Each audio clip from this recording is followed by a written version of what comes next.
buckled in for a terrific pitching matchup tonight in Game 3 of this best-of-5 National League Division Series. A beautiful night for baseball. Madison Bumgarner will face a Joe Maddon-authored lineup that looks like this in Game 3. Fowler, Bryant, and Rizzo off the top as per usual. Some changes from here on down. Jorge Soler makes his first appearance of the series batting cleanup. Zobrist, Russell, Baez, Miguel Montero, and Jake Arrieta follow. And for more on the different-looking Cubs lineup for Game 3, we check in with Ken Rosenthal. Well, Matt, you said it. Joe Maddon made two big changes for Madison Bumgarner, going with a left-handed hitter in one case and a right-handed hitter in the other. The left-handed hitter is catcher Miguel Montero, who gets the start over Wilson Contreras because he works so well with Jake Arrieta. Maddon said he wants Arrieta as comfortable as possible, and he compared the relationship between Montero and Arrieta to the one between David Ross and John Lester. It's that strong. The other change, Matt, as you mentioned, Jorge Soler for Jason Hayward. Now, Soler has made only 2 starts since September 24th, but Maddon chose him over Contreras and Albert Almora Jr. because of his power. The Cubs don't figure to string a bunch of singles together against Bumgarner, and there's another factor as well. Maddon wants Soler to get going so he can make an impact if the Cubs advance, and if the Cubs get a lead tonight, they can always insert Jason Hayward for defense. Matt, back to you. Yeah, Ken, thanks. And Joe told us before the game he had a lot of great options beyond what he chose tonight. Let's take a look at Bruce Bochy's defensive alignment this evening. The Giants, the best fielding percentage in the National League this year. And a notable change as Angel Pagan was a very late scratch this afternoon due to a sore back. Gregor Blanco bats in the bottom of the lineup and starts in left field tonight in Game 3. So with that, we take a look at the keys to the game, sponsored by the Lincoln Motor Company. Yeah, it's going to be the same word for both teams. Chicago Cubs, please get a run against a guy who doesn't give up anything, make it easier on Arrieta. And San Francisco Giants, when you get on base, run. It's another guy you can take advantage of the bases because Arrieta is not very good at holding runners. Game 3 is underway with a swing and a miss by Dexter Fowler. From Bumgarner, you're going to see basically 50% fastballs, 33% cutters. So everything from 83% is going to be firm, but he uses both sides of the plate, right and left side. A ball and a strike to count to Dexter Fowler. Fowler 1 for 7 in the series. There aren't many robust lines on either side of the scorecard in the first 2 games of this set. Pitching and defense have really dominated this division series.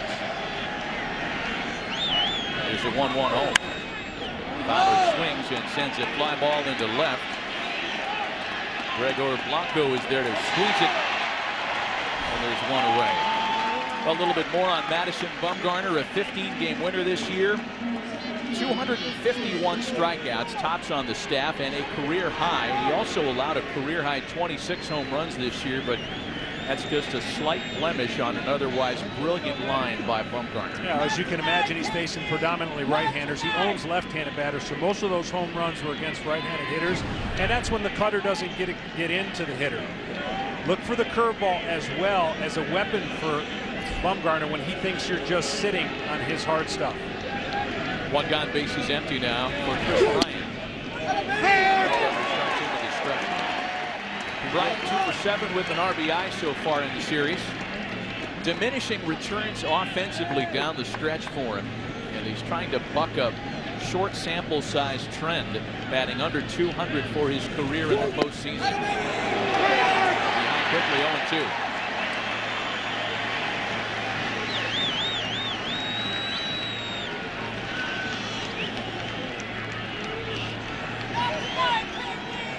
Anthony Rizzo waiting on deck with the bases empty and 1 away.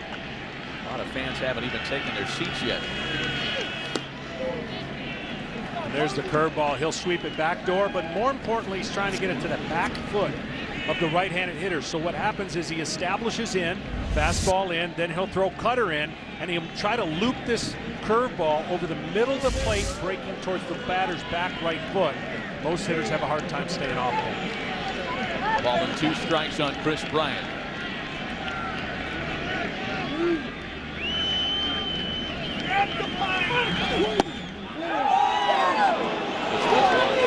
And it's 2-2. This is the cutter. Breaks late. You see where Posey catches it. Good discipline by Bryant.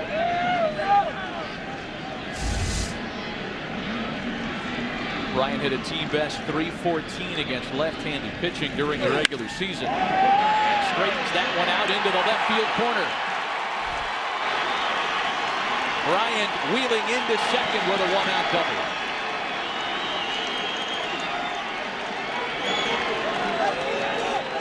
Madison missed his spot there, as you'll see. Look where he wanted to target. See it up. Bryant, a bigger hitter, able to pull his hands in and hit it down the line. He's predominantly a pull hitter, even though he'll spray it from time to time.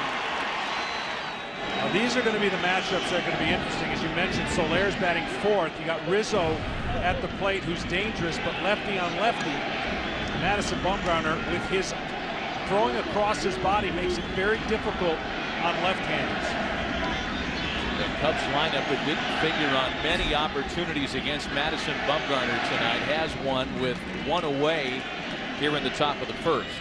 7 strikeouts against Rizzo, a 188 batting average. Rizzo does not give in to anybody, but I want you to see what this is like with 6'6", long arm, throw across your body delivery. It looks like he's throwing behind him. Rizzo on a hop to second for Joe Panic. Bryant to third on the second out of the inning.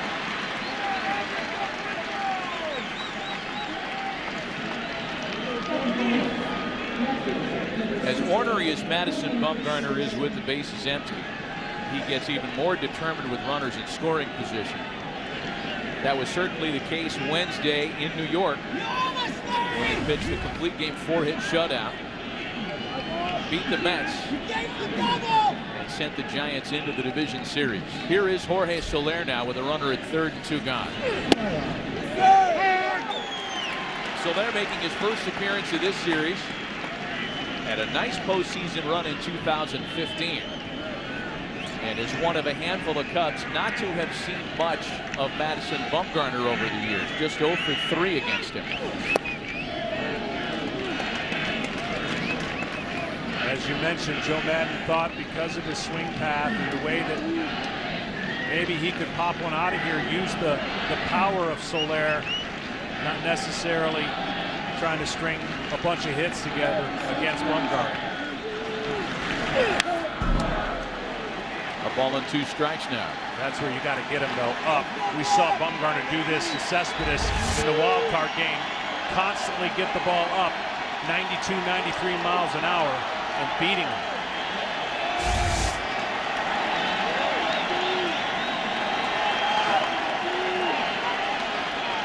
Bumgarner trying to strand the 2-out runner at third.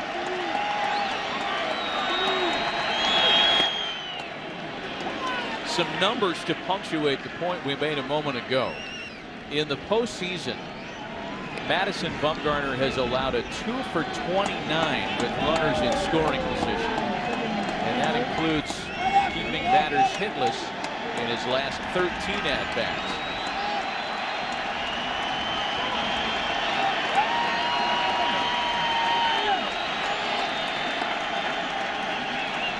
The 2-2. Swing and a miss, and that one-out double is left stranded.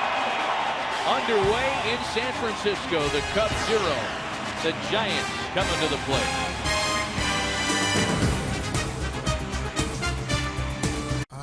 Jake Arrieta, whose night is underway on the road. But for Jake Arrieta, following up his Cy Young campaign of 2015, when he won 22 games and posted a 1.77 ERA, 18 wins this year. For the second straight season, allowed a league low 6.3 hits per 9 innings. He was brilliant this year. Perhaps a little un-Arrieta-like in the walk numbers after the All-Star break, but there is nothing wrong with that season-long body of work. No, mechanically, it's tough to repeat. You're going to have challenges, and he's had some challenges in the second half. Strike to Span, it's 1-2. One thing he has is 4 or 5 different pitches to get you out. There was the slider. Cutter usage has gone down, but fastball, curveball, slider, and a changeup. The changeup, by the way, very underrated. A lot of swing and misses on his changeup.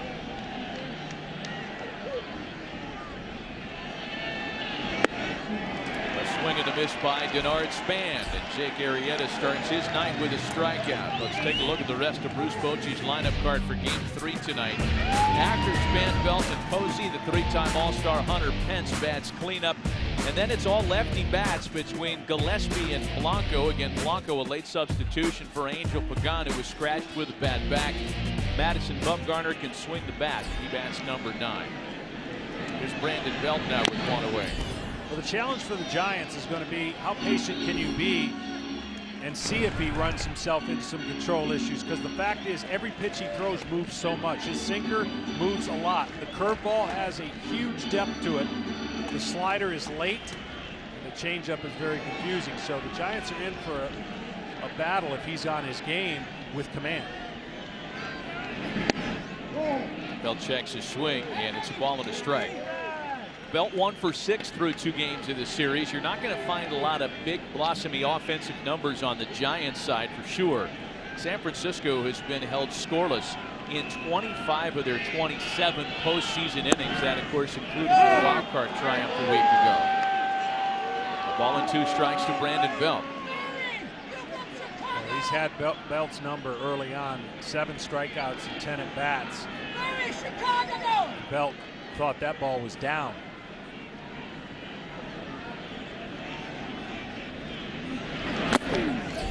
See, that's a perfect example right there where his mechanics, right? He's trying to go up with a four-seamer, and if the timing's right, everything in the arm catches up. But right there, he throws across his body much like Bumgarner. You see him pull this pitch, nowhere close. Supposed to be a four-seamer, and watch him just last minute pull this pitch, and it didn't have the effect anywhere close to the glove. Swing and a miss by Belt. 2 strikeouts begin the night for Arrieta. While we have a moment, let's take a look at the defense that Jake Arrieta hasn't needed so far behind him in Game 3. Soler, Fowler, and Zobrist in the outfield. Bryant, Russell, Baez, and Rizzo around the horn. And Miguel Montero gets the start behind home plate. There was some thought that Wilson Contreras would be back out there today. Some even felt like David Ross might be starting behind the plate tonight.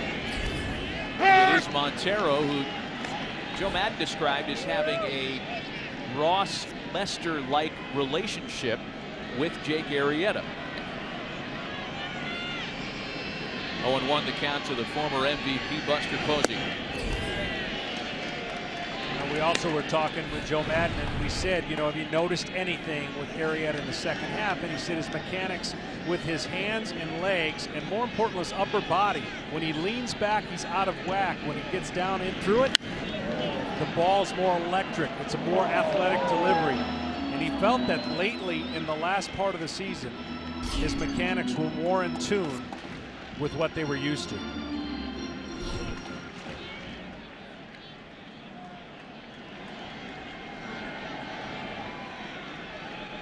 Posey with the 2-for-8 line so far through the first 2 games of this division series. The 1-2 pitch to him. Jake Arrieta a strike away from striking out the side to start his night. Besides 95 miles an hour that's moving, he has every quadrant covered to attack a hitter. He just threw a slider away. He can throw the curveball that starts at the belt and absolutely changes the eye levels. He can throw a 4-seamer up, 2-seamer down, and then mix in that changeup. Hitters just can't eliminate anything. Still a ball and 2 strikes to the 4-time All-Star.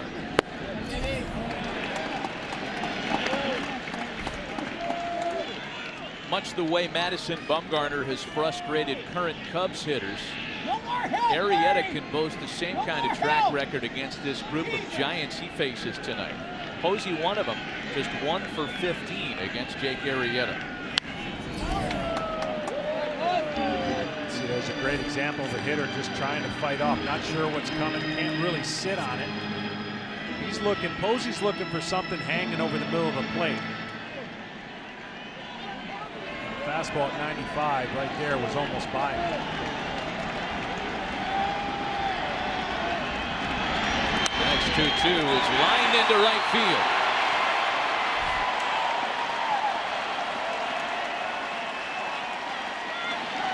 We have a conclusion to report in Boston, quite literally. Kevin Burkhardt back in our Los Angeles studios. KB.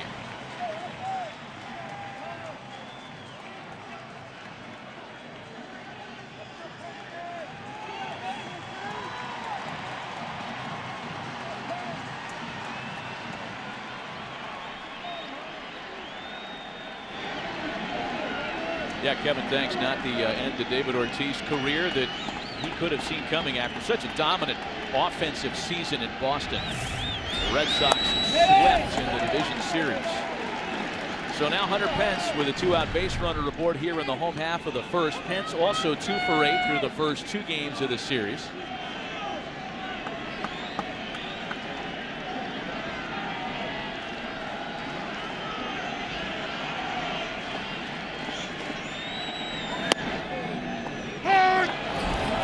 Taken for a strike at 95 up around the letters. Definitely electric, looks fresh. He's faced Pence quite a bit and thrown a lot of sliders and breaking balls. Here, that 2-seamer, see the spin where the late movement comes back. Pence's first movement looks like it's going to third base at times when he's swinging. It's hard to imagine, and you went through the repertoire of Jake Arrieta. It's hard to imagine it being even deeper than it is now, and that was the case early in his career, before really finding himself as a Cub when he was a young Baltimore Orioles starter. Threw a lot more four-seam fastballs. That repertoire has been finely refined in Chicago. So there's that late slider. Pence trying to get out. Open stance. He looks like he goes to close it. And then see the last second he pulls away. But the tight spin on that slider is why a hitter can't recognize that difference between a firm 95-mile-an-hour fastball and something that's breaking away from it. 2 balls and 2 strikes to Hunter Pence, a 2-out base runner at first. Got him. With a single scattered in between, 3 strikeouts for Jake Arrieta to open his night in San Francisco.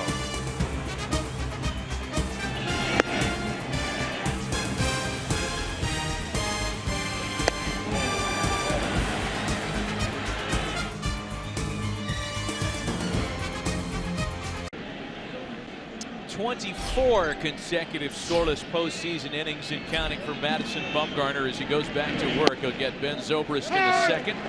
Switch hitting right fielder tonight, followed by Addison Russell and Javier Baez. Scoreless early on in San Francisco. Zobrist has a good approach, and it showed 6 for 12 off of Bumgarner. The reason I think it's a good approach is because with Bumgarner, he throws it in and out and spins it like you just saw.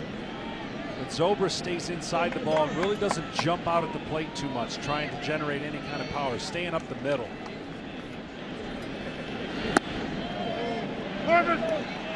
They look down to first base, and Marvin Hudson says no swing, and it's 2 balls and a strike now on Ben Zobrist. Zobrist playing in his 6th postseason. He is the most experienced postseason player on either roster in this series. 1 for 7 so far in 2 games against the Giants. Bumgarner took a little off there and gets a strike. It's 2-2. All the numbers for Madison Bumgarner scream of postseason hero. His numbers down the stretch, his numbers in wild card games, his numbers in elimination games. Of course, the World Series heroics in 2014. His postseason ERA is 1.94. And with pitchers that have a minimum of 10 games started, there are only 2 with a postseason ERA lower. That's wrapped softly to shortstop. Brandon Crawford's got it. There's 1 away.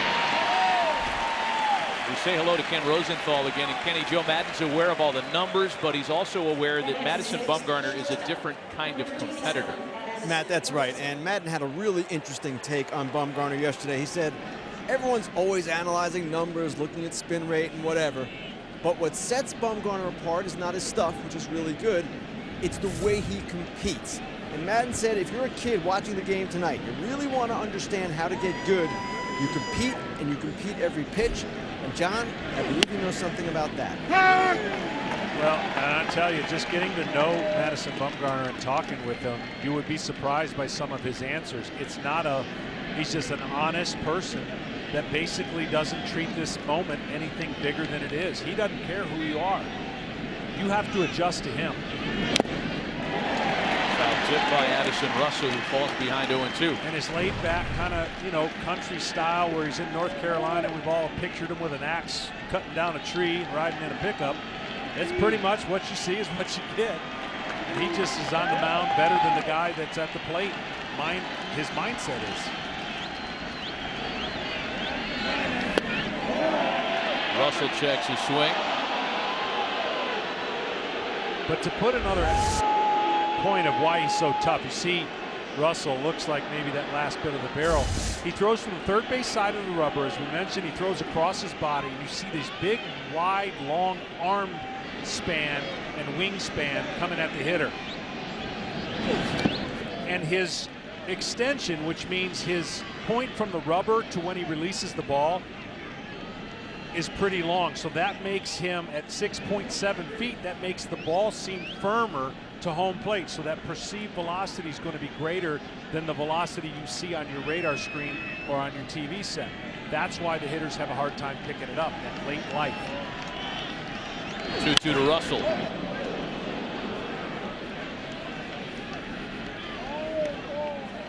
Addison Russell hitless so far in this series. 1 out, bases empty with Javier Baez waiting on deck, the only hitter on either side that's really flexed any kind of muscle in the first 2 games of the series. Here's the next 2-2 home. And Russell hanging around. He got away with one there. That cutter's supposed to be in. That one was right over the middle of the plate. Right here, the cutter is a 4-seam fastball grip. You're not looking for a ton of movement. You're just looking for it late. Maybe an inch or 2 and sometimes 3. The hitter doesn't barrel that pitch up when executed right by the pitcher.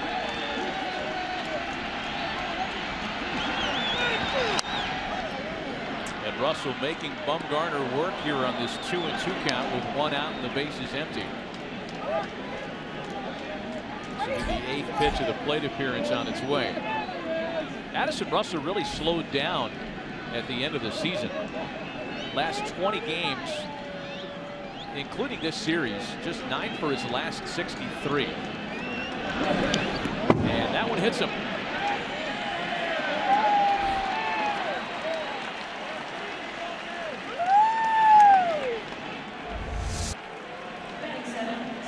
Well, he wanted it up, he got it up, and there was no reason for Russell to do anything. He'll take the on base via the hit by pitch.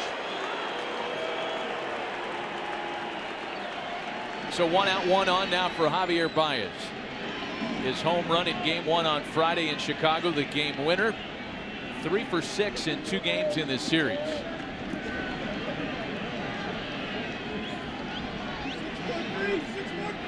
Baez .311 batting average against left-handers, trails only Chris Bryant atop the Cubs roster. You know, Matt, the Mets had an approach that they were going to be aggressive early, and they were. 21 pitches through 3 innings, and they were just trying to take advantage of whatever they could see and not get deep in the count, where the Cubs have taken the opposite approach. For the first 6 batters have seen 5 pitches or more. I believe if you're going to grind out at bats and you're going to make this guy work, make him work as hard as you can, even though we know that he could go 9 innings just like anybody else. You just got to make him work hard. Yeah, the pitch count just is something that's, I know there's people that advocate throwing it out for everybody, but it's particularly irrelevant when you're talking about Bumgarner in the postseason. And Baez not one to shorten up with a swing and a miss to put him behind 0-2. Bumgarner threw 119 pitches on Wednesday in Queens, the most he had thrown in a postseason game.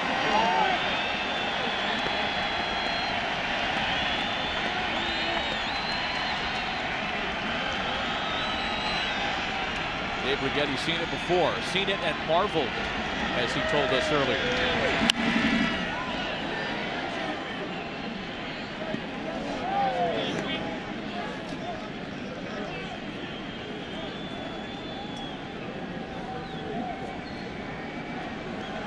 Zobrist grounded to shortstop. Russell hit by a pitch.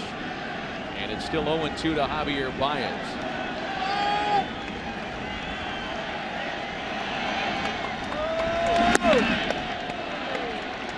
Ball and 2 strikes.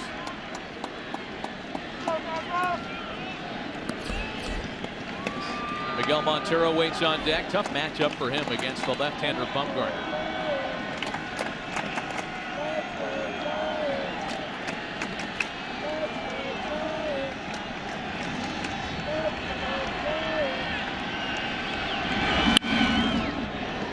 Everything Javi Baez makes contact on, and again, contact had been a problem for him early on, is hard. I don't know that he's ever just topped the baseball and hit something foul into the dirt. I'm just telling you, it's an amazing one-year adjustment. This guy was an automatic strikeout in big situations. You never had to throw him a strike. And now you really, really have to execute. You can still strike him out up in the zone and out. Dances out of the way there and works it to even 2 balls and 2 strikes. And we had some of those numbers and we talked about it on Friday. The fact that when he first came up, Javier Baez struck out at an alarming rate. 41% of his plate appearances in 2014. This year he cut that number almost in half.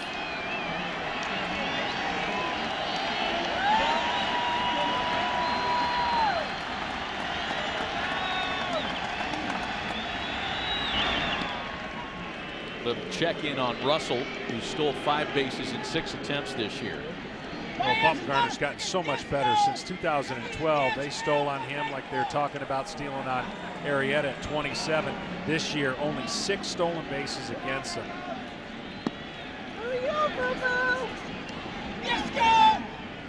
Remember, Russell started his plate appearance 0-2 and then saw 6 more pitches. Same for Baez. He started 0-2. And he's going to see at least 5 more, the 5th coming here.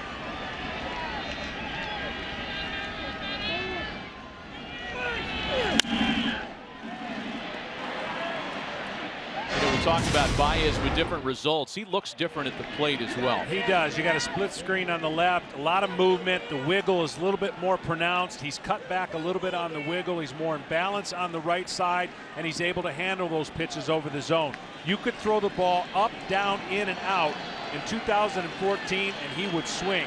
Now he's gotten the maturity, that a progression of a young player in the highest moments, and he's making pitchers work a lot harder than they used to. Another 8-pitch at bat from Madison Bumgarner. And it's a full count to Baez now. You know, it starts with not only this game being a game of adjustment, it starts with trust and being able to utilize, not being anxious, not trying to jump out at everything and hit it 500 feet. Baez has learned how to be a little bit more in control in the batter's box.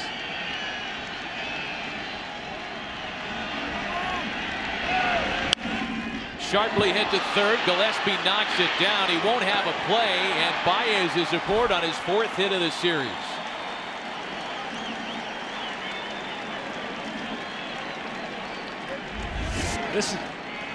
This is great on 2 fronts. This is incredible battle at the plate. He hits it so firmly, but how Gillespie can able to knock that down and prevent a double and possibly a run scored is a credit to these 2 teams. Play great defense. They pitch extremely well, but they also play some of the best defense in baseball. But you can bet Javi Baez is hustling out of the box tonight after a misgiving in that regard in game 2. So 1st and 2nd now with 1 gone. And that'll bring up Miguel Montero, making his 1st start of the series. Had a plate appearance on Saturday as a pinch hitter. And Montero lines the first pitch into right. Pence has got it, and there were 2 gone.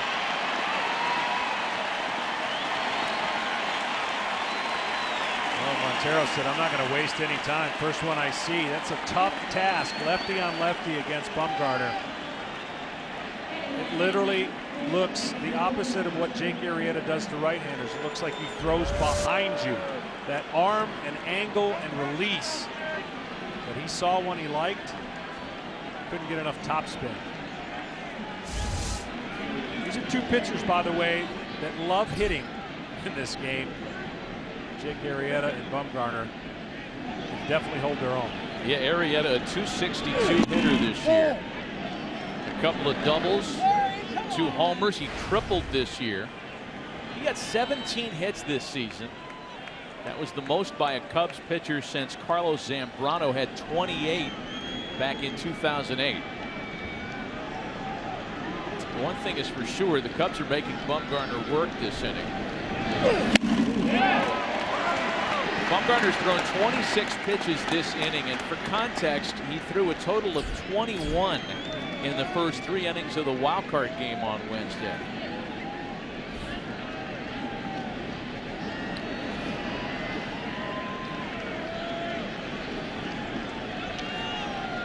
That is not something that's going to make the Giants happy.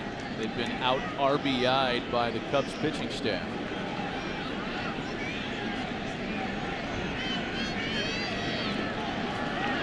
Big swing and a miss.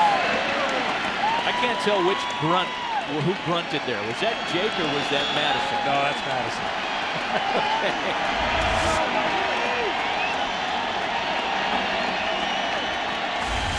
Madison will grunt at the plate, too.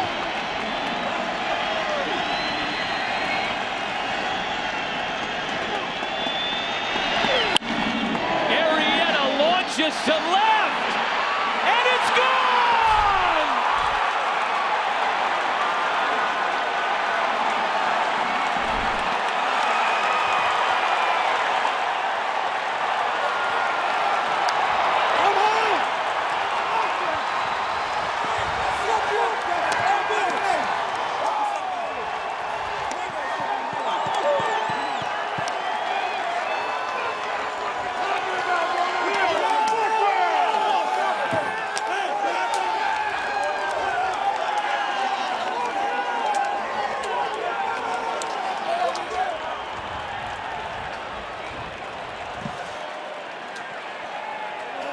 Madison Bumgarner had never allowed a home run to a pitcher.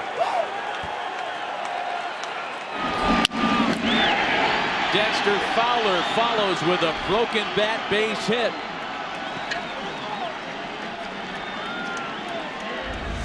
Well, he had thrown pass balls up by him, but this one didn't get high enough. He didn't change his swing. For Madison Bumgarner, this inning, the Cubs have made him work so hard that he didn't have an opportunity against a normal pitcher. He had to grind as if it was an everyday hitter, and that's what Jake Arrieta is saying.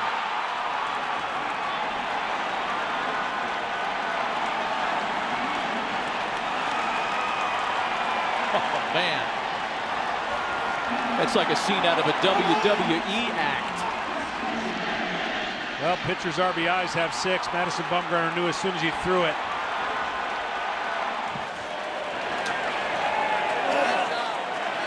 So you want the DH, huh? Oh, boy.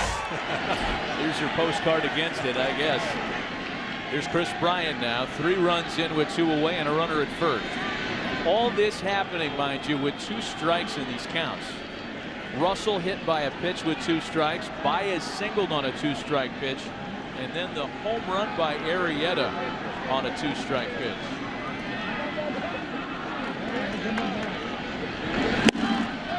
Had it not been for the fact that there are so many Cub fans here tonight, this ballpark would have been stone cold silent a moment ago.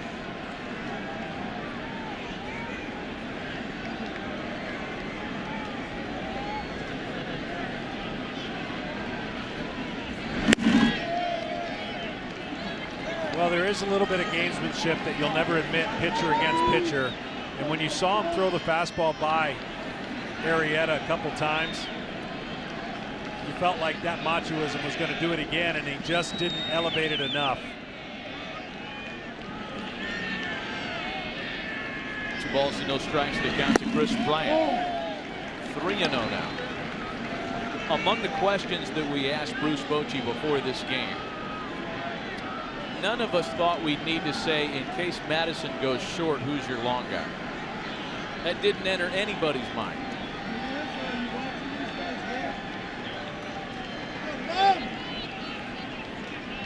There's a 3-0 home to Bryant, and there's ball 4. And it threatens to get even worse for the team down 0-2. Well, the bottom line is for the Giants, no matter what Madison Bumgarner does the rest of the way, they've got to find a way to score runs. They haven't scored any runs in this series because they face some pretty darn good pitching. Madison Bumgarner's only 3 losses in the postseason have come here at home, which is weird in and of itself. And he's been on such a run that everybody expected in this park, and I'm sure on this team, he would just continue that, put up 0 after 0.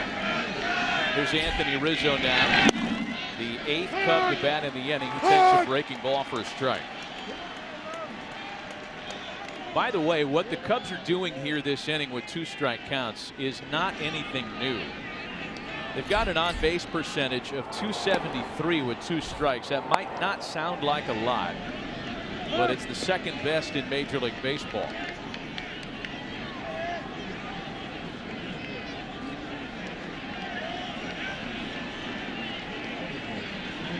It has been a completely different night for Madison Bumgarner here at home.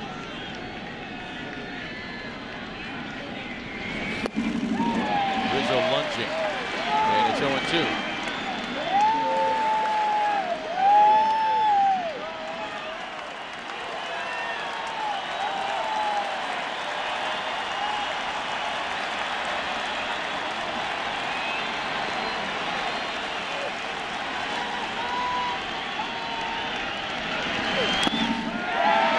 Rizzo goes down swinging to end the inning.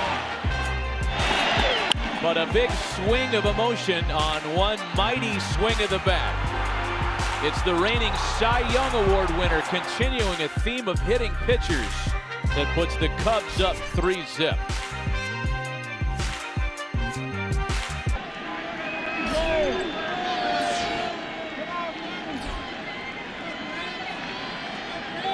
Well, what we thought was a strikeout to end the inning was not. The umpires got together. Anthony Rizzo gets another chance, and that soft liner is how the inning comes to a close. We'll put some further explanation on it when we come back. An inning and a half into the night, and the Cubs have a 3-0 lead. It's sponsored by Taco Bell. Sometimes you gotta live Moss. And by AT&T, mobilizing your world. Well, kind of a clunky moment there getting out of that last half inning. It looked clear to us that this ball was swung on and missed by Anthony Rizzo. In fact, by that replay, it does look like a clean swing and miss. However, prior to a review, the umpires got together and the determination was made that Rizzo actually fouled that ball into the dirt. That's why he got another swing when players were already coming off the field and we were heading to a commercial break. So welcome back inside with John Smoltz, Matt Vasgersian. And if this San Francisco crowd, so excited about an hour ago, needed another thing to be confused about, it was that, because certainly the way that half inning went down is something that these fans are not used to seeing. No, definitely not. That was a grind in the Chicago order as they went to the plate. They made it virtually impossible for Madison Bumgarner to get him out early. They worked the count, they threw 6-7 pitches, and it ultimately resulted in a home run by Arrieta. But that situation there, the home plate umpire asked to see if anybody saw something differently. Now, we saw via the replay that he didn't foul the ball off and it didn't hit the dirt. Fortunately for the San Francisco Giants, it didn't cost him anything. The next pitch was lined out. Yeah, that was not a reviewable moment. The play wasn't reviewed on video. The umpires got together and they determined the inning was still going. It ended a pitch later. So Jake Arrieta, after his offensive heroics of a half inning ago, is back to work. Connor Gillespie the first to face him. Giants in a 3-0 hole early tonight. Gillespie, Crawford, and Panic here for San Francisco. You know, we went on the air talking about some of the streaks that the Giants were hoping would continue tonight. winning 11 straight postseason series, tying a major league record, winning 9 straight elimination games, setting a major league record. And we were on the watch for Madison Bumgarner to see how long he can continue his consecutive scoreless inning streak in the postseason. It's officially over at 24. Well, the only good news is it is the bottom of the second. And like anybody who's ever pitched before, doesn't have to really say this, but that's the target, boys. We got to get 4. I'm not giving up any more, and that's the mindset I'm sure Madison Bumgarner will have. So you've got to chip away. You got to make Jake Arrieta work as hard as possible, pick out mistakes and not miss them. Gillespie with a one-hopper back to Arrieta, and there's one away. Well, tomorrow the National League Division Series continues on FS1 as the Nationals try to eliminate the Dodgers after taking a 2-1 series lead today. And if necessary, the Giants will try to even up this series should they win tonight against the Cubs. That's coming up tomorrow right here on FS1. The ALDS both over, both ending in sweeps. Toronto Blue Jays sweeping the Texas Rangers, and as of about an hour ago, Cleveland Indians doing the same to the Boston Red Sox. There's Brandon Crawford now. He picks on the first pitch. Another comebacker for Arrieta. And there are 2 away.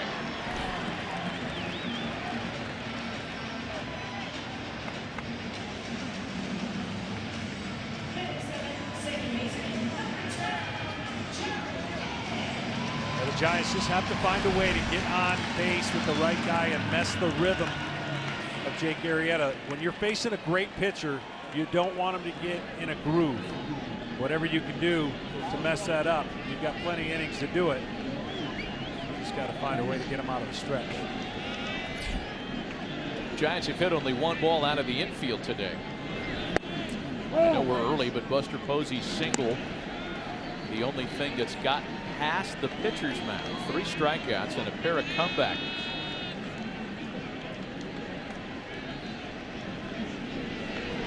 1-0 home to Joe Panik, misses high. It's 2 balls and no strikes.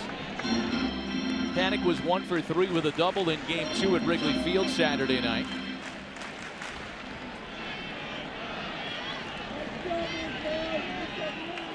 Such an important player for the Giants last year, who went through some diminishing returns in 2016.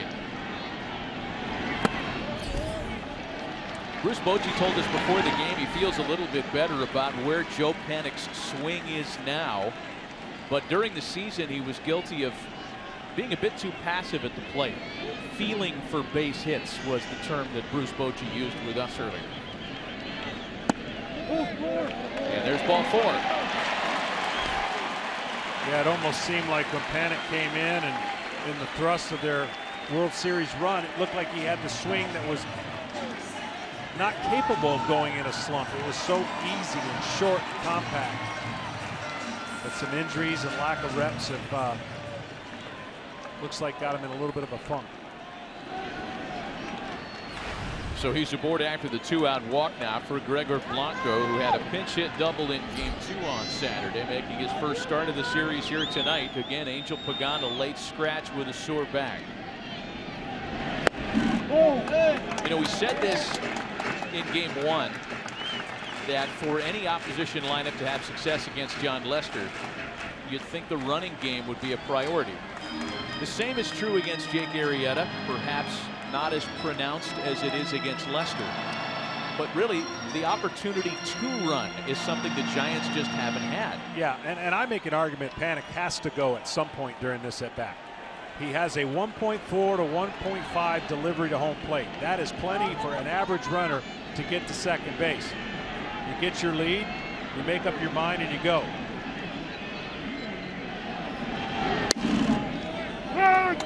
Giants didn't run a lot during the regular season, and Panik's stolen base total just 5.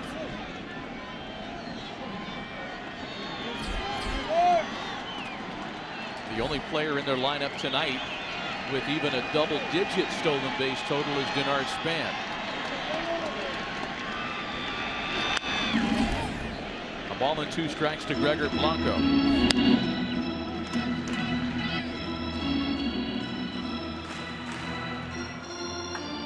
Bumgarner next, and then it's Span in the hold, and you can bet Madison Bumgarner would love an opportunity to match Arrieta's hitting heroics tonight.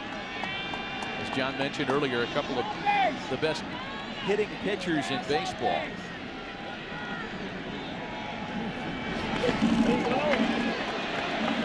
Two balls and two strikes.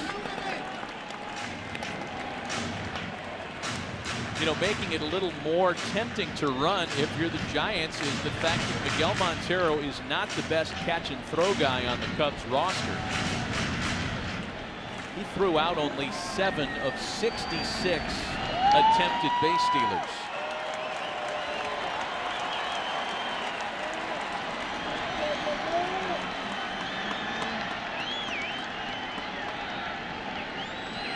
Panic doesn't go again, and there's ball 3.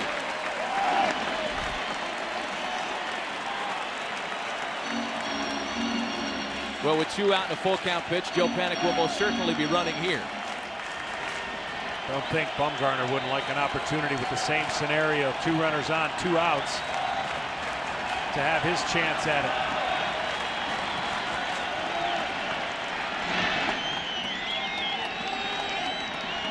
There goes Panic, the 3-2 home, a swing and a miss, and Arrieta's out of the mini jam in the second.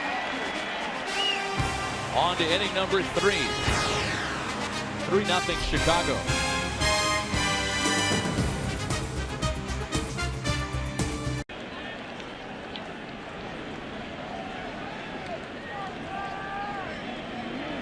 Nothing Chicago, top half of the third. Jorge Soler, Ben Zobrist, and Addison Russell against Madison Bumgarner.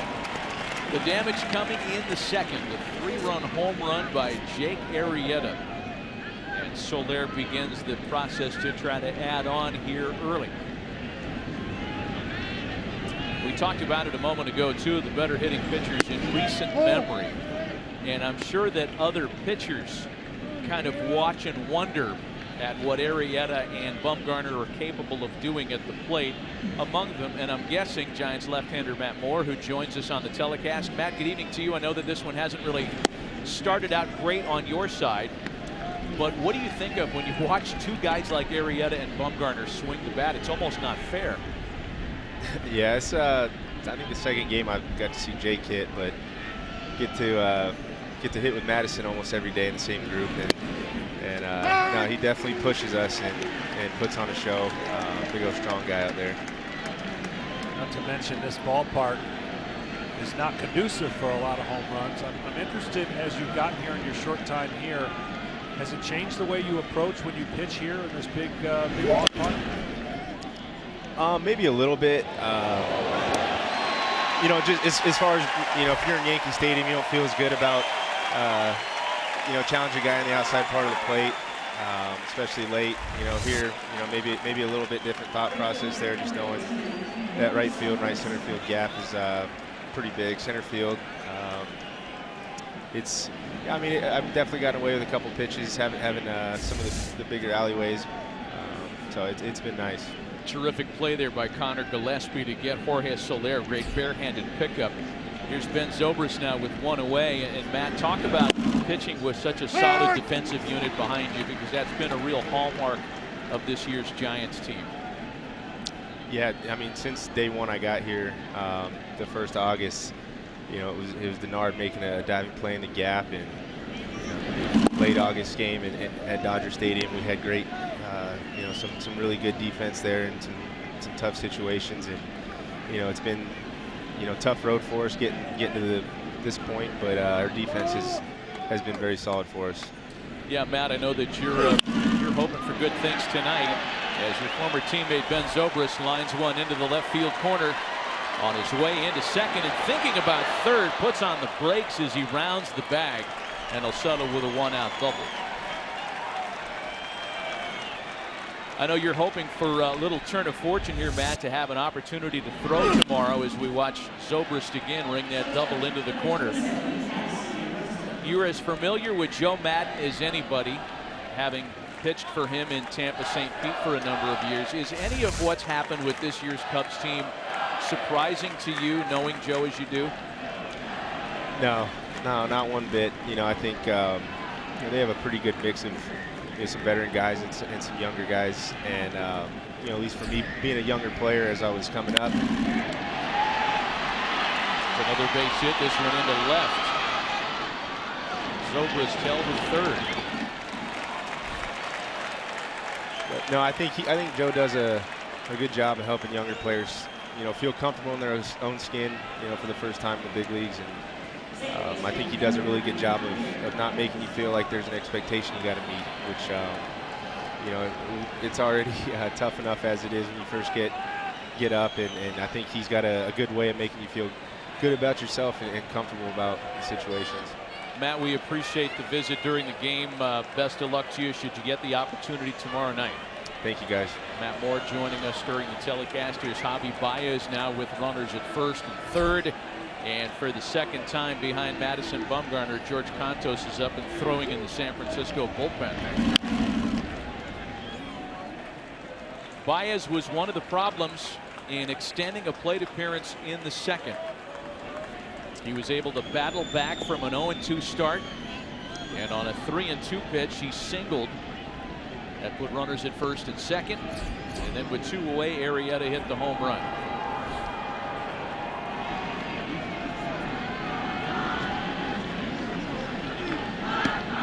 Bumgarner already up and over 60 pitches on the night. Baez shortens up and bunts it foul. Yeah, that's a play that Joe Maddon has worked on and loves and is really tough to defend. It's the safety squeeze. The third base runner reads when the hitter puts it down. But Baez just a little bit rushed it. All you got to do is bunt it anywhere between the first baseman and the pitcher's mound. You cannot throw the runner out at home.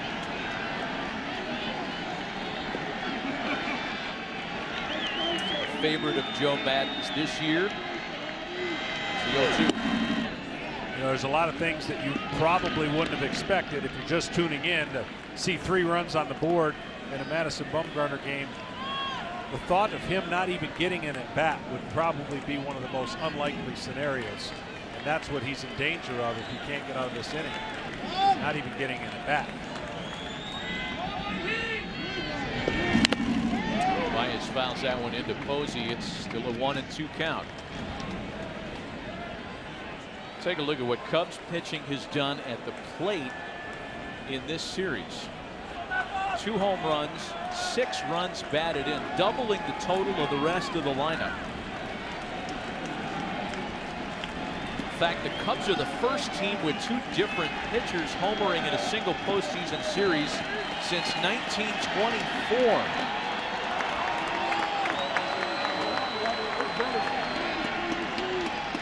Trevor Cahill not among them, but he's enjoyed it. 2-2.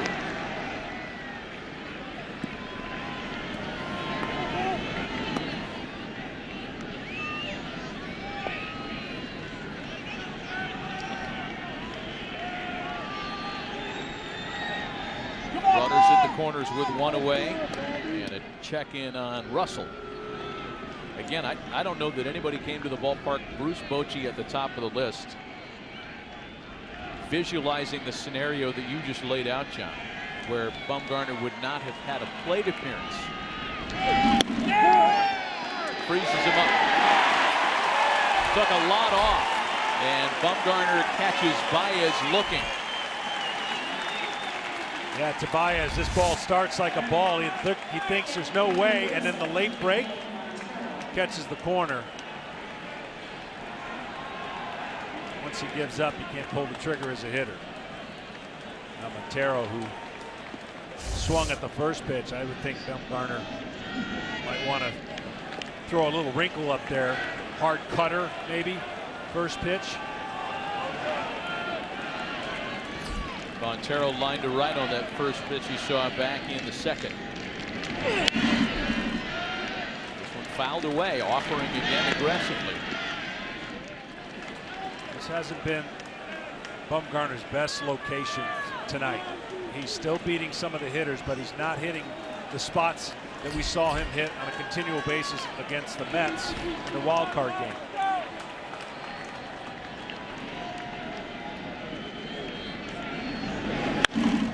Montero with a drive out to right. Plenty of room for Hunter Pence to retire the side. Two are left stranded in the top of the third. Bumgarner working hard and still trailing by 3.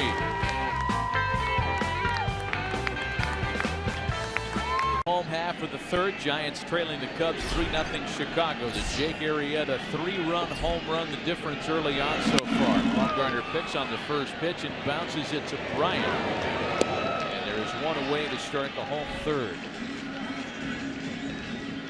T-Mobile One lets MLB fans dig into the game with unlimited LTE data on their smartphone. Show us how you're a baseball fan by using #UnlimitedBaseball for a free MLB Shop gift code and the chance to win tickets to every 2017 World Series game. Here's Denard Span now with one away. 4 strikeouts, first time through the order for Jake Arrieta tonight. Span takes a strike. For Jake Arrieta, 35-1 with a 3-run lead the last 2 seasons. That's including the postseason. So when he's given a 3-run lead, he obviously knows what to do with it. He's been pretty successful for the Cubs. The Giants are hoping to change that streak. Span quickly behind 0-2.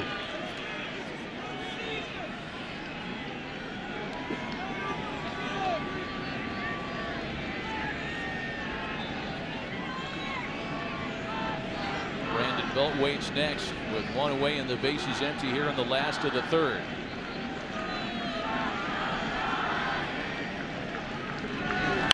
And Span lines it into the right field corner. Span can run. He'll get into second without a play. And the Giants have a runner in scoring position with one out in the third. Giants are just going to have to scratch anything they can. It's like these fans came here and their superhero Madison Bumgarner lost one of his powers, giving up 3 runs, and the crowd's been quiet. So the Giants hitters have to wake up. They woke up the last 10 games of the season. To get to this point, they're going to have to get some big hits just to keep this game close and keep everybody involved. But a wave of energy shooting through the stands. Here's Brandon Belt now, a strikeout victim in his first job. A ball and no strikes to Belt. The Giants' home run leader was 17 during the regular season. It sure looked like he went live, and now seeing the replay confirms it. I've never heard you say he checked it. You think he went? Oh, yeah. 2 balls and no strikes.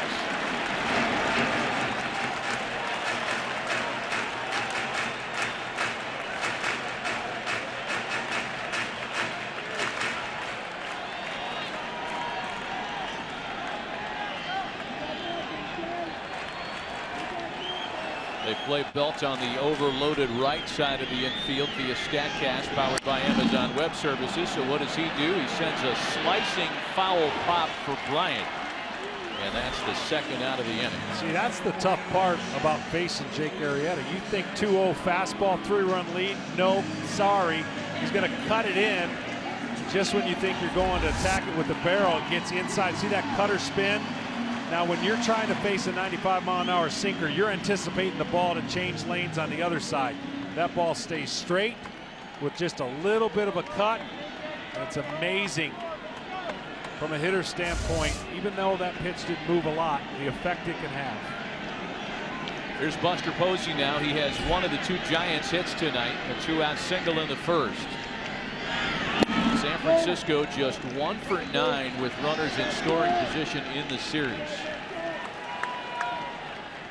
You know, when Jake Arrieta went on that magnificent run last year after the All-Star break,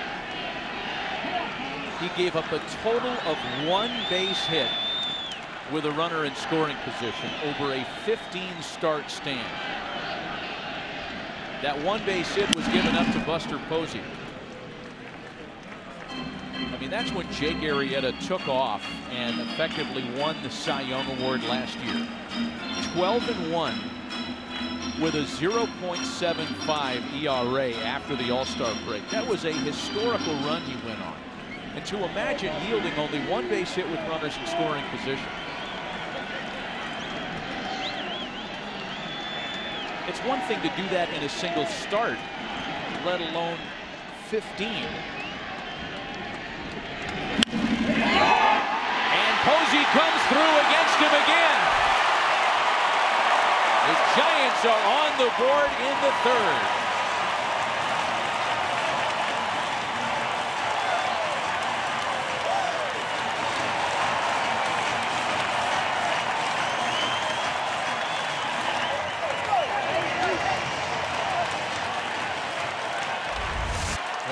Simple swing, stay up the middle, try to not do too much. That's exactly what Posey did. And it's exactly what the Giants needed. Just some form of scratch their way back into the game.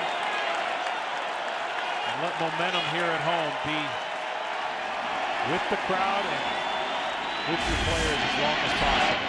There's Hunter Pence now with Posey aboard and a run in with 2 away.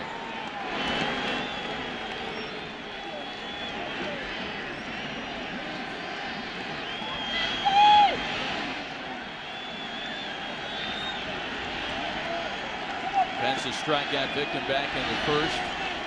2 for 9 in this series so far. 0-2.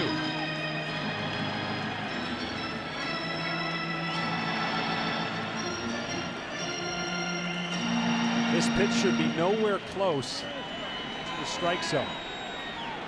You can expand it on Pence. He's as unorthodox of a hitter you'll see.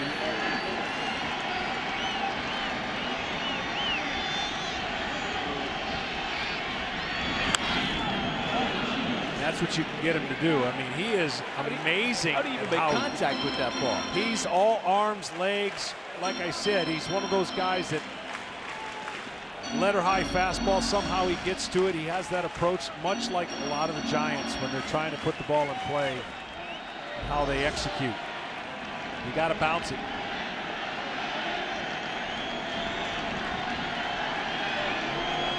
Still 0-2 to Hunter Pence.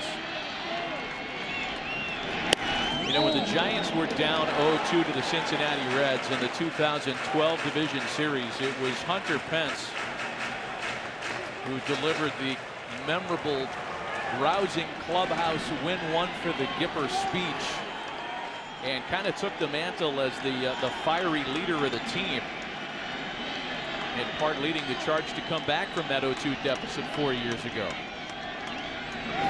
Pence well hit into right center field. Zobrist is back to make the play and retire the side. The Giants do get one of them back, and at the end of 3, San Francisco trails by 2.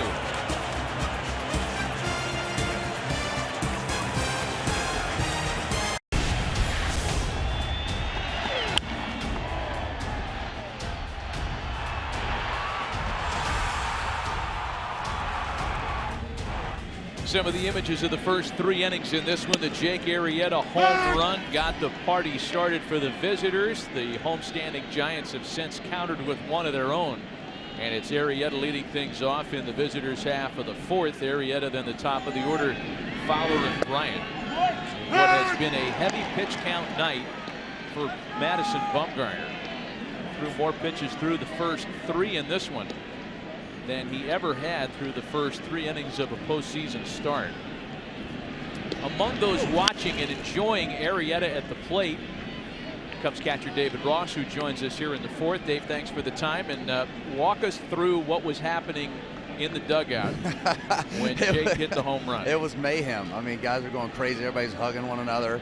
You know, it was you know, playoff atmosphere. Everybody's on the edge of their seat in here, and he hit it pretty good. We know how strong he is, and it got over that fence, and this dugout went crazy. He's a little different dude, huh? We know all about the Pilates protocol. We're taking a look at the home run here again. I know there was an article that Tom Verducci did in spring training, Dave, about Jake and his training. This is a guy that wakes up with 24 ounces of cold water and then 24 ounces of cold pressed juice, and he goes about it a little differently than everybody else. He does. I mean, it's one of those guys that is always conscious of what he's putting in his body and how he's treating his body. Works out like an animal. I've never seen. I mean, all our pitching staff does, but he's just different in the way he does it. And he's a big human being and puts a lot of good stuff in his body. It's impressive to be around every day. David, I know you've caught a lot of pitchers in your day, but when you have had a chance to catch a Jake Arrieta, can you explain how much movement he's actually creating? I mean, every pitch has some kind of movement on it. The tough part, I got to face him in Boston. He almost no-hit us in 14, and then I coming over here and catching him. The tough part is he's on the third base side of the rubber and throwing kind of across his body with a high front side, and he's bringing 94 to 96 away and back. It sinks back to the plate or into a righty, and he can dot that down away pretty well. And he's got a 90-91 mile cutter off that to go with a really good curveball and a decent change. So he's got a repertoire for you, and can really he's got a lot of deception that he's featuring. On the same token, you faced Madison Bumgarner. Explain how from the same side of the rubber as a left-hander, he throws across his body and creates some deception. Even though a right-handed hitter should have some advantage, he makes it tough on everybody when he's pitching as well as he does. You don't face that angle. I mean, it's like he's more rotational than most pitchers, and he's coming from a weird angle. Great diving stop by Brandon Crawford in time to get Fowler. That was nice.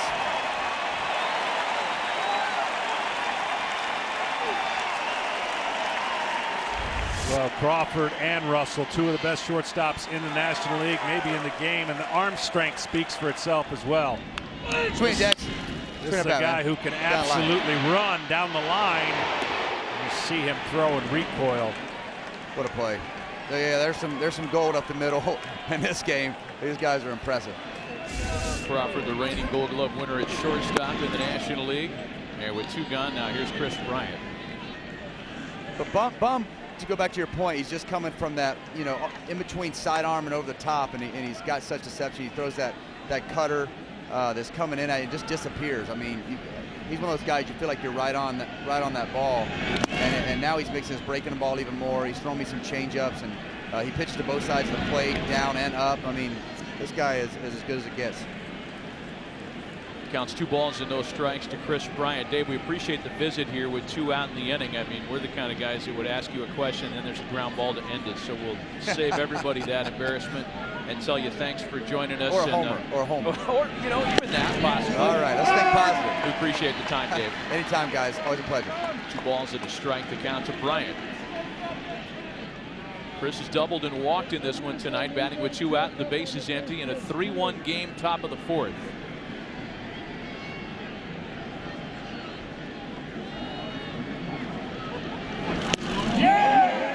Bumgarner a strike away from his first 1-2-3 inning of the night. Well, you see this delivery right here. He throws a curveball. See where he steps? See his point of landing? That's across your body. That's what David Ross was talking about. Bryant lines a pitch into center, and there will not be a 1-2-3 inning here in the 4th. It's interesting. Both pitchers pitch from the same side of the rubber. One left-handed, one right-handed. You won't find a spot bigger between the two. This pitch right here has made Bryant probably the MVP in the numbers that he put up this year. His ability to stay on the ball this year much better. Cut down on his strikeouts. The power numbers go up and the strikeouts go down. There's the 2 spots I'm talking about. Of course, Arrieta throws across his body from the right-hand side. And that's why you see the farther spot over there. So the 2-out base runner report for Bryant's biggest competition for league MVP honors this year is teammate Anthony Rizzo. Rizzo looking for his first hit of the postseason. Drove in a career best 109 runs during the regular season this year.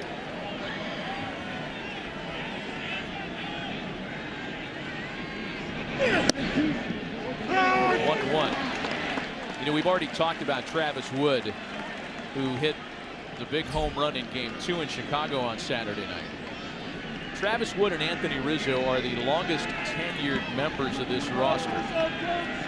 And according to Gordon Wittenmeyer, the Chicago Sun-Times, who had this over the weekend, the only two players in franchise history to endure a 100-loss season, which they did in 2012, and enjoy a 100-win season, which they have this year, the Cubs winning 103 games.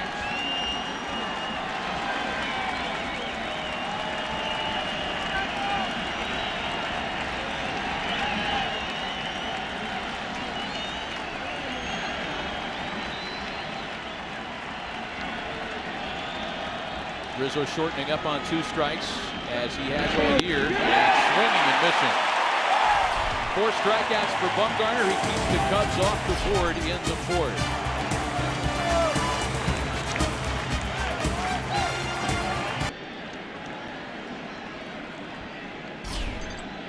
Still a 3-1 Cubs lead as we start the bottom of the 4th. Connor Gillespie, Brandon Crawford, and Joe Panik against Jake Arrieta.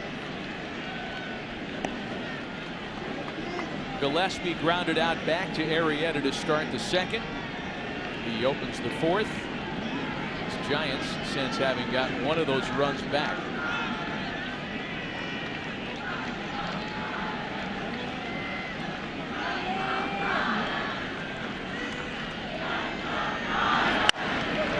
Another comeback.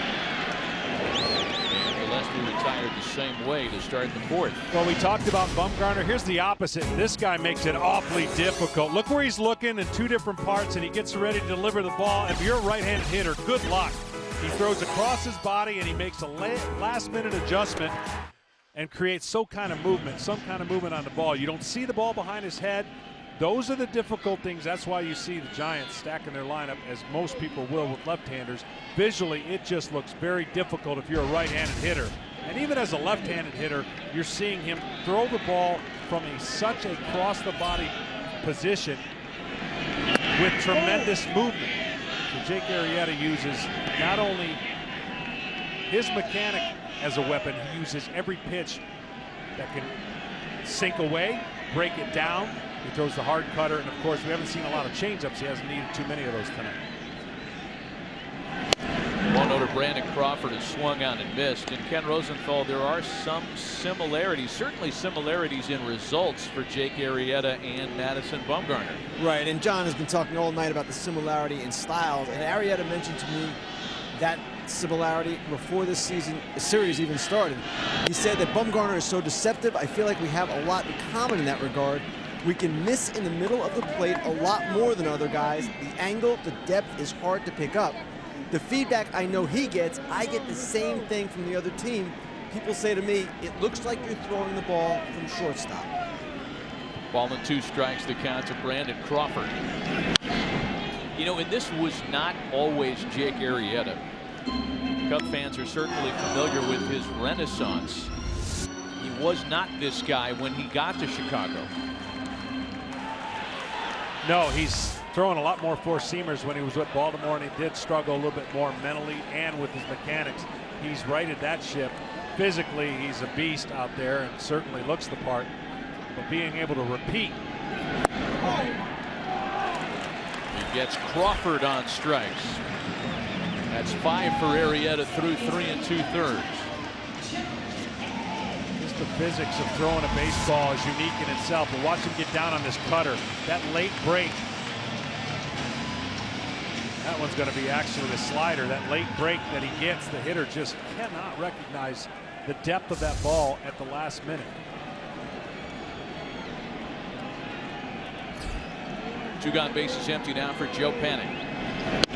When Jake Arrieta got to the Cubs via trade, he was one of a number of young Baltimore property right-handed starters who looked like the career hype wasn't going to pan out. A guy with ERA in the 5s. He'd had some success, but nowhere near the dominant Jake Arrieta that he's been in 3.5 years in Chicago. As a Cub, 54-21 with a 2.52 ERA in 98 starts.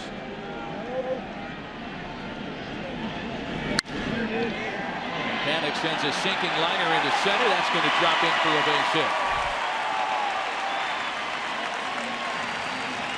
Well, Matt, he's just tough to hit. I mean, even the second half didn't go great, but his opponent's batting average was better than the first half. It went down.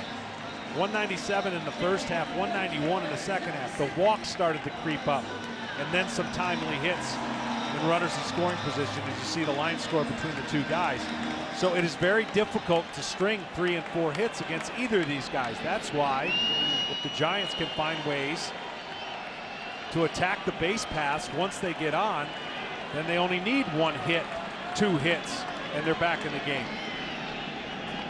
Panik was on base in the second after a 2-out walk and did not try to run. We'll see if he has any intentions of doing it here as Gregor Blanco lays off the first pitch. A ball, no strikes. I just think you got to try it. I mean, I know they're going to probably pinch hit for Bumgarner as you see the bullpen going again, but you've got to force the action. Put some heat on Arrieta with 2 outs. Saw Derek Law up in the Giants bullpen. Eduardo Nunez is standing in the on-deck circle. Shouldn't get that far, and it's now 2 balls and no strikes to Blanco. You know, as good as Arrieta is and has been with the Cubs, Joe Maddon shared with us before the game, there continue to be little 5, 6, 8 pitch ruts where the mechanics fail Arrieta and things go bad. The difference is when Jake's throwing well, he's able to get out of that funk sooner rather than later. He's fallen behind Blanco at 3-0, and at least the results tell you here, John, that he might be in one of those funks. Well, you need a certain discipline, a guy that's not going to hit and try to hit a home run, because that's awfully difficult anyways. But you've got to be patient. You've got to work up his count. Each inning and each ability to throw more and more pitches will give you yourself a chance to fight in this game. Blanco taking all the way, and Arrieta nails the corner. Yeah, so much for being in a funk. I mean, when you're Jake Arrieta, a 3-0 count represents a slump.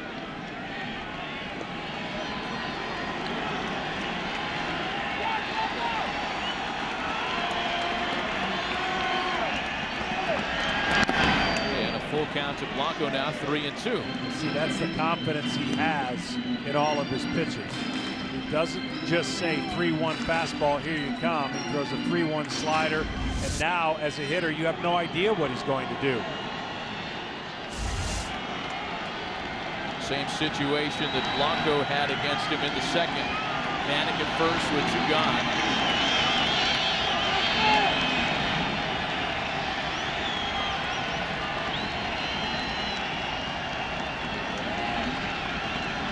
Arrieta struck him out with a breaking ball in that circumstance.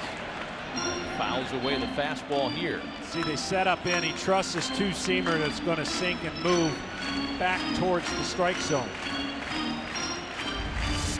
He set up in. He throws a 2-seamer. He's going to trust it's going to move. You see the late movement. Of course, fouls it off. Panik could be on the move again on 3-2.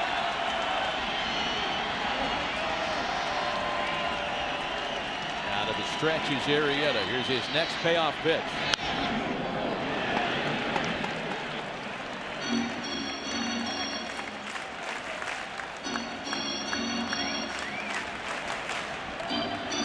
You've seen the whole arsenal tonight. 68 pitches for Arrieta this evening. The changeup, one of his top weapons. Arrieta gets a higher percentage of swings and misses on that pitch than anybody in baseball. There goes Panik again. Blanco sends a fly ball into the opposite field for Soler, and nothing comes of the 2-out single. Jake Arrieta has been the story tonight on both sides of the scorecard. The Cubs on top by 2. Tonight's telecast is sponsored by Lexus. See your Lexus dealer. And by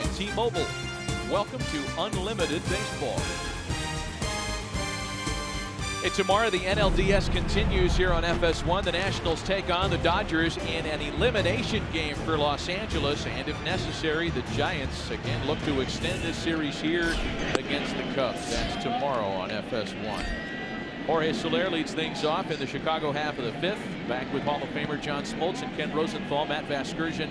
A 3-1 Chicago lead. Soler, Zobrist, and Russell against Madison Bumgarner, who may have thrown his last pitch had the Giants the opportunity to send a pinch hitter up in the fourth. But after Blanco flied out, another inning is being asked of the starter, despite a growing pitch count up to 87. 2 balls and a strike on Soler. You have to be a pretty good athlete to manipulate the ball at the end of a delivery like Madison Bumgarner has. As I mentioned earlier, every pitcher through a season is trying to perfect his mechanics so you don't have to think about it.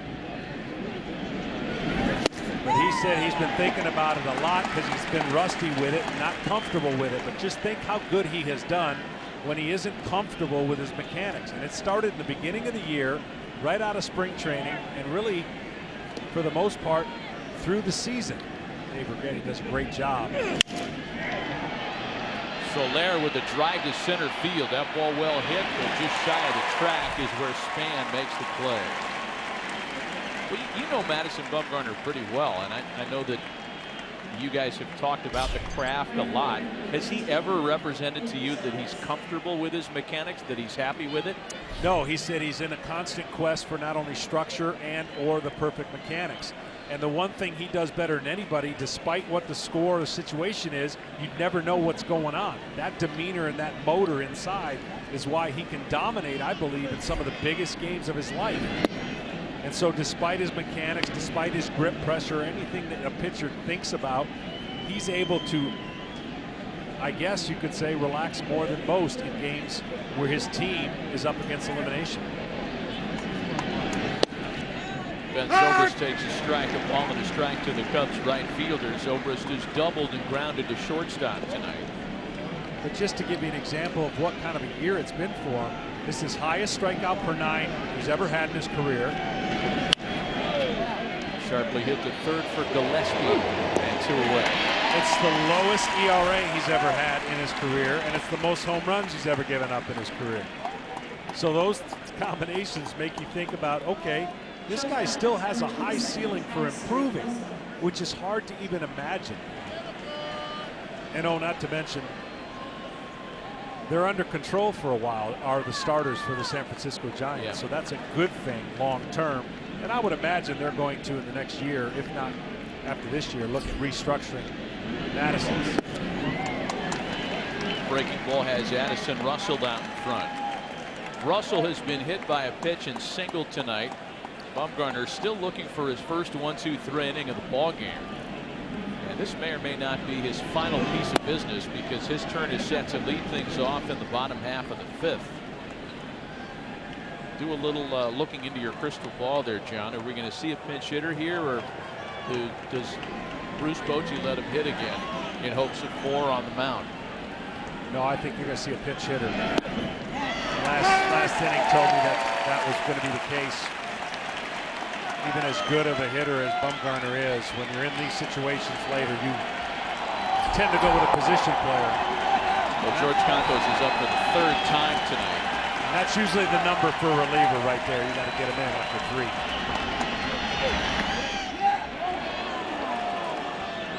Well, Cantos is already working into the 7th inning down there. It's going to be one of those Sparky Anderson complete games in the bullpen.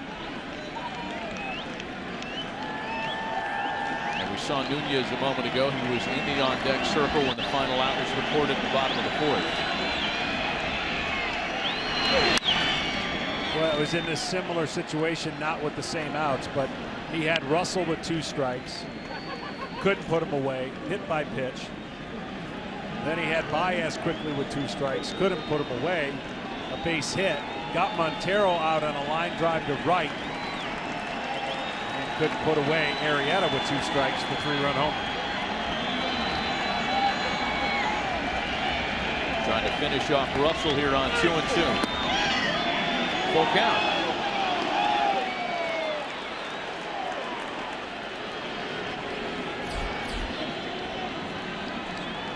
Javier Baez waits on deck. The Cubs have had 9 runners on base tonight. That includes Arrieta with the home run. 5 of those at-bats were in 2-strike counts. I mean, he threw 6 2-strike pitches to Russell, 7 to Baez. And when you're in rhythm and making your pitches, which he normally is, this has just been a grind for him. Most pitchers may have given up more runs than the 3 he gave up. Yeah, I mean, that's a really good point. The Cubs could make a case for being on top by a bigger margin than just 2. They're only 2 for 8 with runners in scoring position. They've stranded 6. Russell sharply hit to shortstop. Throws in the dirt, but dug out nicely by Belt. And with a little help on the receiving end, Madison Bumgarner does issue a 1-2-3 inning.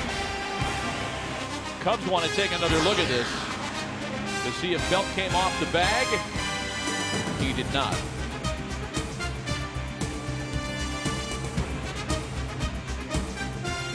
The middle of the night in San Francisco. Chicago on top by 2.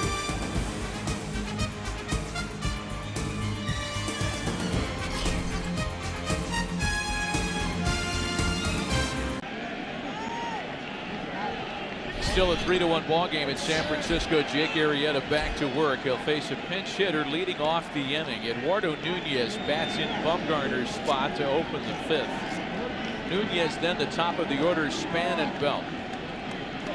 Eduardo Nunez has been unable to start in the postseason. Wasn't even on the wild card roster on Wednesday because of a hamstring strain that slowed him down. A ball and a strike to him, and we saw him earlier in this series pinch hitting and really unable to even get up the line and run out what might have been a closer play on Saturday night.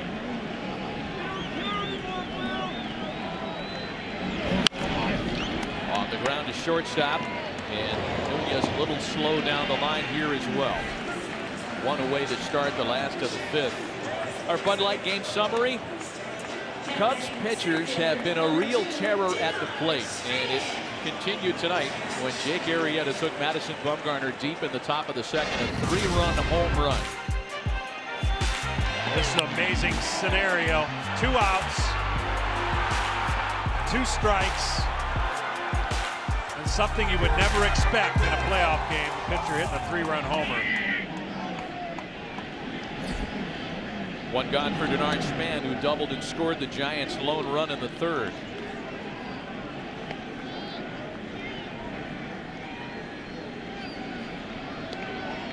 Credit Cubs pitching for sure, but the San Francisco lineup just has not been able to click in this series.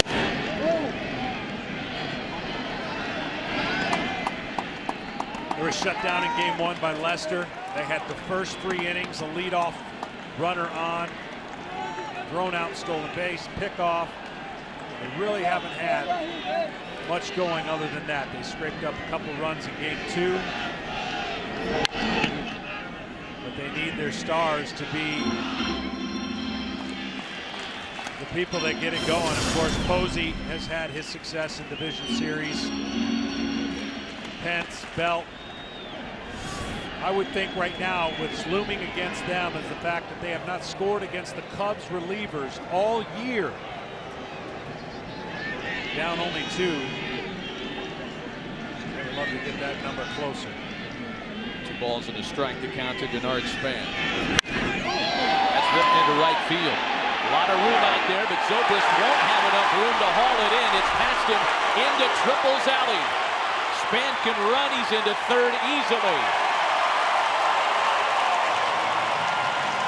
Denard Span doing some of the heavy lifting tonight. A double and now a triple here in the 5th. Well, you mentioned it, Triples Alley. This is exactly a place you can go and run if you can run at all.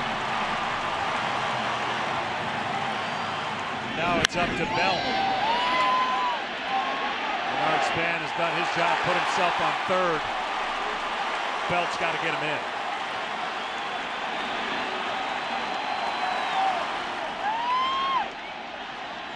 Brandon Belt's 0 for 2 so far tonight, 1 for 8 in the series. A golden opportunity for San Francisco here to make it a 1-run game. Belt in the regular season, 39 at bats with a runner on third, less than 2 outs, and he got a runner in 31 times. 9 strikeouts, hitting .436 in these situations.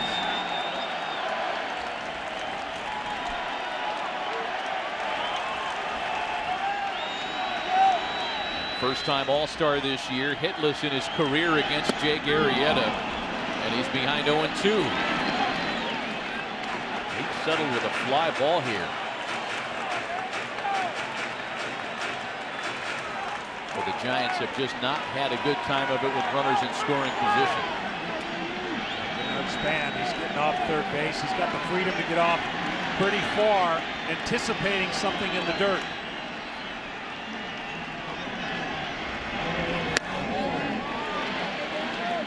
With Bryant in the shift so far from third base, he doesn't have to worry about a throwback from the catcher. So with the curveball or slider that Jake could throw, Denard's going to look for his chances if the ball gets away at all from Montero.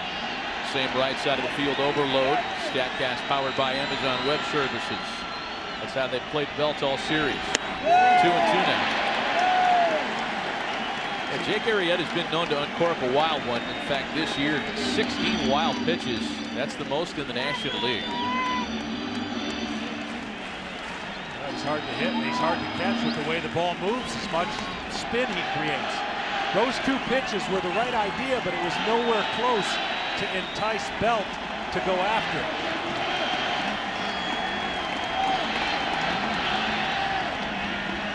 The 2-2. And Belt sends a shot out to right. Zobrist will make the catch. That's more than enough to tag and score Span. And the Giants are as close as they've been since the top of the first. There have been a couple of balls hit by the Giants on this night, John, that would have been real damage in about any other ballpark in the league.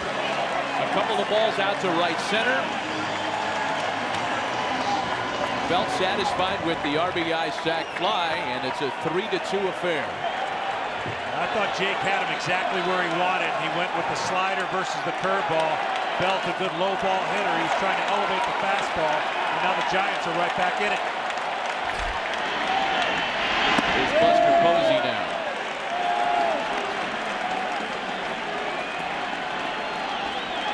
San Francisco with 2 runs tonight. It's matched its run total from each of the first 2 games of this series combined. Shot back up the middle, another base hit. Buster Posey enjoying a perfect 3-for-3 night.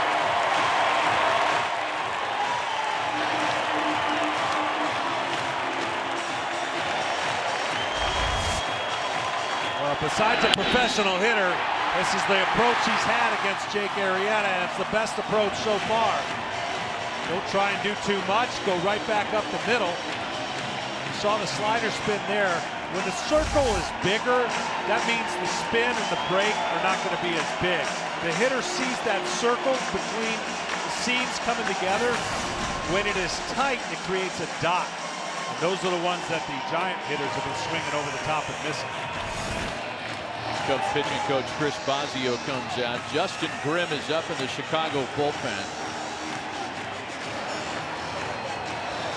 He is one of Joe Maddon's favorite weapons. As good against left-handed hitters as he is right. It'll be the right-handed hitting Hunter Pence here in the 5th with 2 out, a run in and a runner on.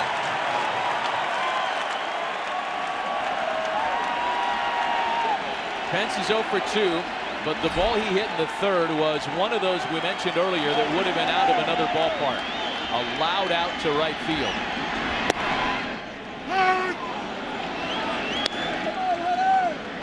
You're wondering why Pence would be taken right there. Most of the pitches he's been throwing against him are breaking balls, especially leading up to this series when you look at film. So you sometimes guess. You might have guessed wrong right there, thinking a slider or curveball was coming.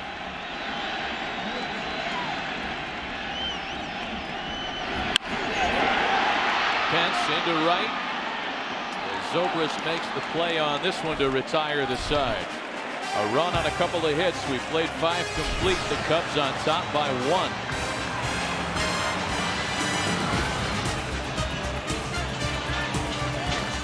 He called to the bullpen for right-hander Derek Law, who was among their most reliable relief options during the regular season. Law pitched in Game 2 of this division series in Chicago on Saturday and brings a regular season ERA to 2.13 into action tonight.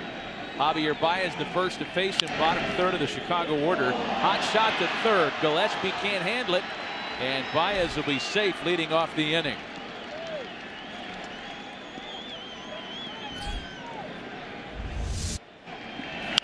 Ball right here going to be made 9 out of 9 times.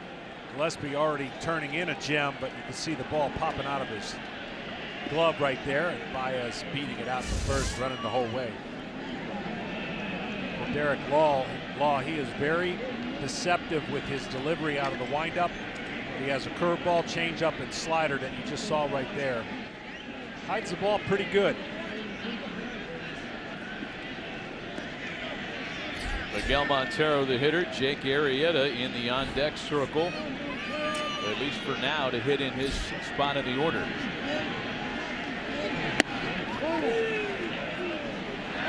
Baez reaching base to start the inning on the error. The first time the Cubs have had their leadoff hitter aboard in this game. For the Giants, a sure-handed defending team. Again, top fielding percentage in the National League during the regular season. It's their 4th error of the series. Little squibber, that's going to be a tough play. Law's got to hurry, throw to first, in time to get him. Nearly collided with Posey. I'll tell you something right now, that's a pretty darn good play by the pitcher.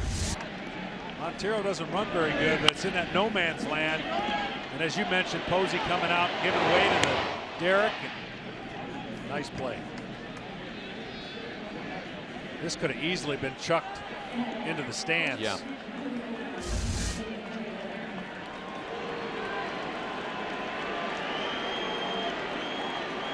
So now Arrieta.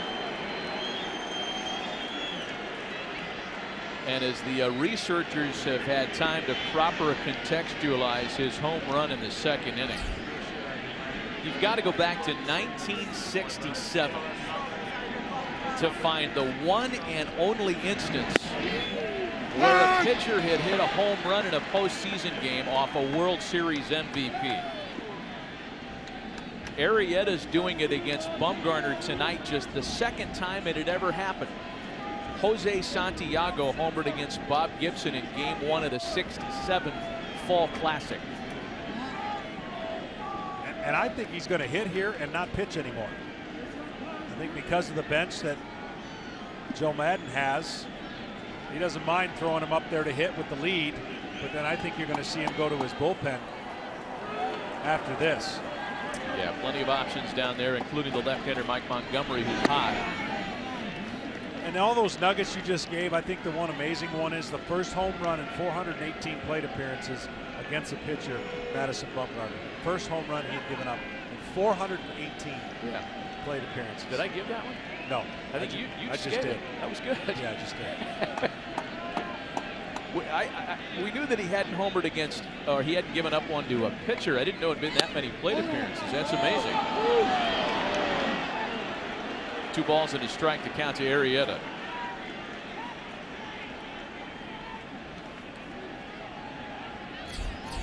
Dexter Fowler waiting next. He's 1 for 3 tonight, 2 for 10 in the series.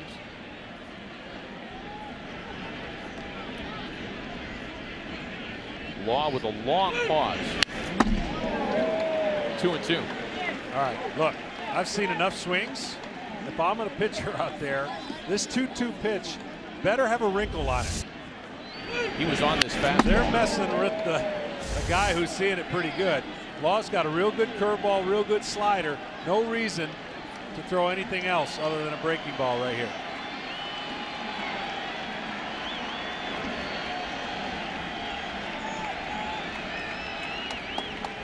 Two balls and 2 strikes to Jake Arrieta. And it's a full count now. There was your wrinkle. Yeah, the curveball nowhere close to the plate, though, unfortunately. For the ultimate respect, you got to account for what he's been able to do. Throw a 3-2 slider here instead of challenging him with a fastball. I know it's against most conventional thinking, but it's not a conventional pitcher hitting. Arrieta lines to left. Blanco gathers it in. I'm telling you, he just got away with something. He just threw a fastball and he laced it to left field. Got to throw a wrinkle right here. Got away with it, but he squared it up.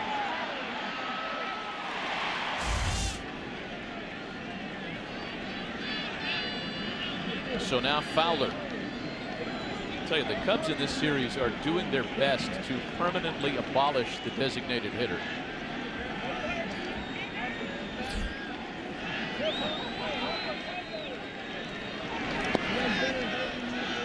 You know, you get to a point in the night, John, and you've been in this situation as a player on a number of occasions in your career where, you know, the temptation is on the home side, you're starting to count the outs you have left.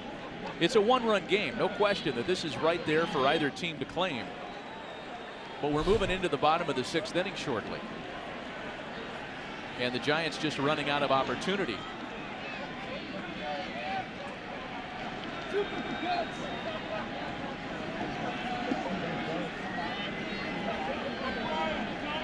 I think what has to be of concern to San Francisco, in addition to running out of time, is the fact that Bruce Bochy was very aware of it.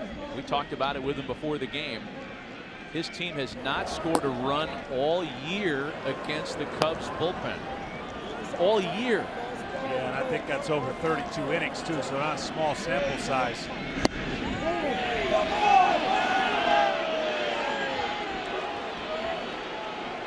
2 balls and no strikes to Fowler.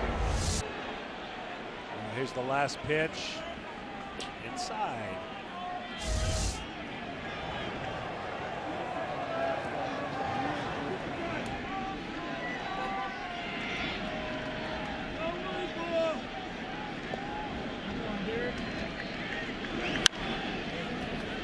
Fowler bounces that one foul wide of the bag, and it's 2-1. You could certainly make the case for the Cubs this year that as goes Dexter Fowler, so go the Cubs. In a day and age when leadoff hitters, true leadoff hitters, seem fewer and farther in between, Fowler has been exceptional. It's .433, or an on-base percentage of .433 in their wins, on base of .299 in their losses.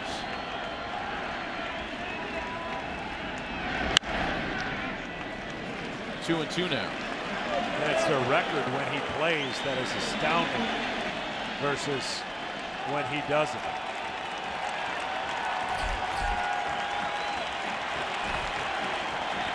Chris Bryant waits on deck. 2 balls and 2 strikes. Runner in scoring position in the Cubs half of the 6th.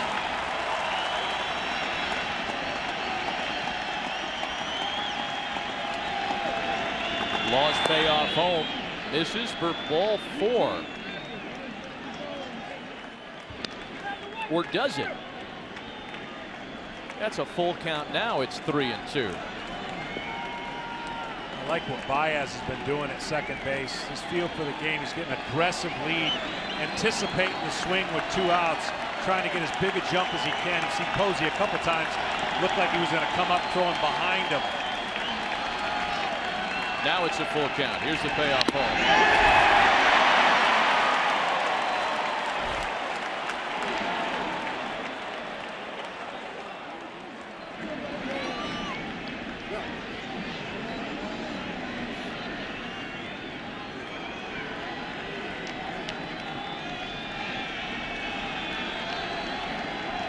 Baez reached on the error to start the inning.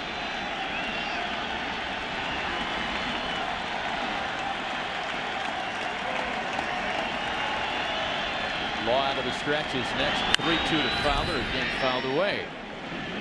And An 8-pitch at bat for Dexter Fowler here, and that's been a part of the theme for the Cubs tonight. Yeah, and especially with Fowler, Matt, he has found ways to get 10, 12, 13 pitch at bats before and just make it difficult because the guys behind him, the pitcher doesn't want to face Bryant right now. He's concentrating solely on making the best pitch he can to get out Fowler.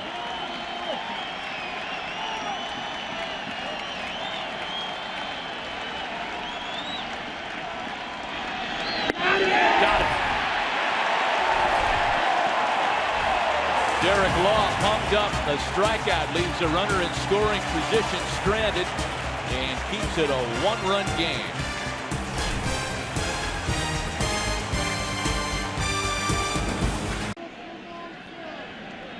To the bottom of the 6th inning, and Jake Arrieta back to work. He will face 3 left-handed hitting Giants, Gillespie, Crawford, and Panic. The first of which sends the ball up the middle, backhanded by Baez, throw to first, in time to get him. Oh my goodness. I don't think TV can do this any justice, by the way. We're going to try and show you how incredible this play was. Up the middle, slides, picks it up, and throws it off the back foot. And then Rizzo short hops it. That's unbelievable. He is a special defender. He's had a heck of a series on both sides of the scorecard. And we're going to have a meeting on the field. Umpires getting together to take another look at this one. Oh, Anthony Rizzo came off the bag, folks. That last look gave us a great view.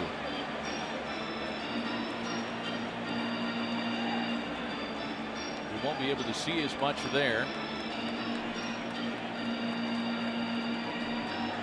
Rizzo goes wide to scoop it, and the question's going to be at any point did that foot come off before the glove, ball in the glove. I still can't get over watching it live. What? Yeah, they're showing it here on the big screen, and fans are reacting, seeing exactly what we see here, and that's that Anthony Rizzo did come off the bag. As John, as you mentioned, did he get back in time before Gillespie got there?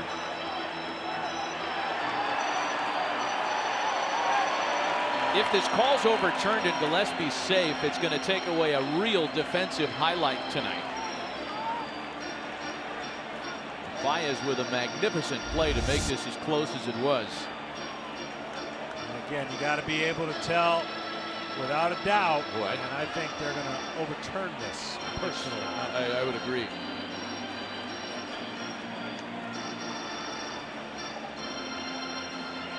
There's the distance right there for the bag, so that's probably the best view you get to see.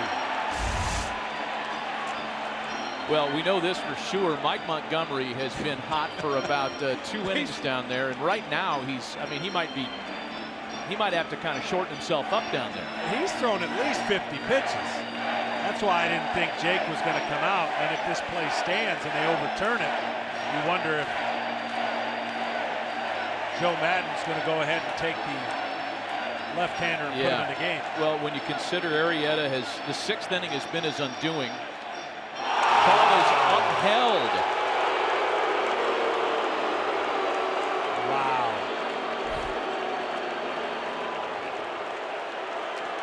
Boy, the one view that we had from up top was a pretty good look, but apparently what we thought we saw was not enough to overturn the original call on the field. So there's one away, and it will go down as a defensive gem for Javi Baez. There's Brandon Crawford now. He's 0 for 2 tonight, 1 for 7 in the series.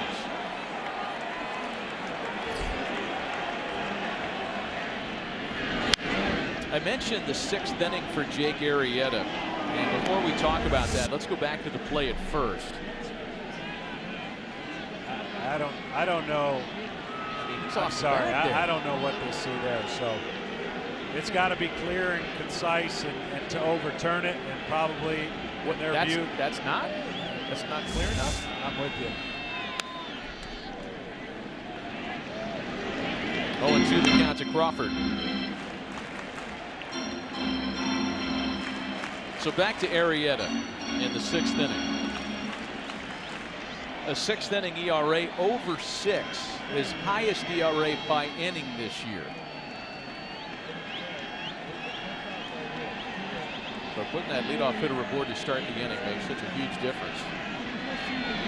Instead, 1 away, bases empty, and 1-2 to Crawford. Well, when you're dominating like he did last year, your pitch effectiveness is going to be much better. I mean, you're going to not throw as many pitches per inning, and your jams are going to be less. This year, especially in the second half, you hit this spot that you're talking about, and just his pitch counts were way too high in the 6th and 7th innings.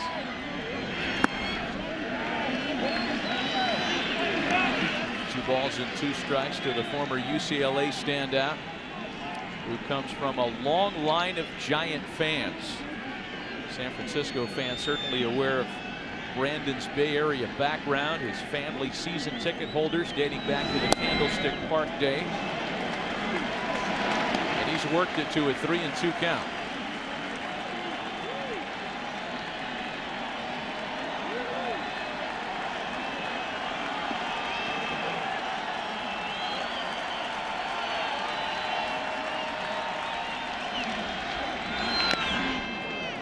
Still a full count to Crawford. Since 1995, there has been an 0-2 division series on 23 occasions. Only once has the team down 0-2 come back to win, and that was Bruce Bochy's 2012 Giants coming back from 0-2 to beat the Reds.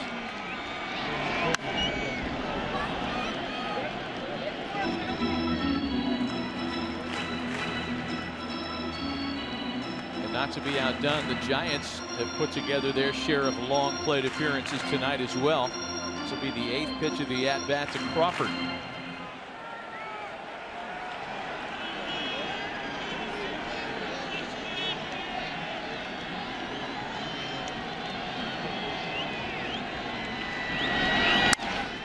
On the ground to shortstop. And Crawford's opposite number takes care of him for out number 2. A reminder, tonight's telecast is sponsored by Bud Light. Raise one to right now. And by the Lincoln Motor Company. Ken Rosenthal has some clarification on what looked to be a controversial replay earlier this inning. Kenny? Yes, Matt, here's what I've got from MLB. After viewing all relevant angles, the replay official could not definitively determine that the fielder's foot was off the base when the ball contacted the interior of his glove. The call stands. The batter is out. There it is. By letter of the law.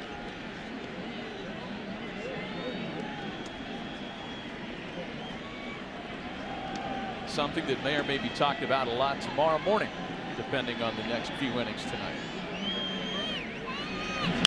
1-0 pitch to Joe Panik is fouled into the opposite corner. Well, you know, the year that Jake is having, if this score were to hold up, it would only be the 4th game that he would win this year with a team not scoring 6 runs or more for him. 15 games, 15-0 in 16 games, the Cubs have scored 6 or more runs en route to his victories. A one-hopper to shortstop. Russell gathers in this ball and caps off a 1-2-3-6 for Jake Arrieta. We're heading to the 7th inning tonight. Still a 1-run Chicago lead.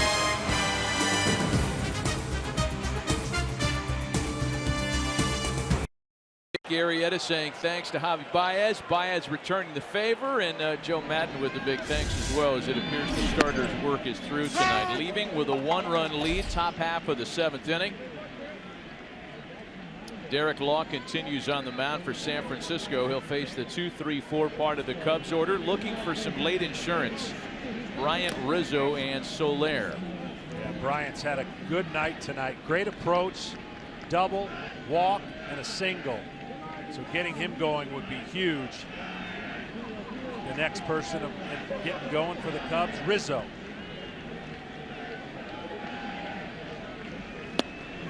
A ball and 2 strikes the count.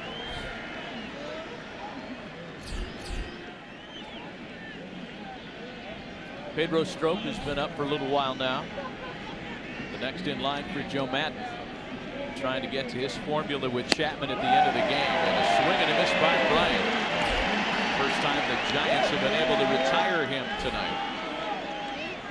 Postseason baseball continues tomorrow on FS1. The Nationals take on the Dodgers in an elimination game for Los Angeles after they were upended at home today. And if needed, the Giants will again look to extend this series against the Cubs. We do know that the ALCS is whittled down to Toronto, having swept the Tigers, or the Rangers rather, and Cleveland, after a surprise sweep of the Boston Red Sox, able to hold on today. ALCS not what you may have thought it would be about a month ago, when it looked like Boston was the class of the league. Texas virtually unchallenged in the second half atop the AL West. But it's the Blue Jays and the Indians vying for the right to move on to the Fall Classic. 2-0 the count to Anthony Rizzo.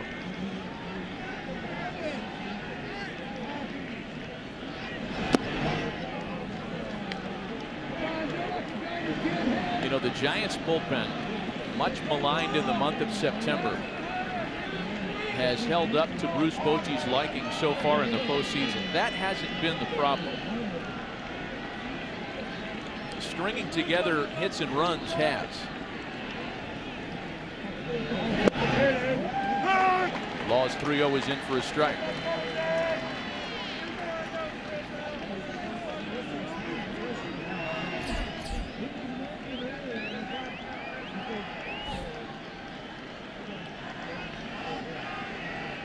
More reinforcements ready. One of the 3 left-handers for Bruce Bochy, Javier Lopez, is hot. A full count now, 3-2. He's worked his way back into this count. Still can't give in to a hitter like Rizzo. Maybe a changeup here, 3-2. Heater. Rizzo with a little pop over the second base bag for Crawford. And there are 2 away. You know, as a reliever, just watching Derek Wall, you can pitch with this kind of emotion, get fired up after strikeouts, because it's a short sprint. He's pitching with a lot of that adrenaline. As a starter, you really can't afford. You got to maximize your energy. And right now, he is about as pumped up and fired up to get one more out. And you'll see it as he walks off the mound. Jorge Soler has been quiet tonight, making his first start of this series. 0 for 3 thus far.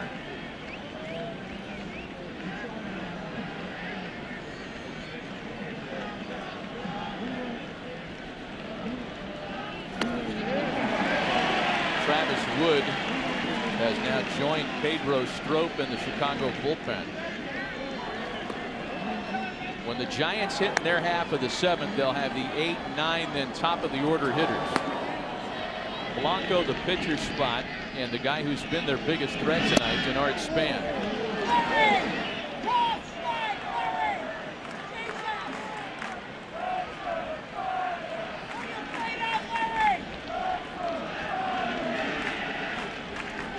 Balls and a strike to Jorge Soler. To 3-1 now.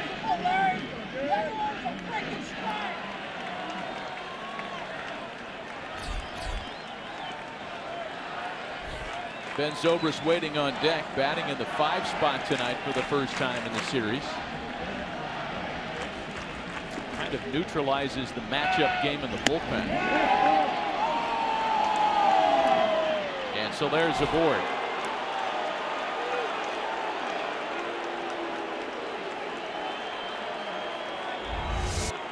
I'll let you be the judge here.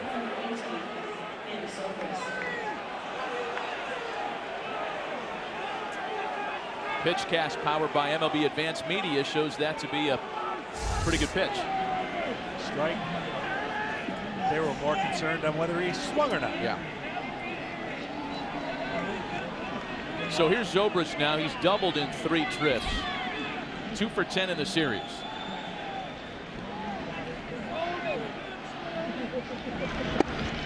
The Cubs have been an exceedingly patient group at the plate this year.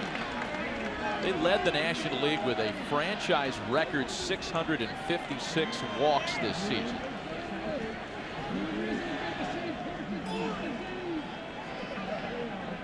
Soler aboard on the 2-out walk, and Zobrist lifts a fly ball into center. Span has it, and the Giants have 9 outs left to try to keep their 2016 season alive.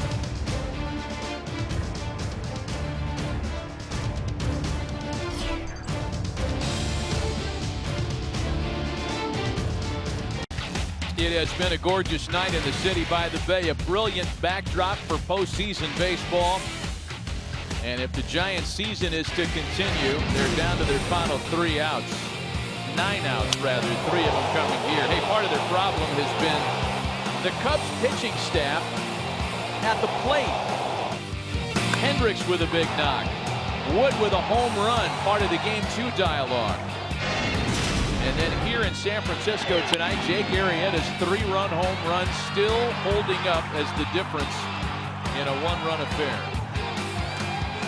Who needs the DH? Say the Cub pitchers.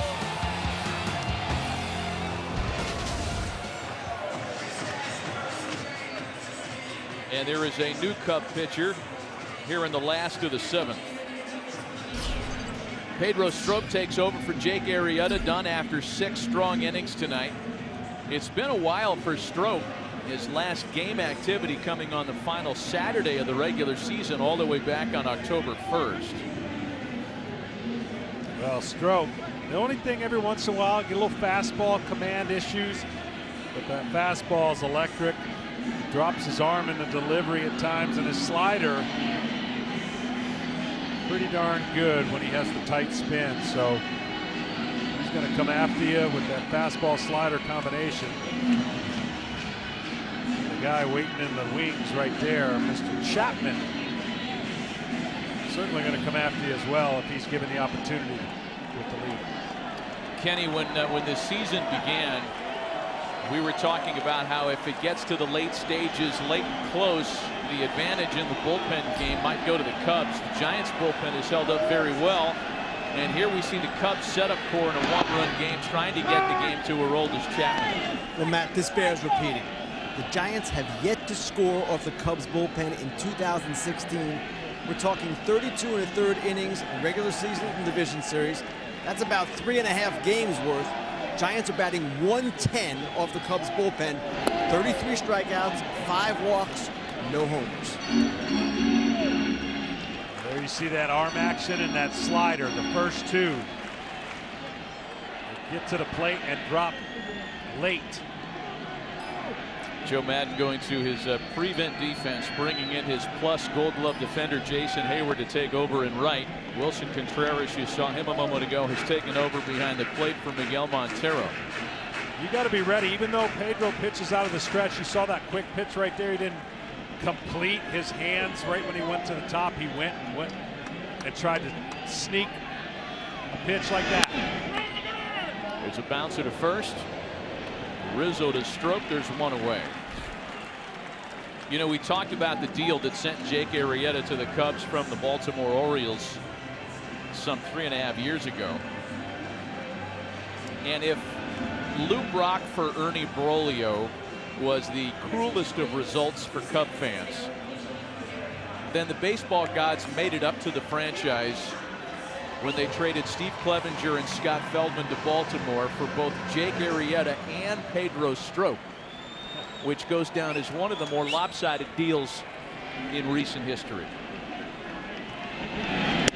If you think about it, both were struggling, right? So they had given their time there and figured, well, we're not getting what we wanted. Maybe we'll find something else. And what the Cubs found was 2 dynamic pitchers that have figured it out in a relatively short time.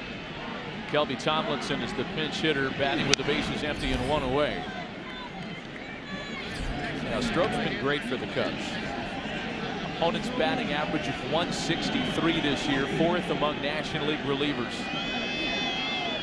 The only blemish on his season, little time on the disabled list with a left meniscus tear at the end of the season. Missed just over a month.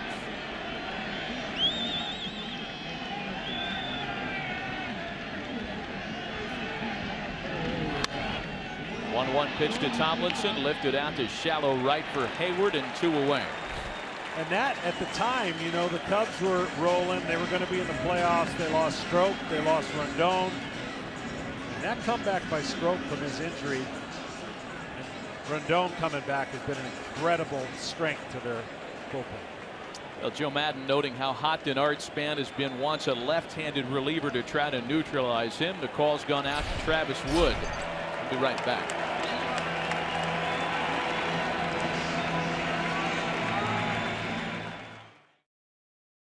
Dana White will be live in studio. There's always fireworks when Dana sits down with Colin. You won't want to miss it. Wednesday at noon Eastern, 9 a.m. Pacific, only on FS1.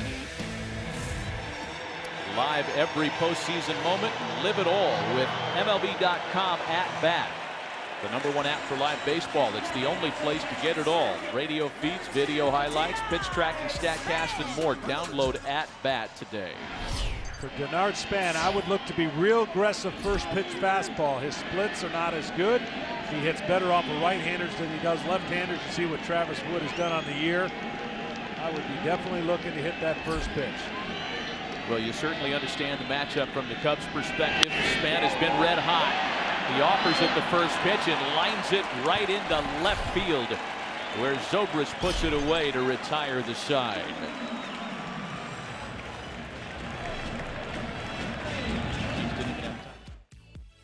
The top half of the 8th inning. These guys have got the jack-o'-lantern, the Jiffy Pop popcorn. Reminder, people affected by severe weather and other disasters need your help now. To support those impacted by Hurricane Matthew, text Matthew to 90999 to give $10 to American Red Cross Hurricane Relief. Addison Russell opens the visitors' half of the 8th. A new pitcher on the mound for San Francisco. He is the big hard-throwing right-hander Hunter Strickland. He's got a live arm. You saw the slider right there and the fastball. A lot of people in this organization at some point think he could be a closer for them. Of course, all the talk early on was his debut in the big leagues in the postseason. He gave up a few too many home runs. But he has rebounded nicely, and again, electric arm at 99.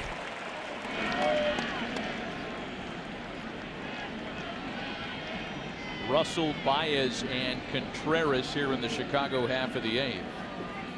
Yeah, the home runs you're talking about came in the 2014 postseason. 6 home runs in 8 1/3 in his postseason debut. Silver lining to it was the Giants winning a World Series title that year. But it says a lot for a guy to come back that next year, and I asked Bruce Bochy how he handled it in spring training. Did they have to talk to him? Did they have to say? Because that can just crush a young player. But he said he's handled it great. His mindset's been really good, and he's put in the work and having a really fine year, and certainly working his way up into possibly that spot one day and closing.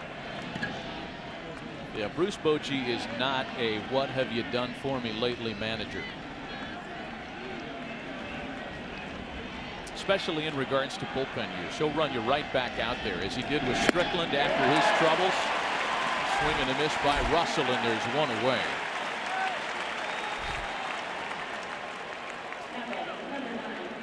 That's the pitch he was missing before, and if you just, in the big leagues, are confined to just one pitch and they don't have to respect the other, you're going to give up your share of fly balls, and in his case, home runs. But now that the slider's coming into the mix, the hitters really can't just sit on a fastball all the time. Javier Baez has singled, scored, and reached on an error tonight. Made a phenomenal play up the middle earlier in this ballgame. A ball and no strikes to him here with 1 away. See, that's a great pitch. That has more of an effect to a hitter when you move his feet and he says, whoa, 100 miles an hour inside. Close enough to be a strike. Now you can follow it up with a slider if you want. We'll go right back in there. Into the opposite field for Pence. And Baez is retired.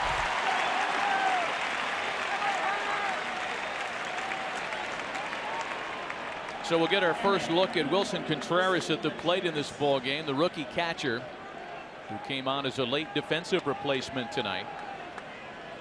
And just when it had looked as though Wilson Contreras was wearing down at season's end, he finished the year in great shape and has gone 2 for 3 in limited duty so far in this best-of-5 division series.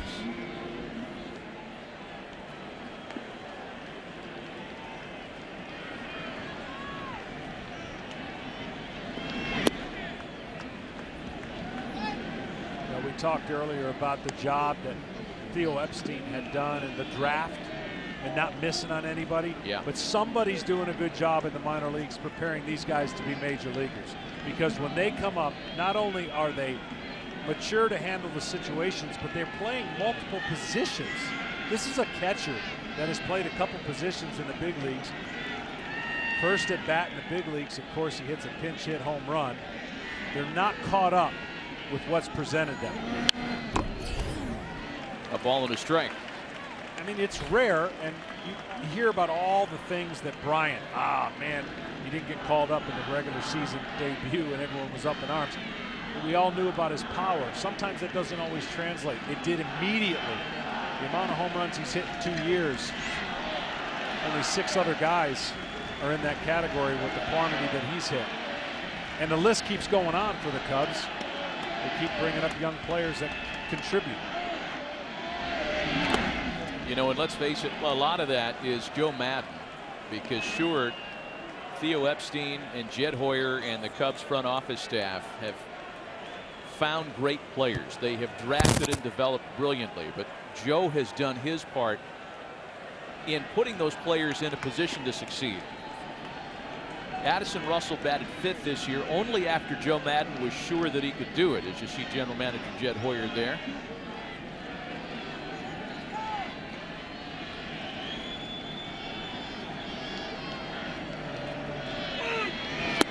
And you know what's amazing? Both managers do it in unique but drastically different ways. Bruce Bochy, loyalty, calmness, doesn't have to say a whole lot. Maddon, his sayings, his antics, all the different innuendos, both leading their teams to the position they're in right now with strength and respect.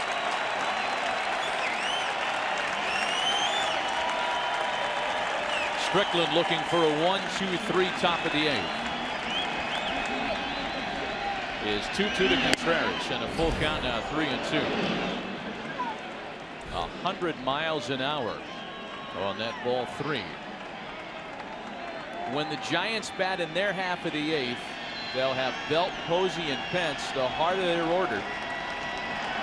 And we're assuming against that man, the former closer, Hector Rondon.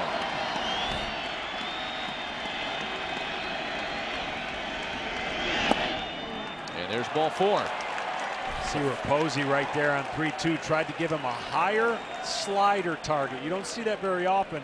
The reason he did that is the last couple were bouncing. Here's the target, slider, right? You'd think that's a fastball. He's trying to get his sights up to deliver that pitch close enough to a strike so that he could entice Contreras into swinging.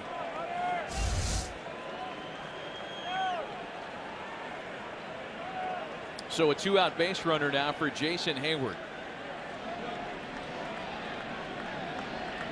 Hayward 1 for 7, having started the first 2 games of the series. A late defensive replacement tonight.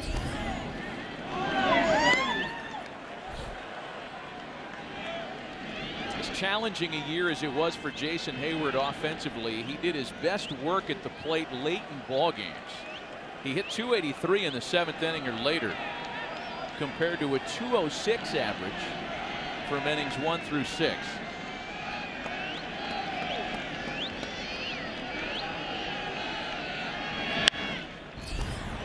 1-1.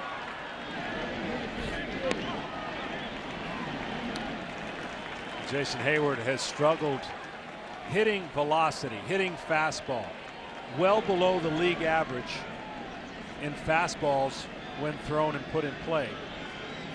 And I would think this case right here, Strickland stays right with it, as you saw Posey trying to get again the higher target. Getting the old throw over, looks like, right there.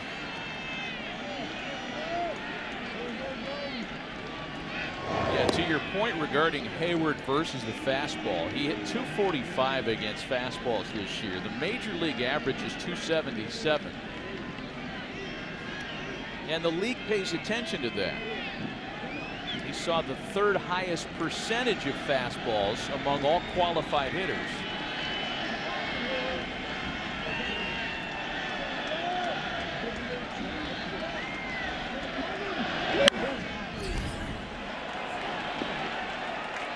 That's fouled out of play to put Hayward behind a ball and 2 strikes. Well, it isn't for now, and it isn't for the foreseeable future as far as how many games they have left in the postseason for the Cubs. But Jason's going to have to go in the offseason and really, really retool the mechanics of his swing in order to turn this around for the future of him and the Cubs.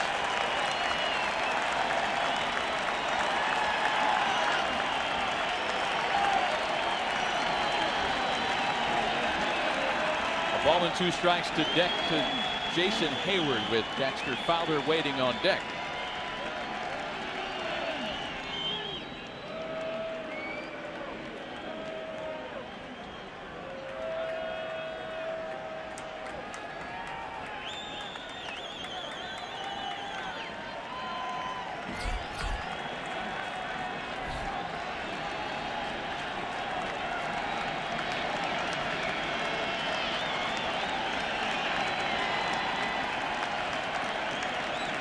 Strickland gives Contreras a look. Now he's ready on a ball and 2 strikes.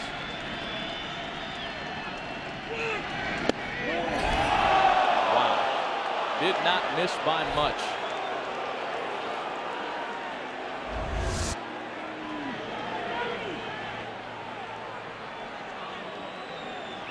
Just a bit outside. It's a nice take by Hayward. So 2 balls and 2 strikes.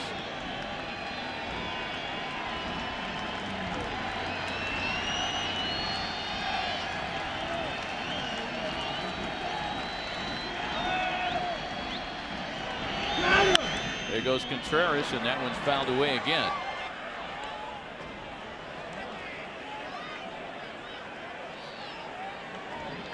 Well, they went with the slider there, and I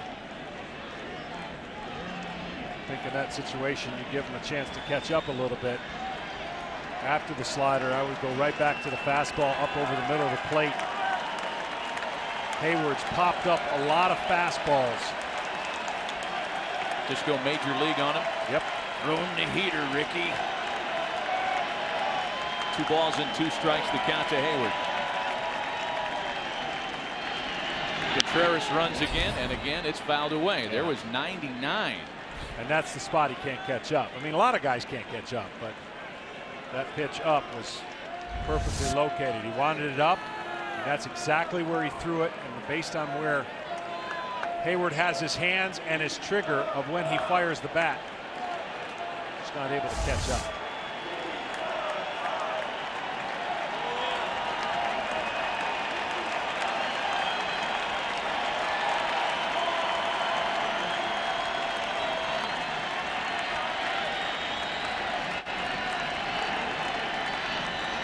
Contreras again running, and there's a swing and a miss to wrap up the 8th.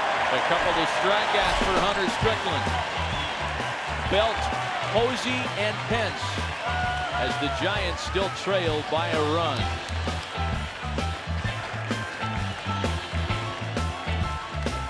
Let's MLB fans dig into the game with unlimited LTE data on their smartphone. Show us how you're a baseball fan by using hashtag #UnlimitedBaseball for a free MLB Shop gift code and the chance to win tickets to every 2017 World Series game. Travis Wood continues after throwing 1 pitch to end the bottom of the 7th. And he's going to have to run the gauntlet here in the Giants' half of the 8th. Belt, Posey, and Pence in a 1-run game.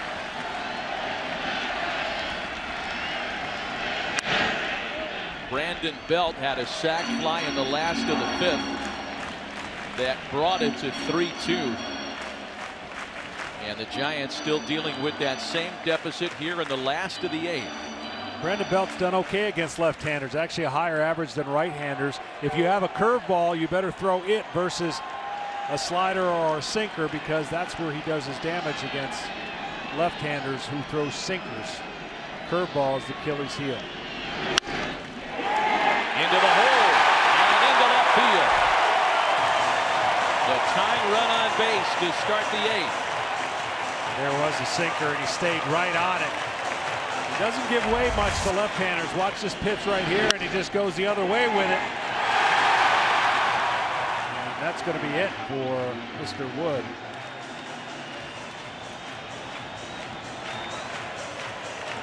You don't know it, but he's super excited right now, Bruce Bochy. He has waited patiently for his lineup to come alive. Cubs will make a pitching change. Tying run aboard to start the last of the 8th. We'll be right back.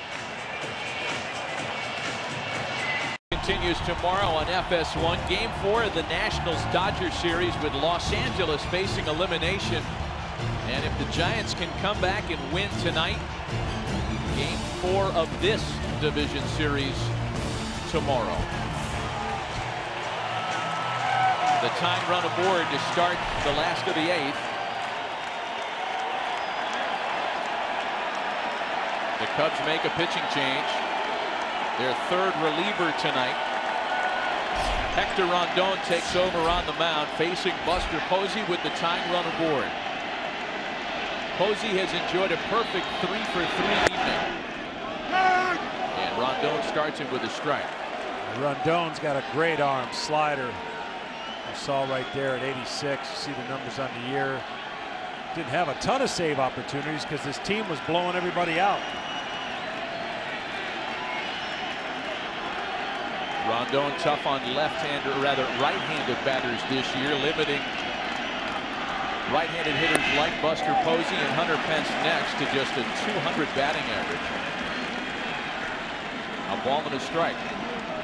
Sid, when it was 3-0, if the Giants could grind their way back into the game, that's what they have. There's no give in this team, and that's why their manager has instilled a quiet confidence in each one of them.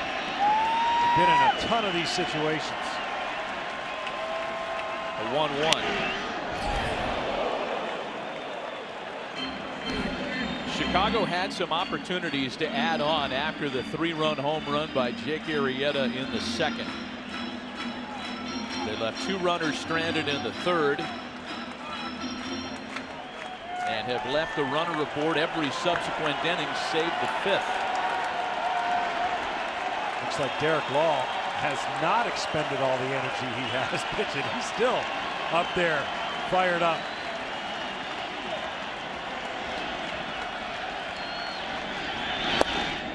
Two balls and 2 strikes to Buster Posey.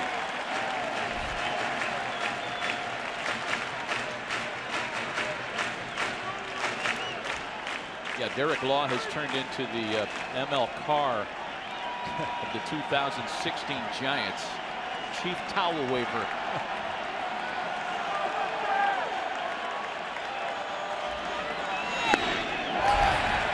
Full count now.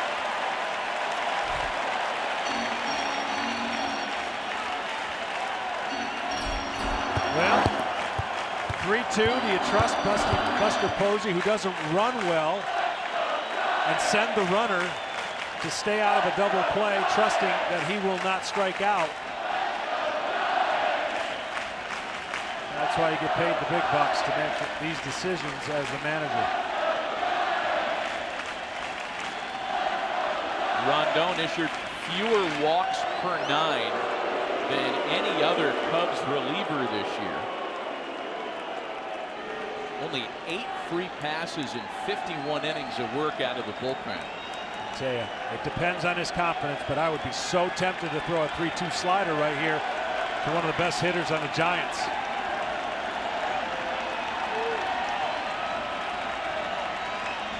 Belt runs. And there's ball 4.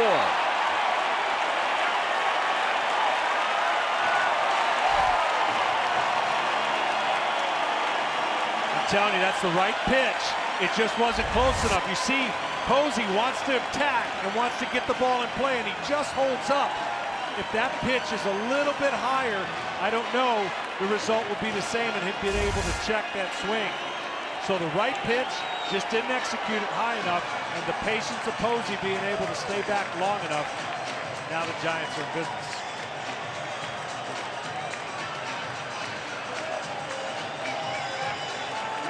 First and second, nobody out. Hunter Pence, the batter.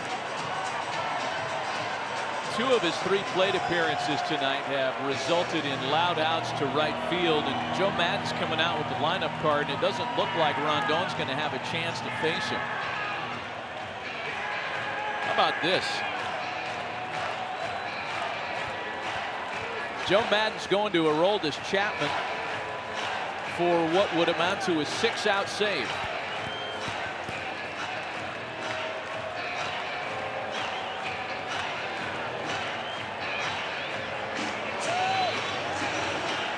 Wow.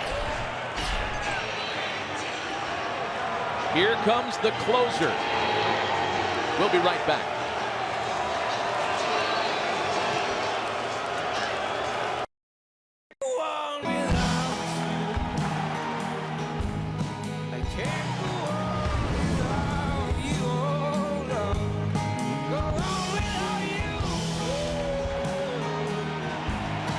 Well, Joe Maddon wants his best here in the 8th with nobody out. The tying and go-ahead runs aboard for San Francisco, and the Cubs have made the move for Aroldis Chapman. They're hoping for a 6-out save out of their imported closer, who was perfect in save opportunities after the trade from Cincinnati. His first pitch to Hunter Pence, big swing and a miss at a 99-mile-an-hour fastball. Yeah, Hunter Pence doesn't see a fastball he doesn't like. I was just getting ready to say, no chance he bunts here. He's hard enough to hit, hard enough to bunt, with left-handers coming up behind Pence. The chances of the Giants dramatically increase with what Pence does here at the plate. Behind 0-2, 102 miles an hour. So now Pence, as he does in most of his at-bats, after 2 strikes, he's going to try to find a way to put this in play. He'll cut down the stroke, he'll choke up, and he's going to do everything he can to try and advance the runners, if nothing else, put the ball in play. Belt and Posey aboard. A ball and 2 strikes. Hunter Pence, in a small sample size, has had some success against Chapman in the past, 2 for 4.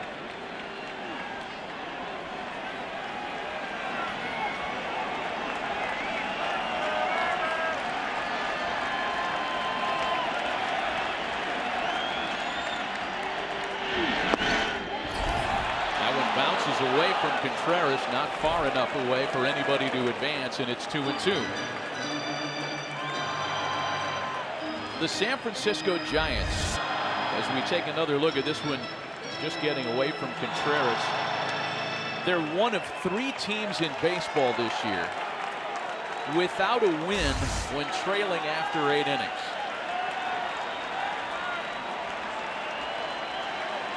Down a run in the bottom of the 8th here.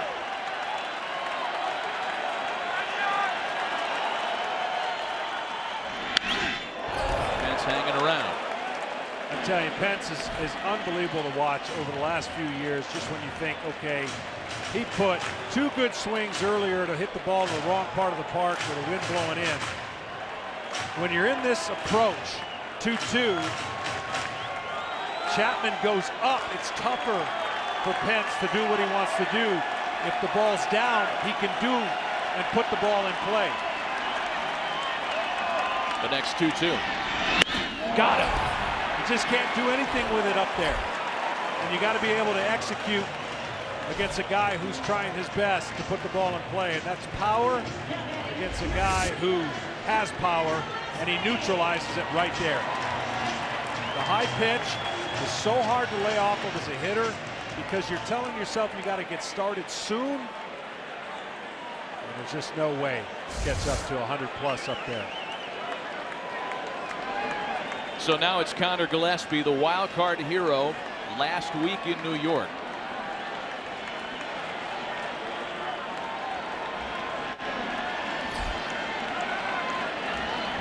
His first meeting with the hard-throwing Cuban closer. Aroldis Chapman, by the way, has had one 6-out save opportunity in his career prior to tonight, and that was in August of 2013 as a Red. He converted on a 6-out save chance against Arizona. Joe Maddon doesn't care about any past history. He wants his best in the biggest moment of the game right here. Gillespie to right. Almora back. He can't get there. Belt scores. Here's Posey, and the Giants have taken the lead.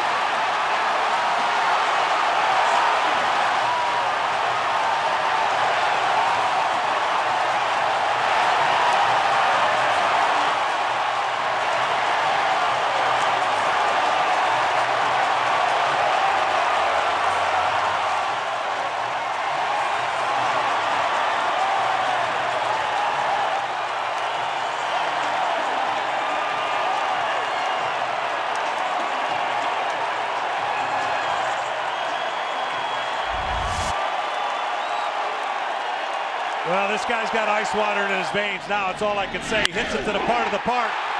The only place Almora does a great job and almost getting to it.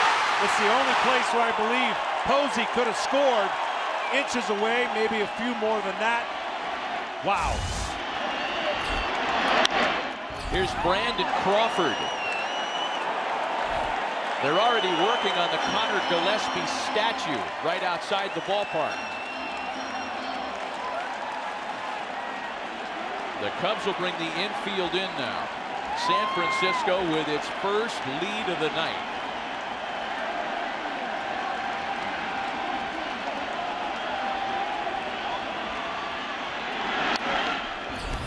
You know, one of the decisions Joe Maddon had to make the bullpen moves that he wanted here was to double switch his best defender out of the game, and that's Jason Hayward.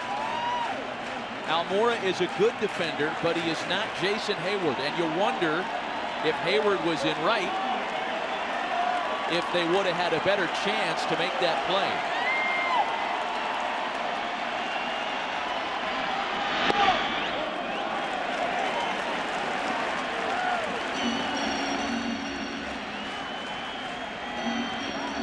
A ball and 2 strikes that count to Brandon Crawford.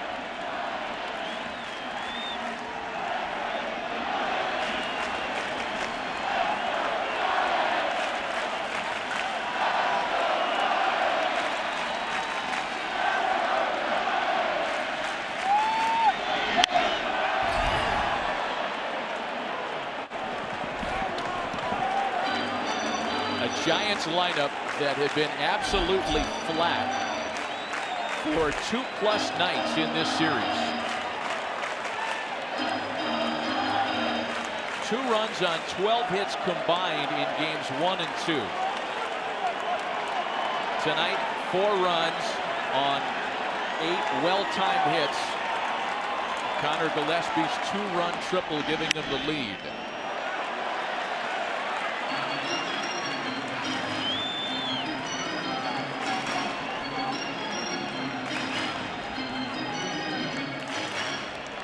Maybe the recipe for having success against Chapman is never seeing him before.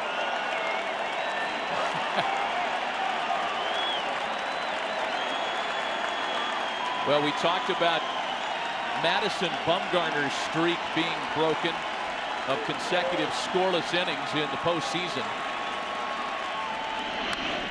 The Giants have broken another streak, a futility streak, in that they have finally plated runs against the Chicago bullpen. Something that hadn't happened for 33 1/3 innings this year.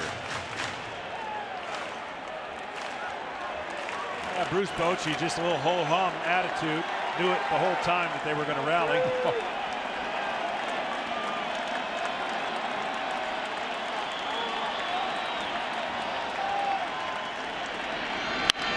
And Crawford singles in another.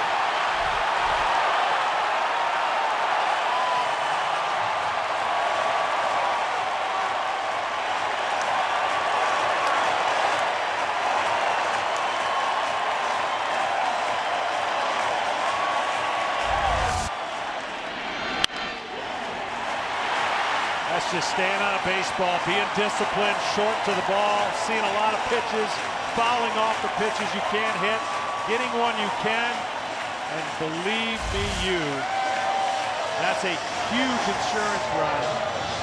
And now they're going to have to get somebody going in the bullpen to save Chapman for not only tomorrow. Chris Bosio is going to come out, go into a Dean Smith four-corner stall. A 3-run inning for the San Francisco Giants. As we take you back to the big hit, the 2-run triple delivered by Connor Gillespie.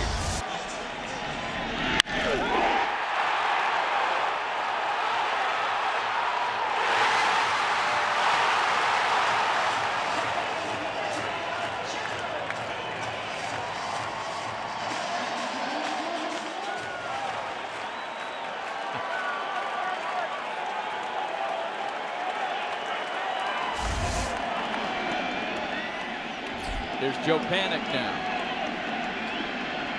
Still only one away.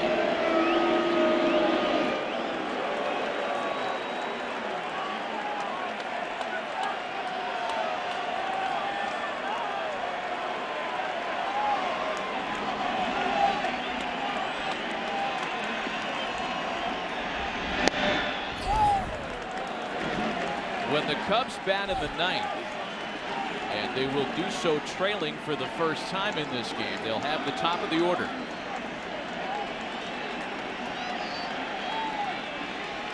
Sergio Romo is up in the Giants bullpen, having reclaimed the closer's job at the end of the season.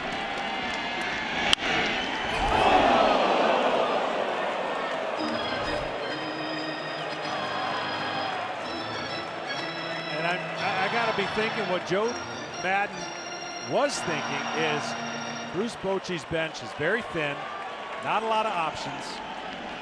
I'm going to have my highest leverage guy come in, even though it's facing a right-hander. He struck him out, but then a slew of left-handers are going to be behind him. And the chances are lefty and lefty with a 100-mile-an-hour fastball, you would think your odds are fairly successful. The one thing I will say, though, even if he gets through that scenario, tied or with the lead, sitting down and coming back out in the ninth is a little bit more difficult than people think.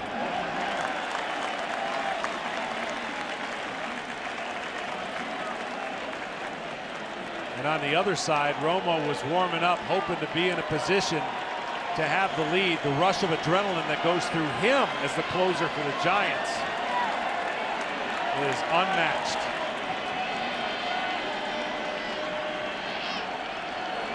There goes Crawford. Contreras' throw gets into center field.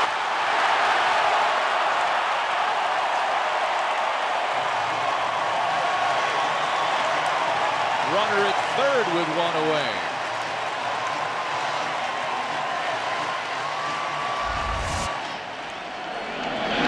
Well, something enough teams don't do. Closers typically don't have quick deliveries, especially a guy who throws 100 miles an hour.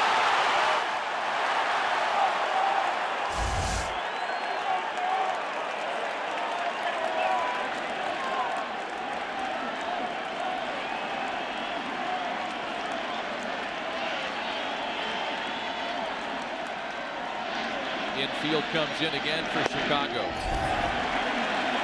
It's now a full count, 3-2. Chapman really laboring here. He came into this game with a lifetime ERA in this ballpark of over 5. His numbers include postseason play here as a Red. And he loses Panik on ball 4.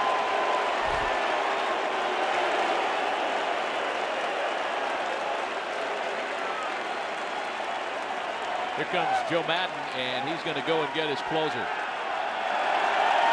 Chapman able to record only 1 out. Did not go as planned in the 8th for the Cubs.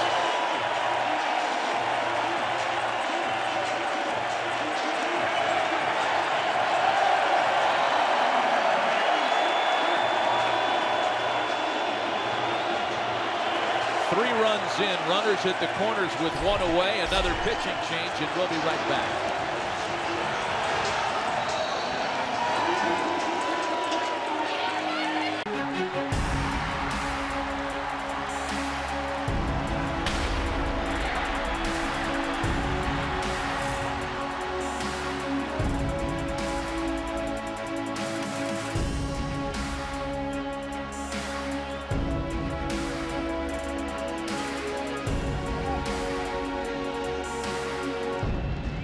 Well, these recent Giants postseason runs have unearthed a different, unlikely hero each time. Gregor Blanco is the first to face the new Cubs reliever Justin Grimm.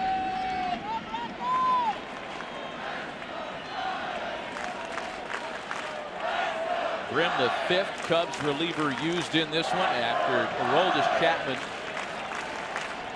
records only a single out here in the last of the 8th. Gregor Blanco 0 for 3 tonight. Runners at the corners with 3 runs in and 1 away. Snap thrown out of second. Hits Crawford to third rather. And into second goes Pennick. And Brandon Crawford is slow to get back up.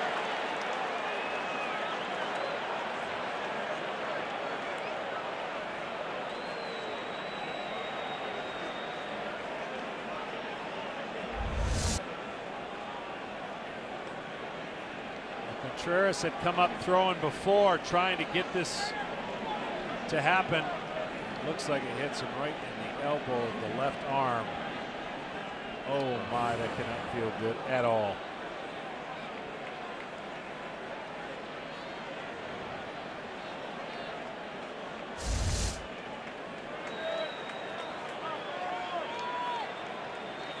Just waiting for the feeling to come back, I'm sure, at some point here.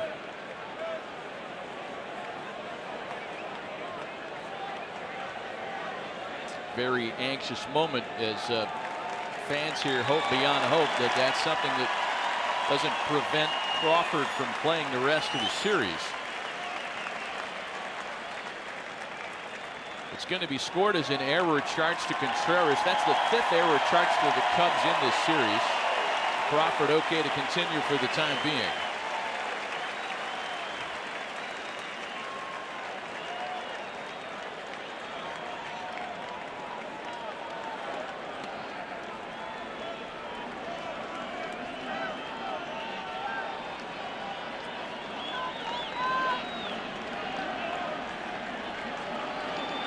How many times have we said it here in the last of the 8th? The infield in for Chicago.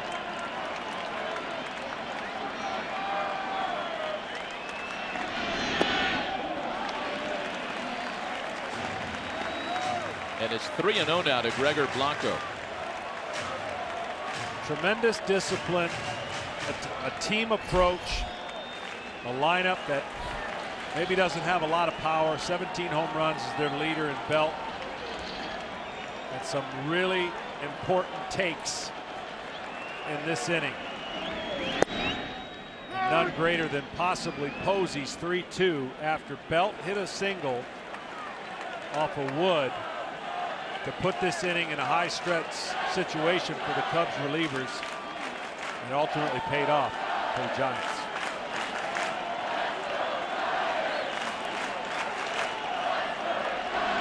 To Blanco.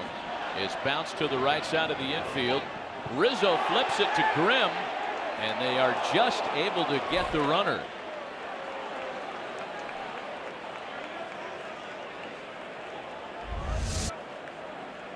This is closer than you want it to be. The pitcher always beats the runner there if he takes the correct route. You can see he beat him there with Baez looking to get there as well.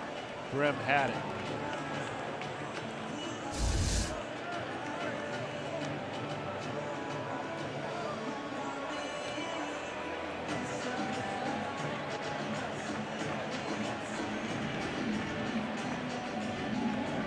pinch hitter will be Gorkys Hernandez, batting in the number 9 spot.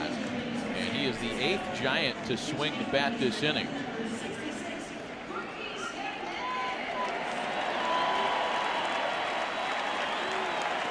San Francisco down to their last 6 outs tonight. I tell you, you push Bruce Bochy into an elimination scenario, and the darndest things happen. This one ain't over yet. Chicago still has the top of the 9th. But the Giants, for the time being, summoning up some late magic tonight. Not to mention Bumgarner grinding like he does to keep it at 3. There was so many opportunities the Cubs could have blown this thing open, and the only way that they scored the 3 runs was via the 3-run homer by the pitcher, Arrieta.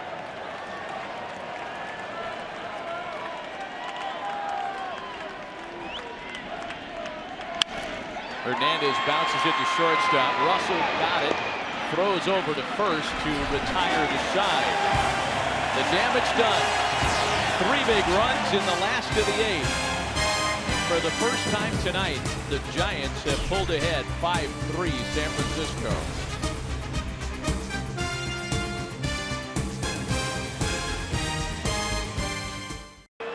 To the top of the 9th inning, and thanks in part to Connor Gillespie, the Giants are 3 outs away from keeping their 2016 season alive.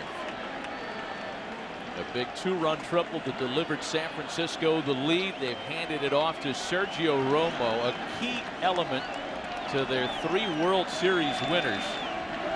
Missed half the season this year with a flexor strain in his right arm, but has since recaptured not only his past form but his past job, supplanting Santiago Casilla as San Francisco's closer. And if you're guessing what he's going to throw, it's slider, slider, slider, and more sliders. An occasional 2-seamer, but this guy flips up sliders and breaks them in different areas. Top of the order for Chicago. A ball and 2 strikes to count to Dexter Fowler. And there's the occasional sinker.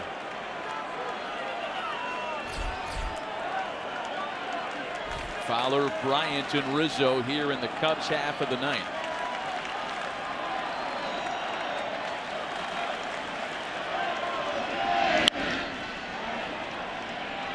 We asked Bruce Bochy if Sergio Romo at the age of 34 looks at all different than he did when he was closing out World Series games.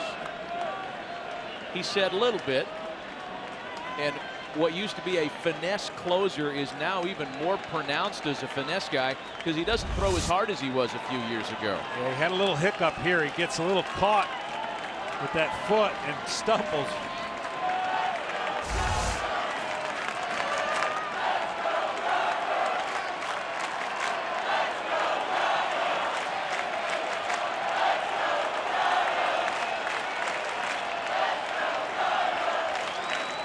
Back to the sinker away.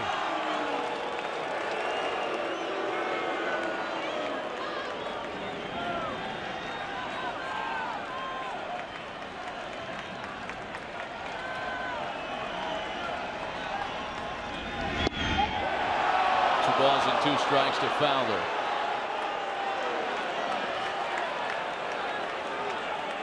Home crowd begging a bit on a pitch that was clearly off the plate. Well, they know what's coming up behind them, so they don't want to have anybody on base for Bryant and or Rizzo.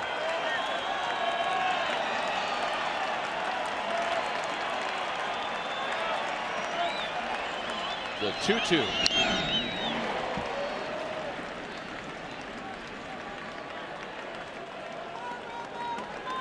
And Buster Posey a little nicked up there. Sergio Romo failed to get an out in his first career postseason appearance. That was back in 2010. But since then, he has not allowed a run in 13 postseason appearances here at home.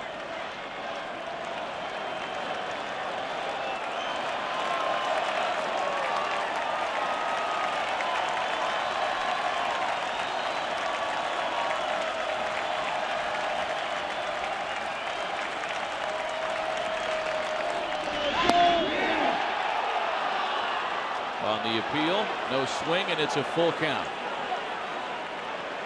That was an awfully good slider right there. This thing's late. Fowler trying to figure it out at the last second, holds up, doesn't get the call for the strike, and 3-2 count.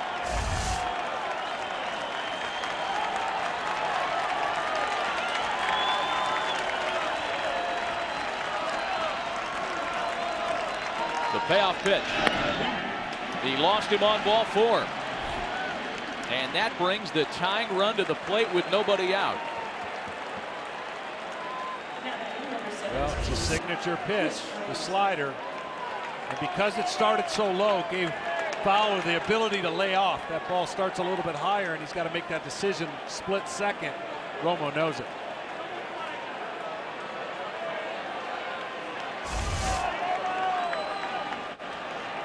Chris Bryant has had a nice night, 2 for 3 with a base on balls. He has singled and doubled tonight. On the year versus right-handers off the sliders, he's hit 6 of his 39 home runs.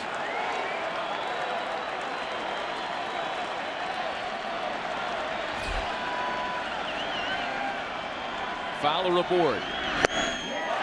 Swing and a miss on the slider.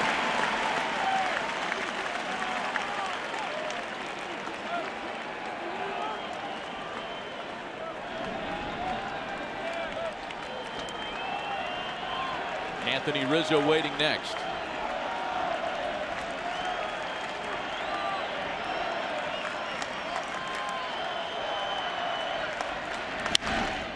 Swing and a high fly ball to deep left field. At the track, at the wall, Blanco leaps, and it's gone! Chris Bryant has tied it in the ninth!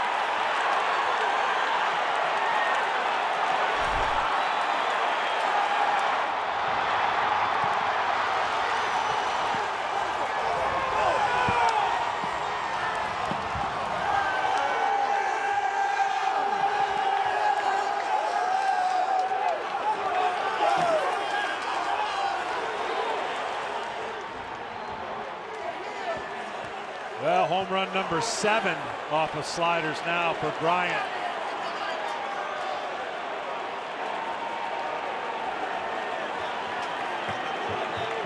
Just enough, too.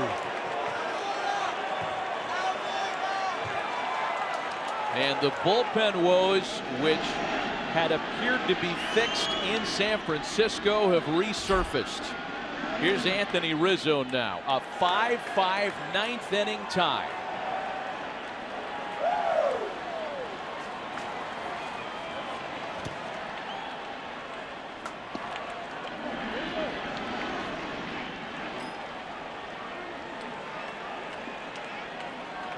Anthony Rizzo hitless tonight and 0 for 11 in the series.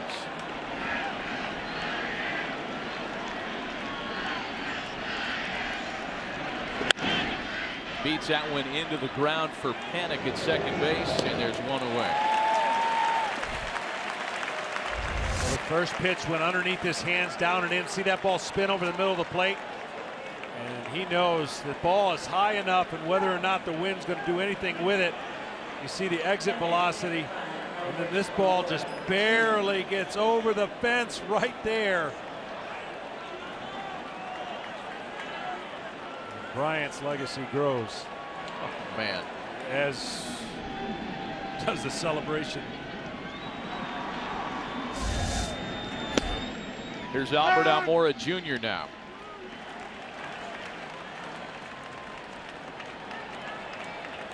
Almora making his first plate appearance tonight.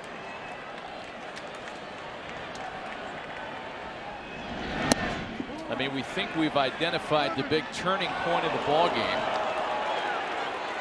The 2-run triple by Gillespie, which gave the Giants the lead. They added on.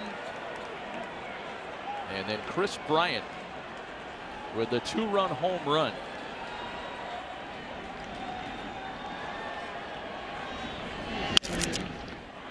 On a hop for Panic. Almora's retired. Well, Fowler did a great job. He just worked the hole at bat. He got to a 3-2 count and laid off the 3-2 slider. And then this home run that barely gets the backside. It hits the top of that car. I mean, that's as close as it can get.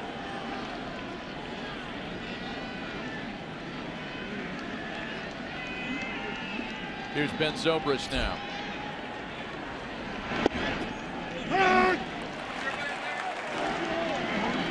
This is not a home run ballpark by any stretch. There were fewer home runs hit here than any ballpark in baseball this season.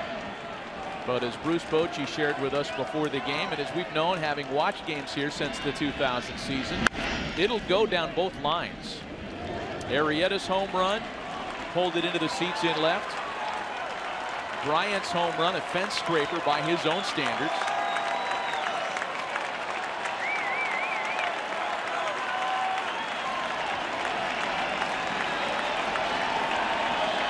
We knew this was going to be a good one, but we didn't think 5-5. We were thinking more like 2-1, given the quality of the starting pitching matchup.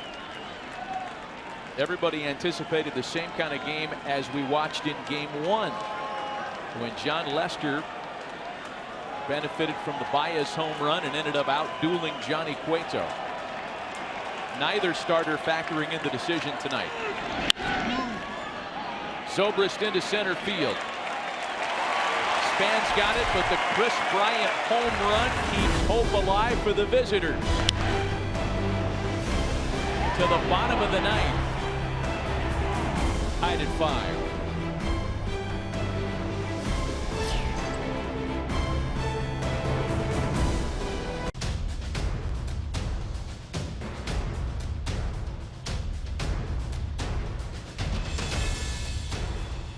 Just when it looked like Connor Gillespie's 2-run triple would be the story, Chris Bryant spoils the home party. His 2-run home run, forcing a 5-5 tie and sending us to the bottom half of the ninth. Welcome back. With John Smoltz and Ken Rosenthal, Matt Vasgersian. Some changes here for the bottom half of the ninth inning. The Giants have the top of the order. Span, Belt, and Posey against the new pitcher for Chicago. Their 6th reliever of the game is Mike Montgomery. Montgomery just threw his first pitch, but it was 75th pitch actuality. He's been in the pen throwing forever earlier in the game. Chris Coughlin takes over in the outfield as Denard Span sends a ground ball to Baez. And there's one away in the last of the ninth. This crowd had been pretty much quieted for most of the game and then erupted last inning, and they've been kind of shocked when you think about taking a 2-run lead against Chapman and then giving it right back.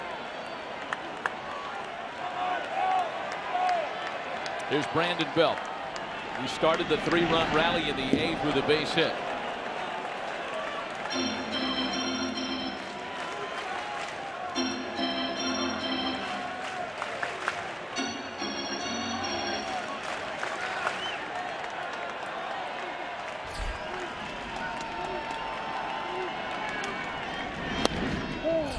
Two balls and no strikes.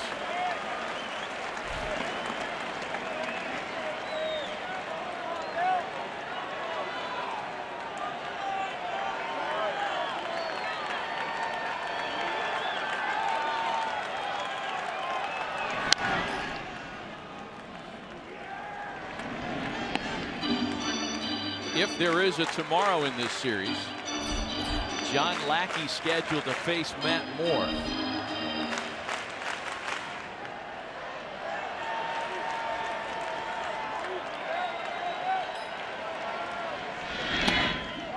And it's 3 balls and a strike to Belt.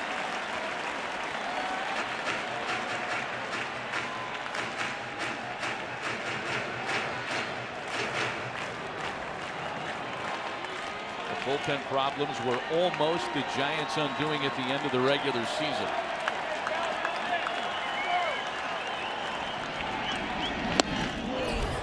Full count to Belt now as he was swinging on 3-1. That's a great fastball location in, tied up Belt. I haven't seen Montgomery. He's got a great curveball, have confidence enough to hit with it. Curveballs get Bell in trouble from the left-handers.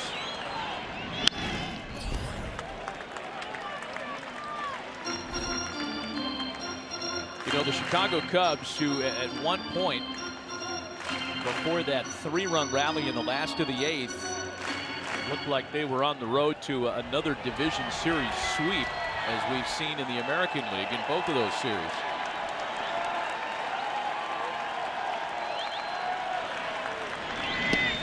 There's ball 4 to Belt. The winning runs on base.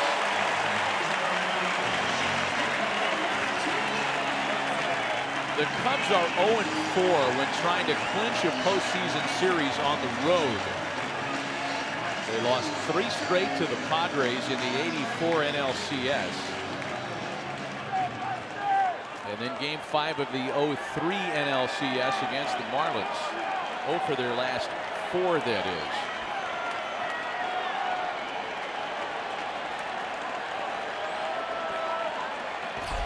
Here's Buster Posey now.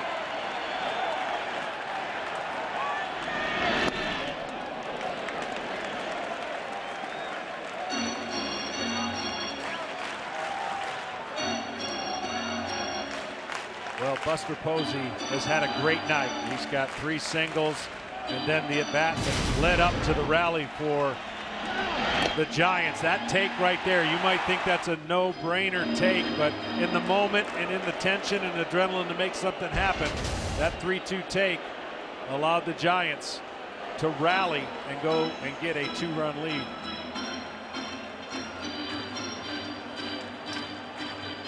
Conversation again on the mound with Chris Bosio. Meanwhile, for Joe Madden, he is running out of options, in particular in his bullpen. The only position players he hasn't used are David Ross and Tommy LaStella, and Carl Edwards Jr. is his last available option in the bullpen.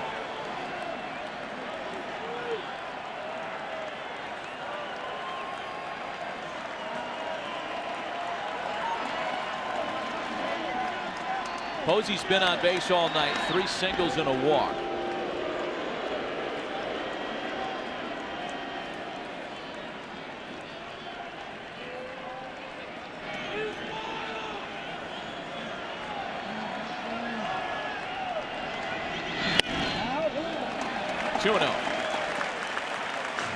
People realize how hard it is to come into a game after spending so much time throwing earlier. The 5th inning he was up, in the 6th inning he was up, and now back in the 9th, bottom of the 9th, he's in a situation I'm sure he never thought he would be in, that being Montgomery.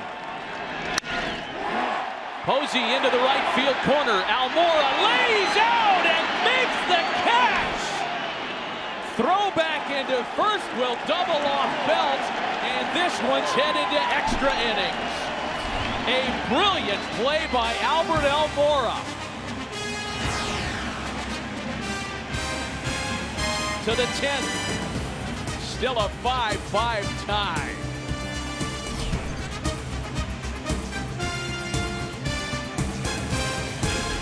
Action already. Almora Jr. has a chance to totally redeem himself, and he has, and doubling off Belt, which, by the way, he did the right thing. Belt's got to take that chance, because if that ball gets down, he scores, the Giants win. He read it off the bat as a ball that was going to slice away from Almora Jr., and his speed caught up with him. Addison Russell leads things off in the top half of the 10th. Sorry, Matty, I had to get a little Dumb and Dumber line in there on you. Listen, I did Major League on you earlier. I mean, that's what happens in an exciting night like this. Start doing movie shtick. It's 0-1 to Russell. Hey, look out. Boy, hot shot into the Giants dugout.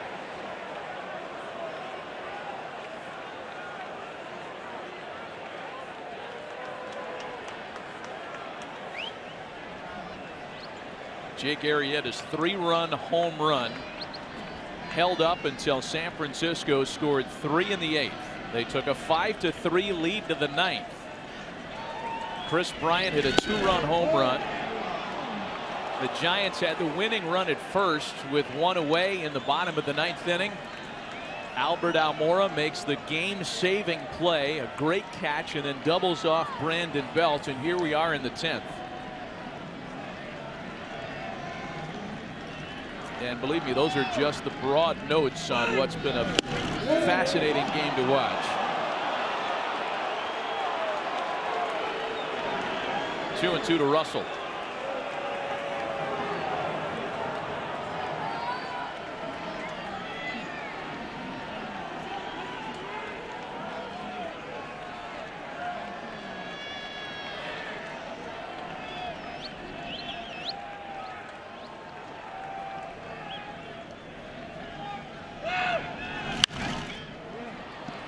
Fly ball slicing into right.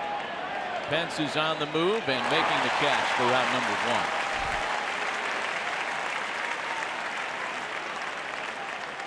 1. Boy, what a difference an inning can make for Albert Almora Jr. Almost made a fantastic play on the triple that drove in the go-ahead runs in the 8th, but certainly redeemed himself in the 9th. And by the way, I don't know that anybody makes that play in the 8th. Made the mention that Jason Hayward, he's the best defensive right fielder in the game. Maybe Hayward, but through no fault of Almora's, that ball got by him. Here's Javier Baez now. Yeah, the difference is a lefty on lefty hit the ball and it was going to Triple's alley, and he was running away from himself, which is the left hand having to reach across his body to dive in that one, whereas Posey hits a slicing liner to right in favor of where his glove hand is, maybe giving him a better chance to run that one down. Here Baez with that straight Gary Sheffield torque in that big hack.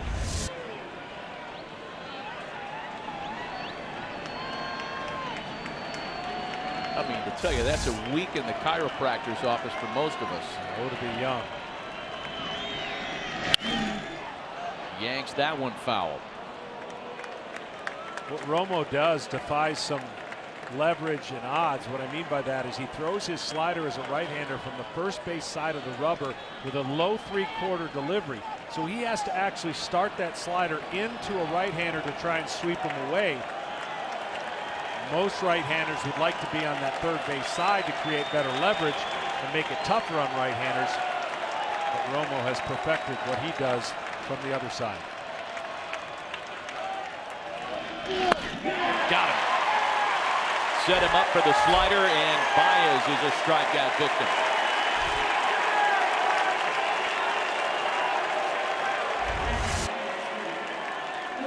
Here's the pitch, and he expands the zone. Nowhere close.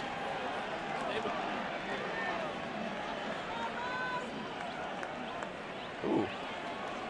What is that all about? I think Romo might have said something to him. This is a guy that's hit a couple, well, one home run for sure, and one just short at Wrigley Field.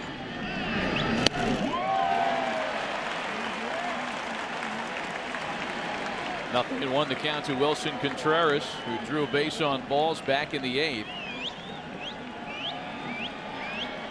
Turning into a night when some of the non-starters, the quote defensive replacements, are going to get a handful of at-bats. See how much spin. You see the miles per hour, 76. He throws it more like a curveball speed, but the way that he throws it and the tight spin he gets makes it very difficult, even though the hitter knows that's what's coming, to lay off of it at times.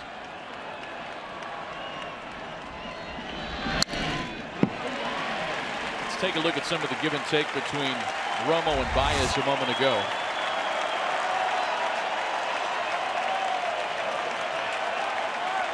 Okay. And that was why Baez reacted the way he did. Pretty sure that was Spanish. I was trying to lip read.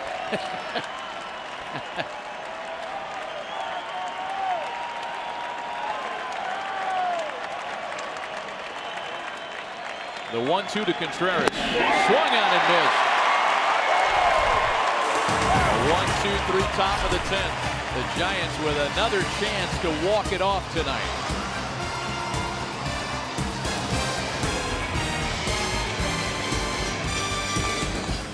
run in the 9th inning that yielded the tie, but he was perfect in the 10th, and he set up the Giants here in the bottom of the inning as we welcome you back inside. There has been more happening in this game than we have time to refresh you on. If you're joining us now, the night started with Jake Arrieta and Madison Bumgarner, and what we thought was going to be another pitching and defense game, because that's the way this series has gone. We couldn't have been more wrong. A 5-5 tie starting last of the 10th inning, and Hunter Pence, the first to bat for San Francisco. Pence, Gillespie, and Crawford against Mike Montgomery, who continues on the mound for Chicago.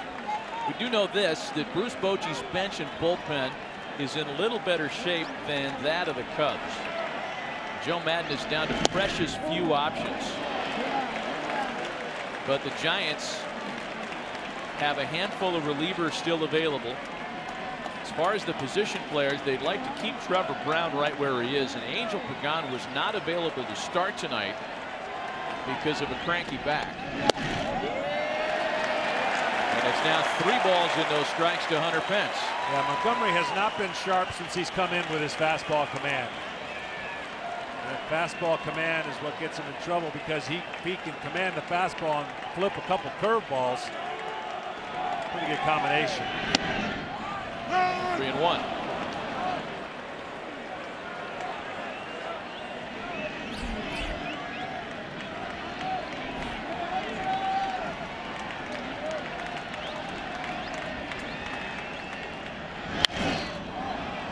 And it's a full count to Pence now, 3-2.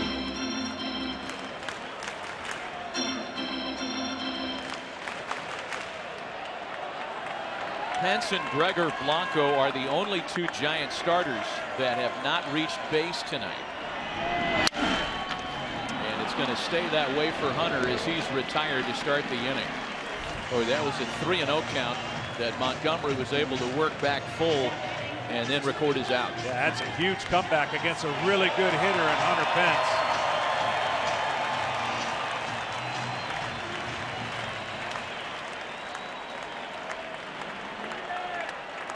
Here's Connor Gillespie now. Again, it was his 2-run triple in the 8th. It gave San Francisco a 4-3 lead. Well, we learned something tonight about him. Don't throw him a pitch over 100 miles an hour. According to Inside Edge, Connor Gillespie had never seen a major league pitch of 100 miles an hour or faster. What does he do on the first one he sees? At 101 from Aroldis Chapman, he delivers the 2-run triple. Say, get that out of here. I'm not.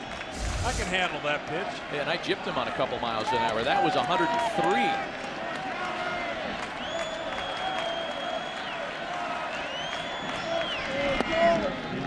We got to get the numbers right. The exit velocity was 103. The pitch was 101. Really fast.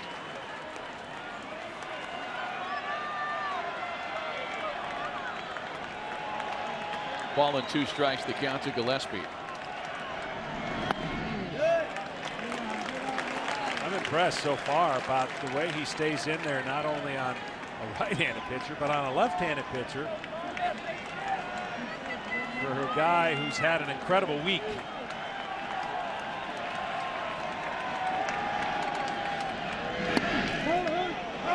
Got him looking.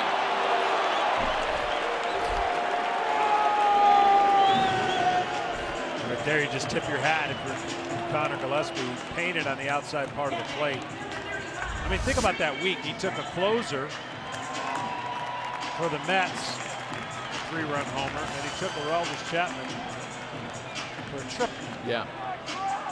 Yeah, Jerry's Familia is no soft tosser either.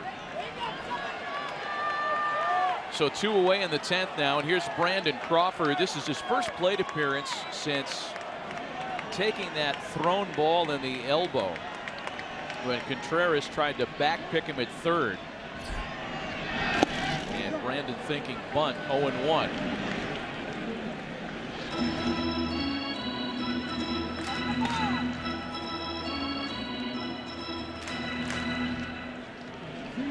Crawford singled in the 3rd run in that inning in the 8th. looked like at the time to be the insurance strike. Bounce to second base, and this one's going to the 11th tonight.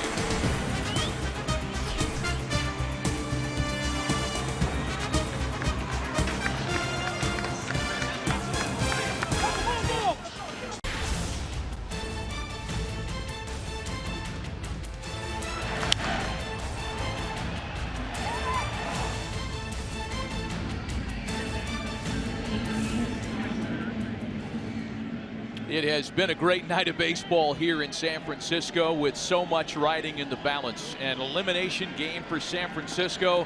The Cubs would like to finish things off tonight. The Giants, with a much deeper remaining bullpen than that of the Cubs, will use some of that depth here with the left-hander Will Smith taking over in the 11th. Chris Coghlan, the first to bat, making his first plate appearance tonight.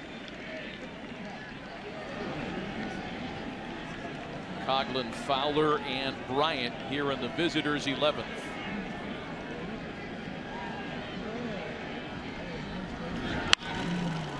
Line to second, and Panic's got it for one away. Well, meanwhile, the Dodgers and Nationals want to know what time they're playing tomorrow. The NLDS continues on FS1. Nationals and Dodgers. Game 4 elimination night for Los Angeles. And if needed, the Cubs and Giants play game 4 right here. And here's the rub as Dexter Fowler digs in now. If the Giants win, the Nationals and Dodgers play at 5 Eastern, 2 Pacific tomorrow. If the Cubs win tonight, the Nationals and Dodgers play at 8 Eastern, 5 Pacific. So it's a difference of 3 hours based on who wins tonight. You might be tempted to think that's not a big deal, but a shadows game versus a game in lights, there's a big difference tomorrow in Los Angeles, and the Dodgers again with their backs up against the wall.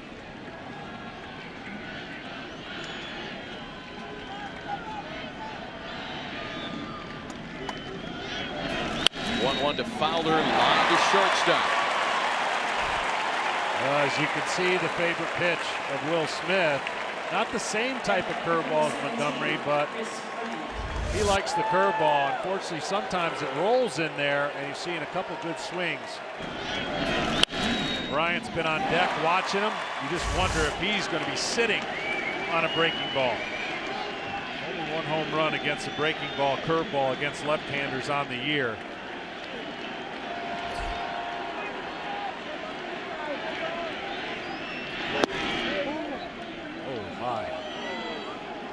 That's my first oh my.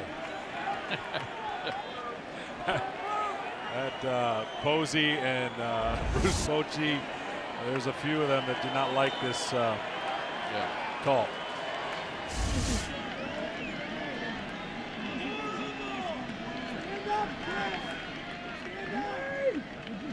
There's a strike to make it 1-1. Will Smith on a postseason roster for the first time in his career. Very good for the Giants down the stretch after being acquired from Milwaukee.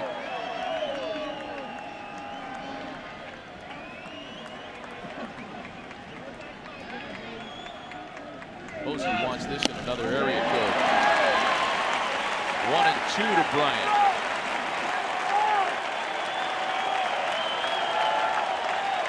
Giants will have the bottom of the order in the bottom of the 11th. Panic, Blanco, and then the pitcher's spot.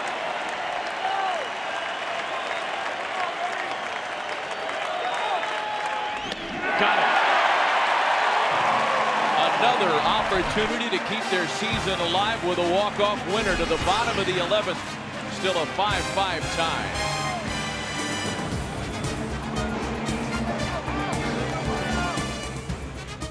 It has been a wild night in the city by the bay. A 5-5 draw going to the last of the 11th.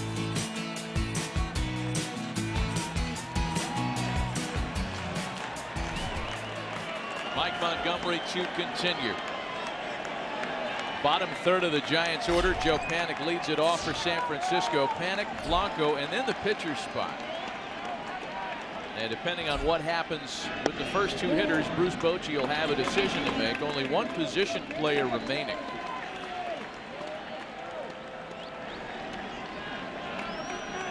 It's unlikely he's going to burn Trevor Brown with the bases empty. Jeff Samardzija would be an option. Will Smith might be able to swing it for himself.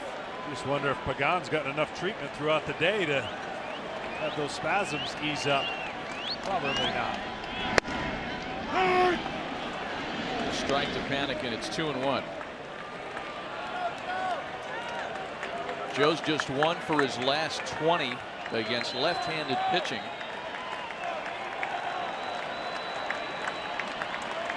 Montgomery got through the side in order in the 10th. And it's 2-2.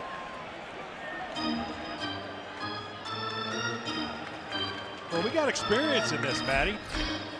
I played in a game in the postseason that went 18 innings in Houston. And you and I got a privilege of calling 18 innings in Washington. What's next? 6 hours, 18 innings, game 2 of the National League Division Series with the Nationals. Panik's aboard, and once again the winning run on base to start an inning.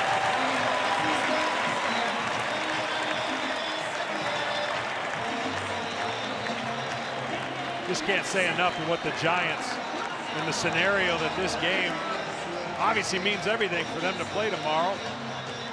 They just find ways in every moment to come up big. They won't go away.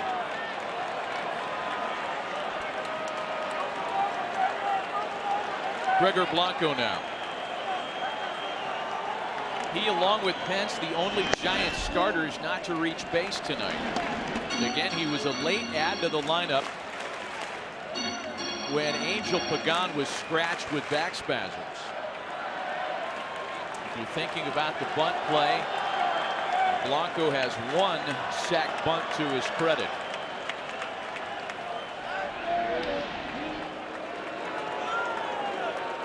Getting on 11 o'clock here on the West Coast, 2 o'clock Eastern.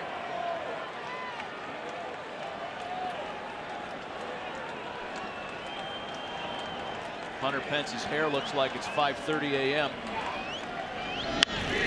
And Blanco bunting. Executes the sacrifice perfectly. The winning run in scoring position with 1 away.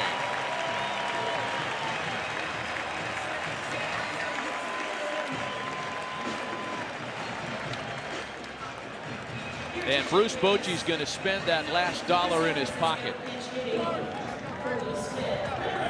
Trevor Brown will pinch hit. And assuming that Angel Pagan's unavailable, Brown is the last position player left in the Giants cupboard tonight. Well, they're going to go out and talk about this. They got the strategy of a base open and then a left-hander, Denard Span, on deck, and a left-hander with Belt to follow. So this conversation's either going to be, this is what I want you to do, walk him, or if the count doesn't go in your favor, trying to attack him early, walk him. But it shouldn't be pitch him carefully, because that's the one thing a pitcher doesn't want to hear. Be careful with this guy. You don't want to hear that. Just tell me to pitch to him or walk him. So right now it looks like they're going to pitch to him. Trevor Brown is a pinch hitter this year, 3 for 17.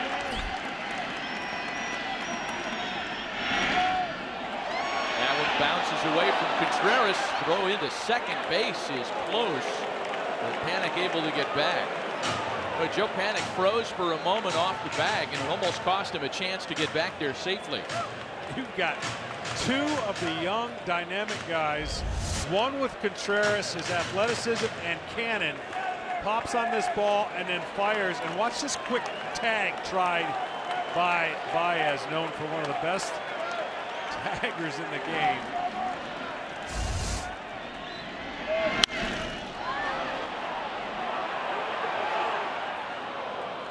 1-1 to Brown.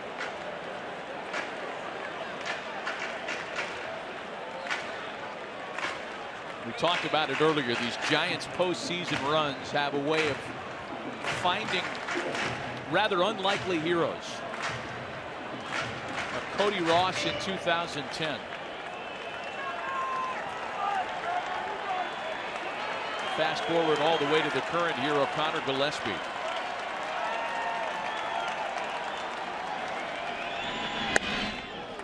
Another throw into second. Well, Panic's doing what he needs to do. He's getting a very aggressive lead. The infield's playing in a traditional defense. So what Panic is anticipating when the ball's hit, he's trying to get the best jump he can to score. And then afterwards, only when the pitch is not swung, Baez is eking back towards second base, anticipating a throw.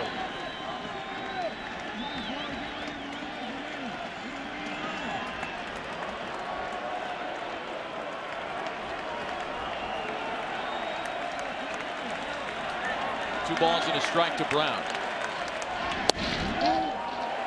To 3-1 now. All the way around from Coughlin to Fowler to Almora, rather shallow in the outfield.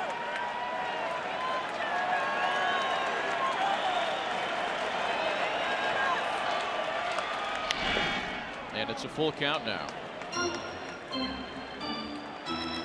Kenny, we understand there's a past history or a connection here. There sure is. Mike Montgomery and Trevor Brown went to the same high school, William S. Hart's High School, Santa Clarita, California. Goodness. Here they are in extra innings of an elimination game.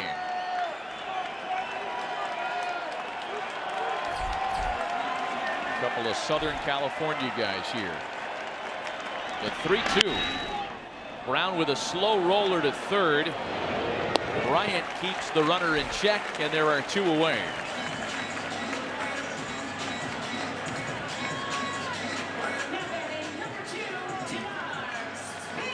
Good 3-2 curveball there. Actually jammed him a little bit. Every time Montgomery looks he's going to get a little erratic with his command, he finds a way to hone back in. Back 3-0. He came back on Pence.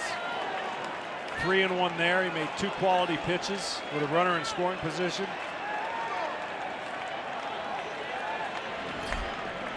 So here's Denard Span now. He scored 2 runs. He's doubled and tripled.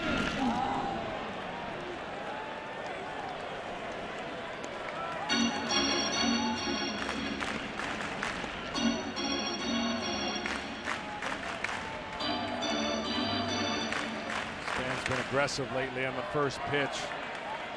Something hitting over 400 on the first pitch.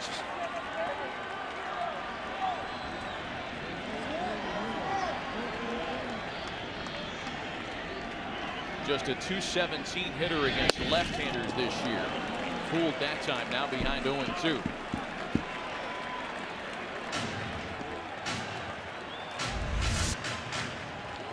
This one was more of the slider variety. We've been seeing the curveballs.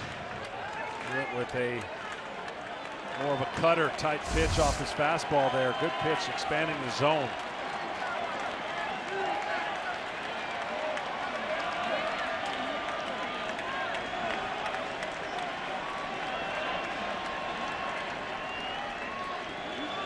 Joe Madden, as we mentioned, has only one reliever left, and it's Carl Edwards Jr., and he's up.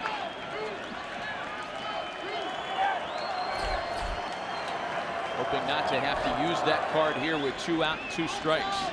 And the reason that's the case, he went with the knockout punch in the 8th inning.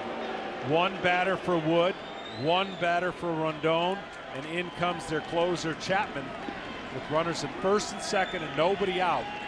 Looking for 6 out save. It did not work.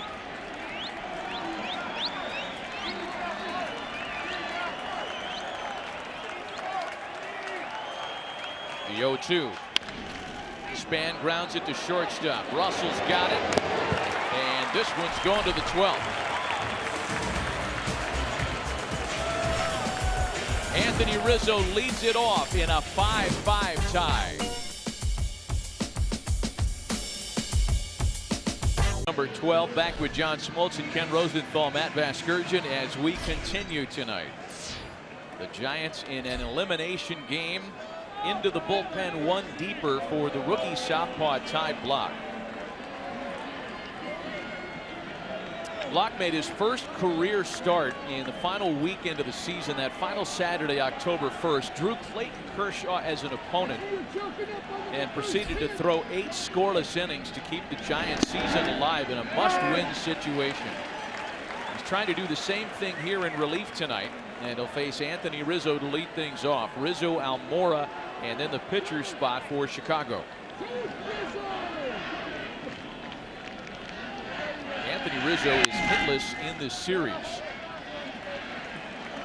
That block is just enough deception. He's got that quick arm when it comes out of the glove, and his leg, landing leg, almost looks like he doesn't really force it down. It just looks like it lands a little soft, but his pitch is speaking a lot bigger. Whoa. Ball and 2 strikes.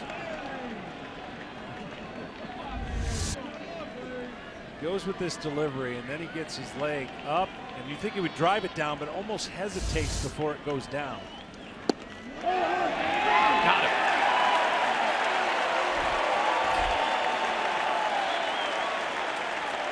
Oh for 13 in the series is Anthony Rizzo. He just painted right there on a fastball away, and that little hesitation,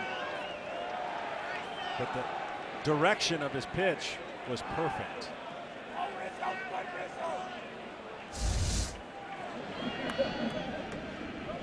Here's Albert Almora now.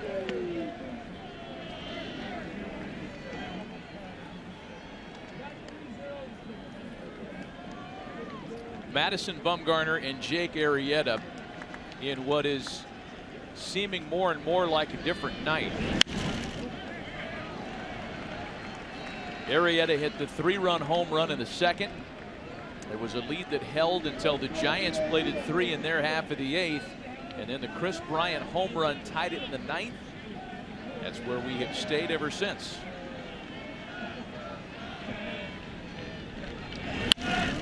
Almora lines to center. Span coming on. Dives and can't make the catch.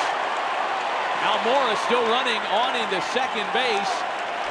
The go-ahead run in scoring position with 1 away. Yeah, they're going to look at that for sure. You could tell by Span's reaction that he had that right from the beginning. He turns his glove over.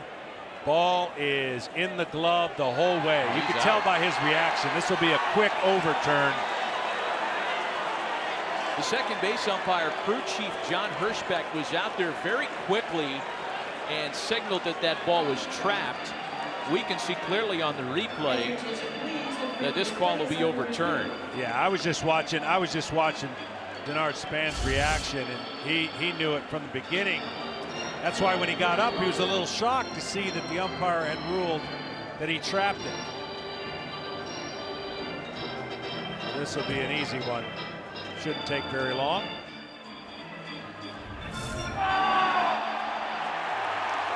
Did a nice job on a left-handed coming in without jamming his wrist, turning the glove over, and easily getting the ball in the glove.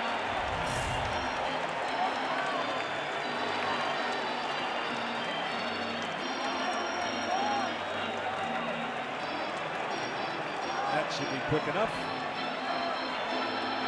Call's overturned. Denard Span puts his hands out like, see?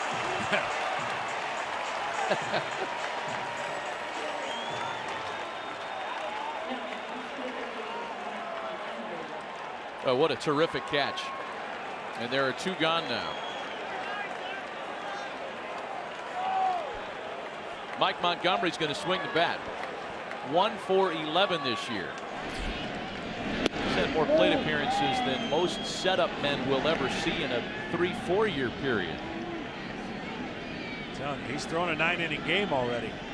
Bullpen work, getting ready, and then the innings he's been in. Now I just got to give him the take for a while.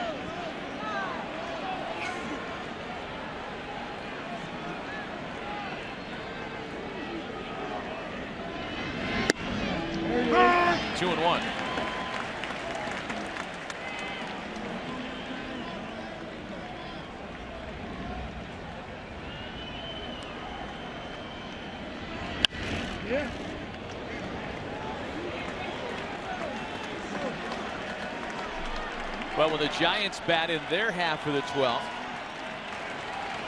Belt, Posey, and Pence.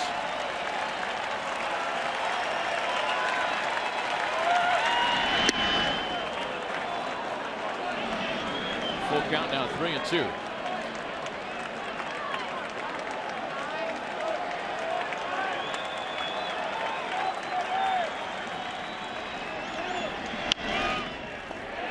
Back to block. And the rookie left-hander delivers a scoreless top of the inning.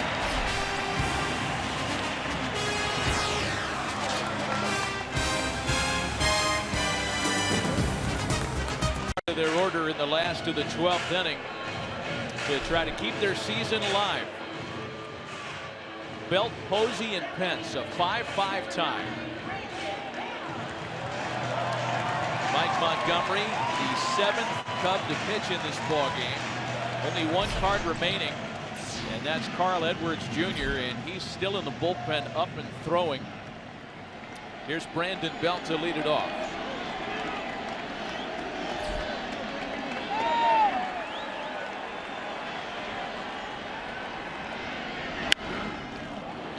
Little excuse me roller up the line to first, and Rizzo has it. There's one away. Excuse me is definitely, Belt was looking to come out of his shoes on a fastball that he was hoping to guess, and this ball just eats him up inside. He was already committed.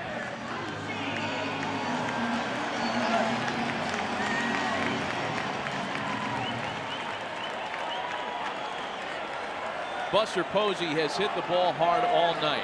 3 singles, a walk, and a line out in the 9th that Albert Almora Jr. made a brilliant diving catch on.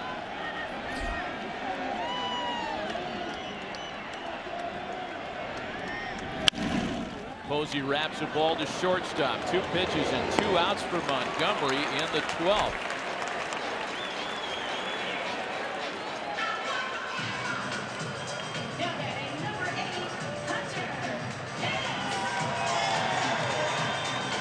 Huge for Montgomery to get 2 pitches this far into his relief appearance in extra innings.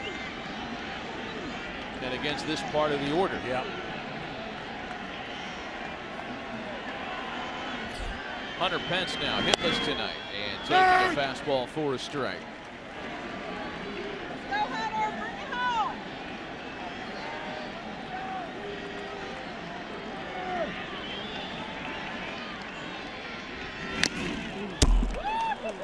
Point worth reiterating. Again, only 9 of the 72 teams that have gone down 0-2 in a best-of-5 series have advanced.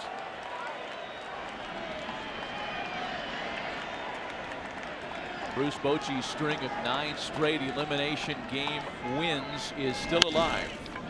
Pence taps it to the right side of the infield. Montgomery's got to hurry. He can't get there in time. The winning run's on base with 2 away.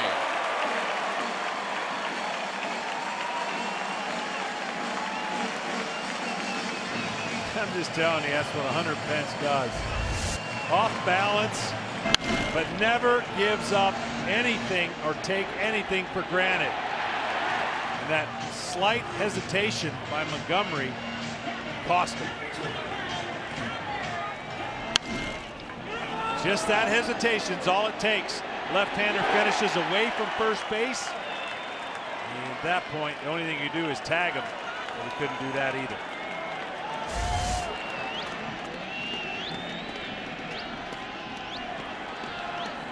So now Connor Gillespie.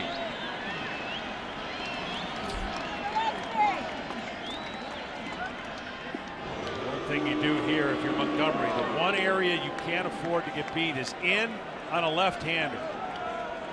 Down the line, with the outfield protecting against doubles in the gaps, down the line would be problems for the Cubs.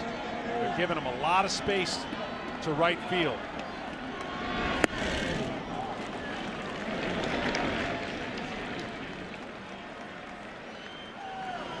Cubs outfielders play deep enough to make sure that the ball stays in front of them with 2 outs.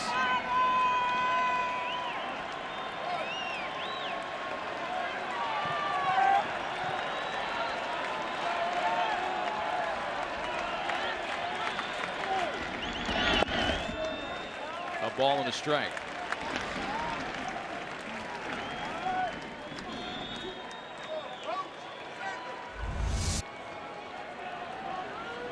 This is Gillespie's pass on the first pitch of the at-bat.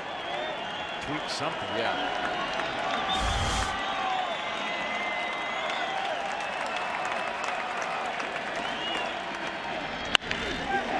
Into right and foul. That's the one area right there. I'm telling you.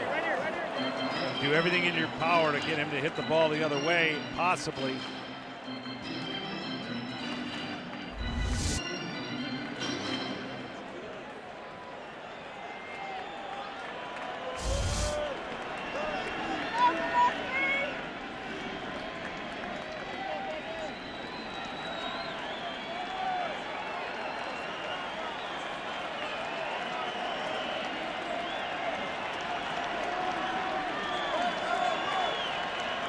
A ball and 2 strikes.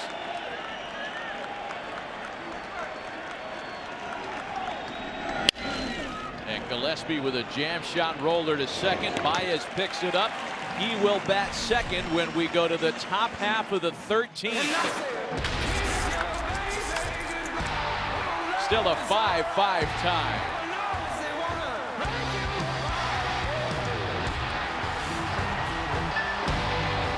The combined game time total of games 1 and 2 at Wrigley Field getting on 5 hours into the night. There was so much on the line.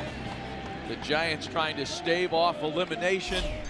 The Cubs want to finish business right here on the road. Addison Russell leads things off in the Chicago half of the 13th as Ty Blach continues on the mound for San Francisco. Blach pitched to 1-2-3-12. The second inning of work begins with a fly ball for Hunter Pence.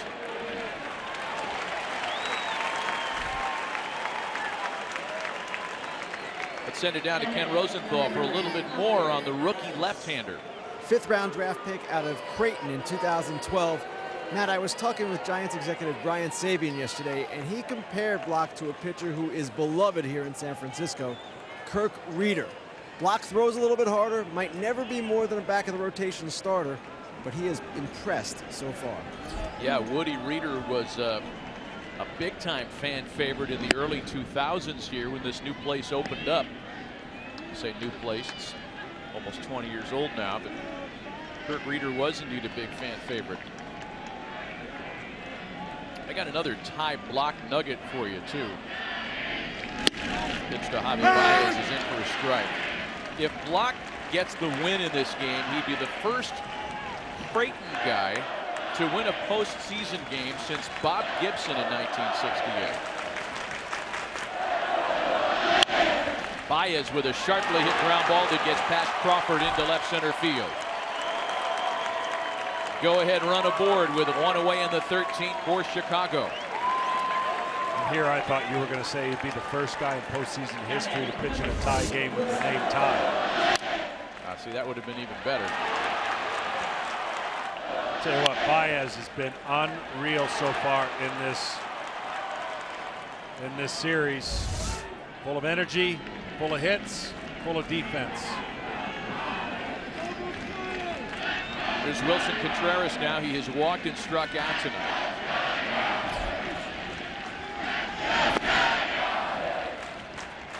Baez stole 12 bases during the regular season in 15 attempts.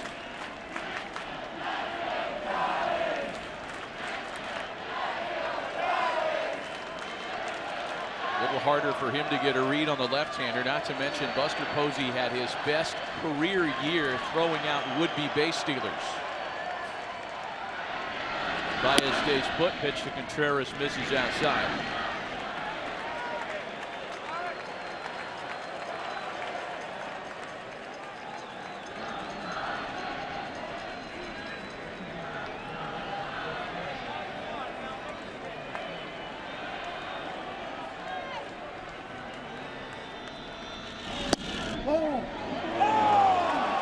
And it's 3-0 now.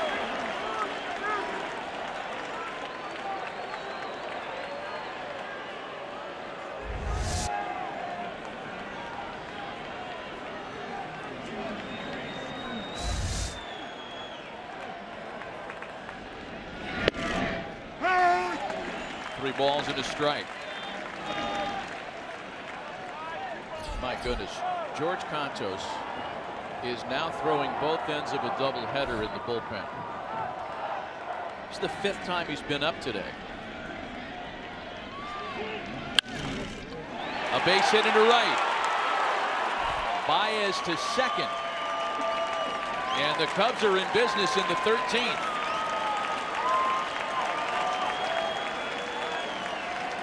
Tell you what, when Baez first took off, it looked like he was going to go to third. Pence doesn't look like he has a great arm, but he gets it done with an unorthodox throwing style. So good read by Baez. So back-to-back base hits against the rookie left-hander. The Giants bullpen had retired 10 straight. That was after the Bryant home run and up until the Baez one-out single here. Going to have a pinch hitter here for Chicago.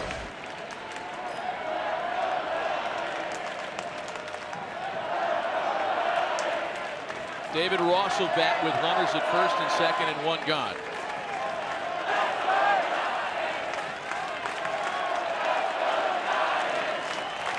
And that leaves only Tommy La Stella on Joe Maddon's bench this evening.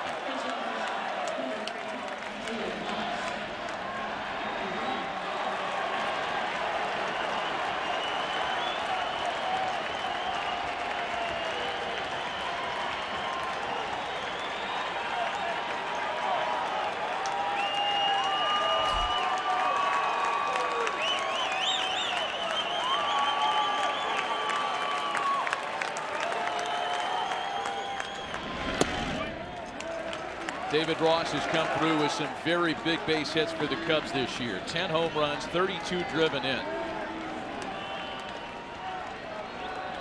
One of the Cubs 2016 leaders who long since announced that this would be his final season in the big leagues.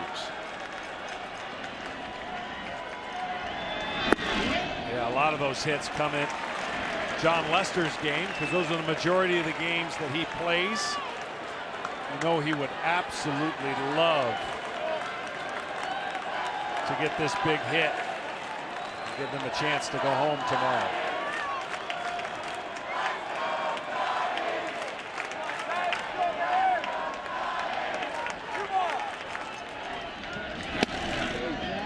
On the inside corner, it's 2-1.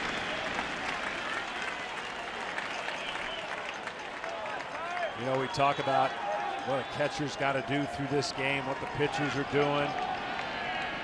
At least they get to go in and sit down. Larry Vanover's been behind the plate this whole time. No ability to go sit down in between innings. 2-2 to Ross. The veteran catcher, 3 for 10 as a pinch hitter this year. Top of the order, Dexter Fowler next with 2 on and 1 away and a 5-5 tie.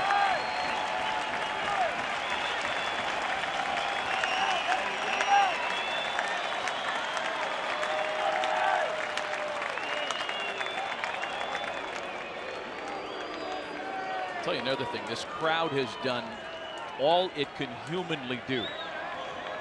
The vast majority of which still around.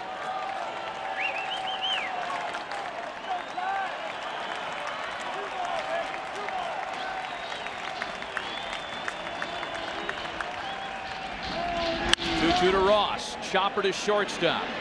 Crawford to Panic, the relay to Panic. They got them both.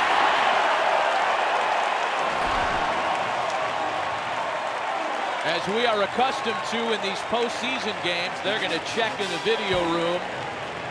As it stands, it's an inning-ending double play. It gives the Giants another chance at a walk-off win. Let's take another look ourselves. Yeah, this was a great turn. You see the flip. It wasn't hit very hard. Panic stays in there as he should, as he delivers.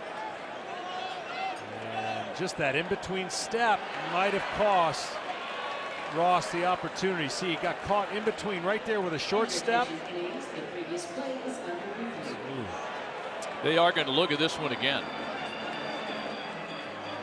Call on the field was an out, so it would have to be pretty clear, and we've already seen that early on play out. Yeah, there is no chance I'm going to leverage my opinion on any more of these tonight. I think he's got him. I mean, that's about as clear as it can be. I can't imagine seeing this and coming to another conclusion. Ball's in the back of the glove. Sometimes you get into that language. Foot's on the bag, best we can tell, but they want to make sure.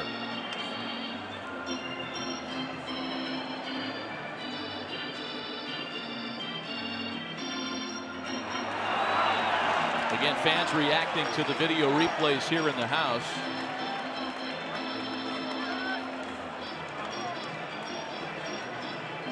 Brandon Crawford started the double play that we are guessing has ended the inning, pending a shocking overturn. I'm telling you, just a little in-between step as he was getting down the line is going to be the difference. And that looks like a double play. Crawford will lead things off in the bottom of the 13th, hoping that this review holds up and that it's still a 5-5 game.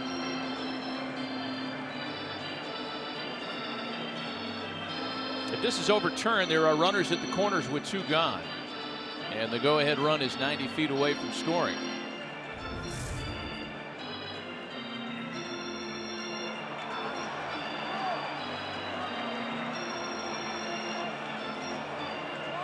If this is overturned, I'm going to see a doctor in a moment. If this is overturned, we're going to put barbed wire up here like the Blues Brothers had.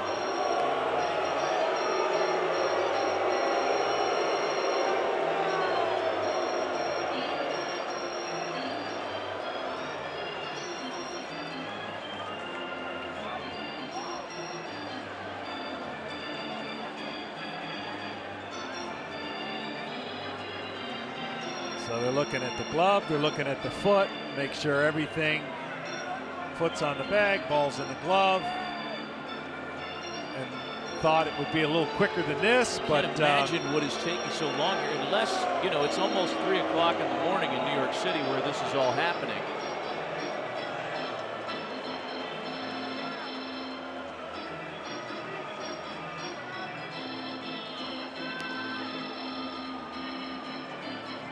concentrated. He's out.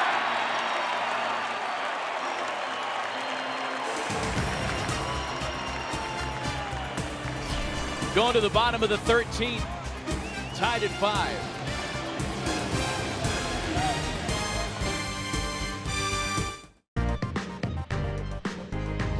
San Francisco at night. And in McCovey Cove, most of the boats are docked except for our young heroes with the Jiffy Pop. Nothing like a floating campfire to keep you going. And if you're taking the ferry home tonight, you got 20 minutes or else you're sleeping here.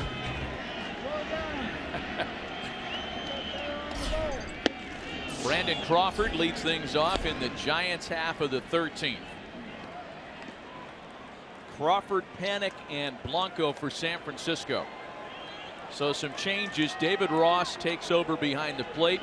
That moves Wilson Contreras to left. And Mike Montgomery continues in front of Crawford. 0-2. I'm telling you, Mike Montgomery, under the circumstances in this game, yes, the Cubs are up 2-0, I get it, but he threw forever in the pen tonight, and he has righted himself in the middle of this game when it looked like he was leaking with his fastball. Crawford into right field. On his way to second. The winning run at second to start the last of the 13th.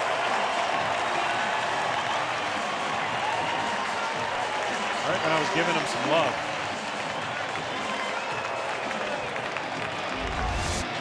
He hung this one, and Crawford stayed right in there and did what you're supposed to do with it.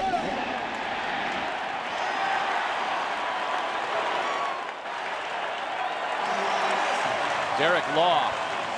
Oh, he's still got enough. Yes. His energy is limitless. Here's Joe Panik now. Panik singled to lead off the last of the 11th and was left stranded at second base. 2 hits and 2 walks for the San Francisco second baseman tonight. They're going to trust, it looks like at least, that Panik can pull the ball on his own without bunting, with the chance he could get a hit. He is one of the Giants' better bunters, 3 sack bunts this season, but if you ask Bruce Bochy, along with Crawford, Panik handles the bat as well as anybody on the roster.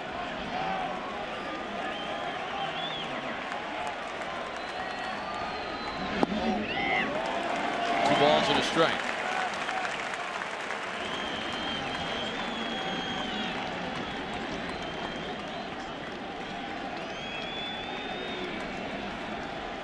The Giants and Nationals still have no idea what time they're playing Game 4 of their series tomorrow. If the Giants win, that game's at 5 Eastern, 2 Pacific. A drive to right. And the Giants will win tonight. Here's Crawford with the winning run. And San Francisco survives to see another day.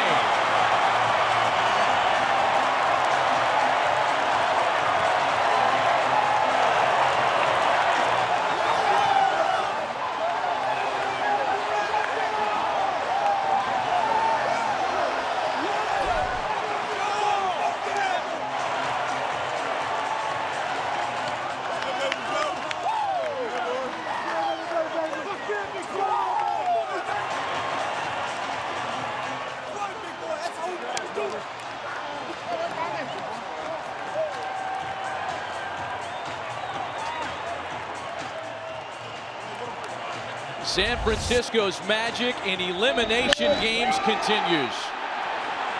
It took 5 hours and 4 minutes.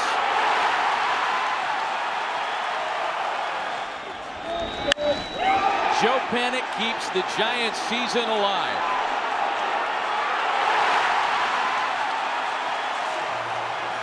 Well, they got a high pitch, and you know he had one thing in his mind: drive it to the right side of the field. And drive it he did. You never know what gets a team or a hitter going in a short series like this. Unbelievable.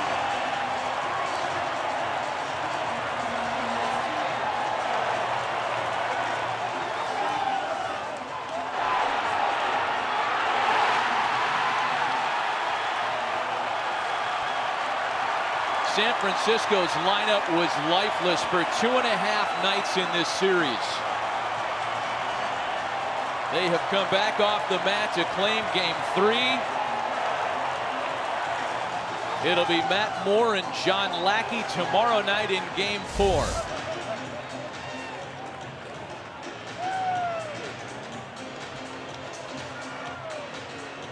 Let's send it down to Ken Rosenthal. Thanks, Matt. Joe, crazy range of emotions in this game. What will you remember most about it? Coming away with the win. I mean, starting with Connor in the 8th inning, I mean, that was huge. I mean, we wouldn't have been in this spot if it wasn't for him. So with that shot he hit and then Craw, starting us up, it's a total team effort. I mean, our bullpen did a great job, after giving up three runs, just holding them down for a while. So giving us the chance to come away with the win. All right, you're at bat after Brandon's double. What are you trying to do there? And off the bat, what did you think? Yeah, in that situation, with Butch wanting me to hit there, I'm really trying to get something to pull. Worst case scenario, just to move the runner over, but just looking for something to drive, and I got the pitch I wanted, and I put a good swing on it. And it's a long way out there, right center, so I was happy for it to drop. Well, Joe, this is 10 straight games, 10 straight elimination games the Giants have won. What is it about this team? There's a sense of calmness. I mean, going into today, we had Madison on the mound, so anytime that happens, we're always a confident bunch. But it's like we've been there before, and we're facing a really good team in the Cubs. So it's just a matter of trying to stay within ourselves and not try to do too much, and just play the way we know how to play. How surprised were you by the comeback against Chapman?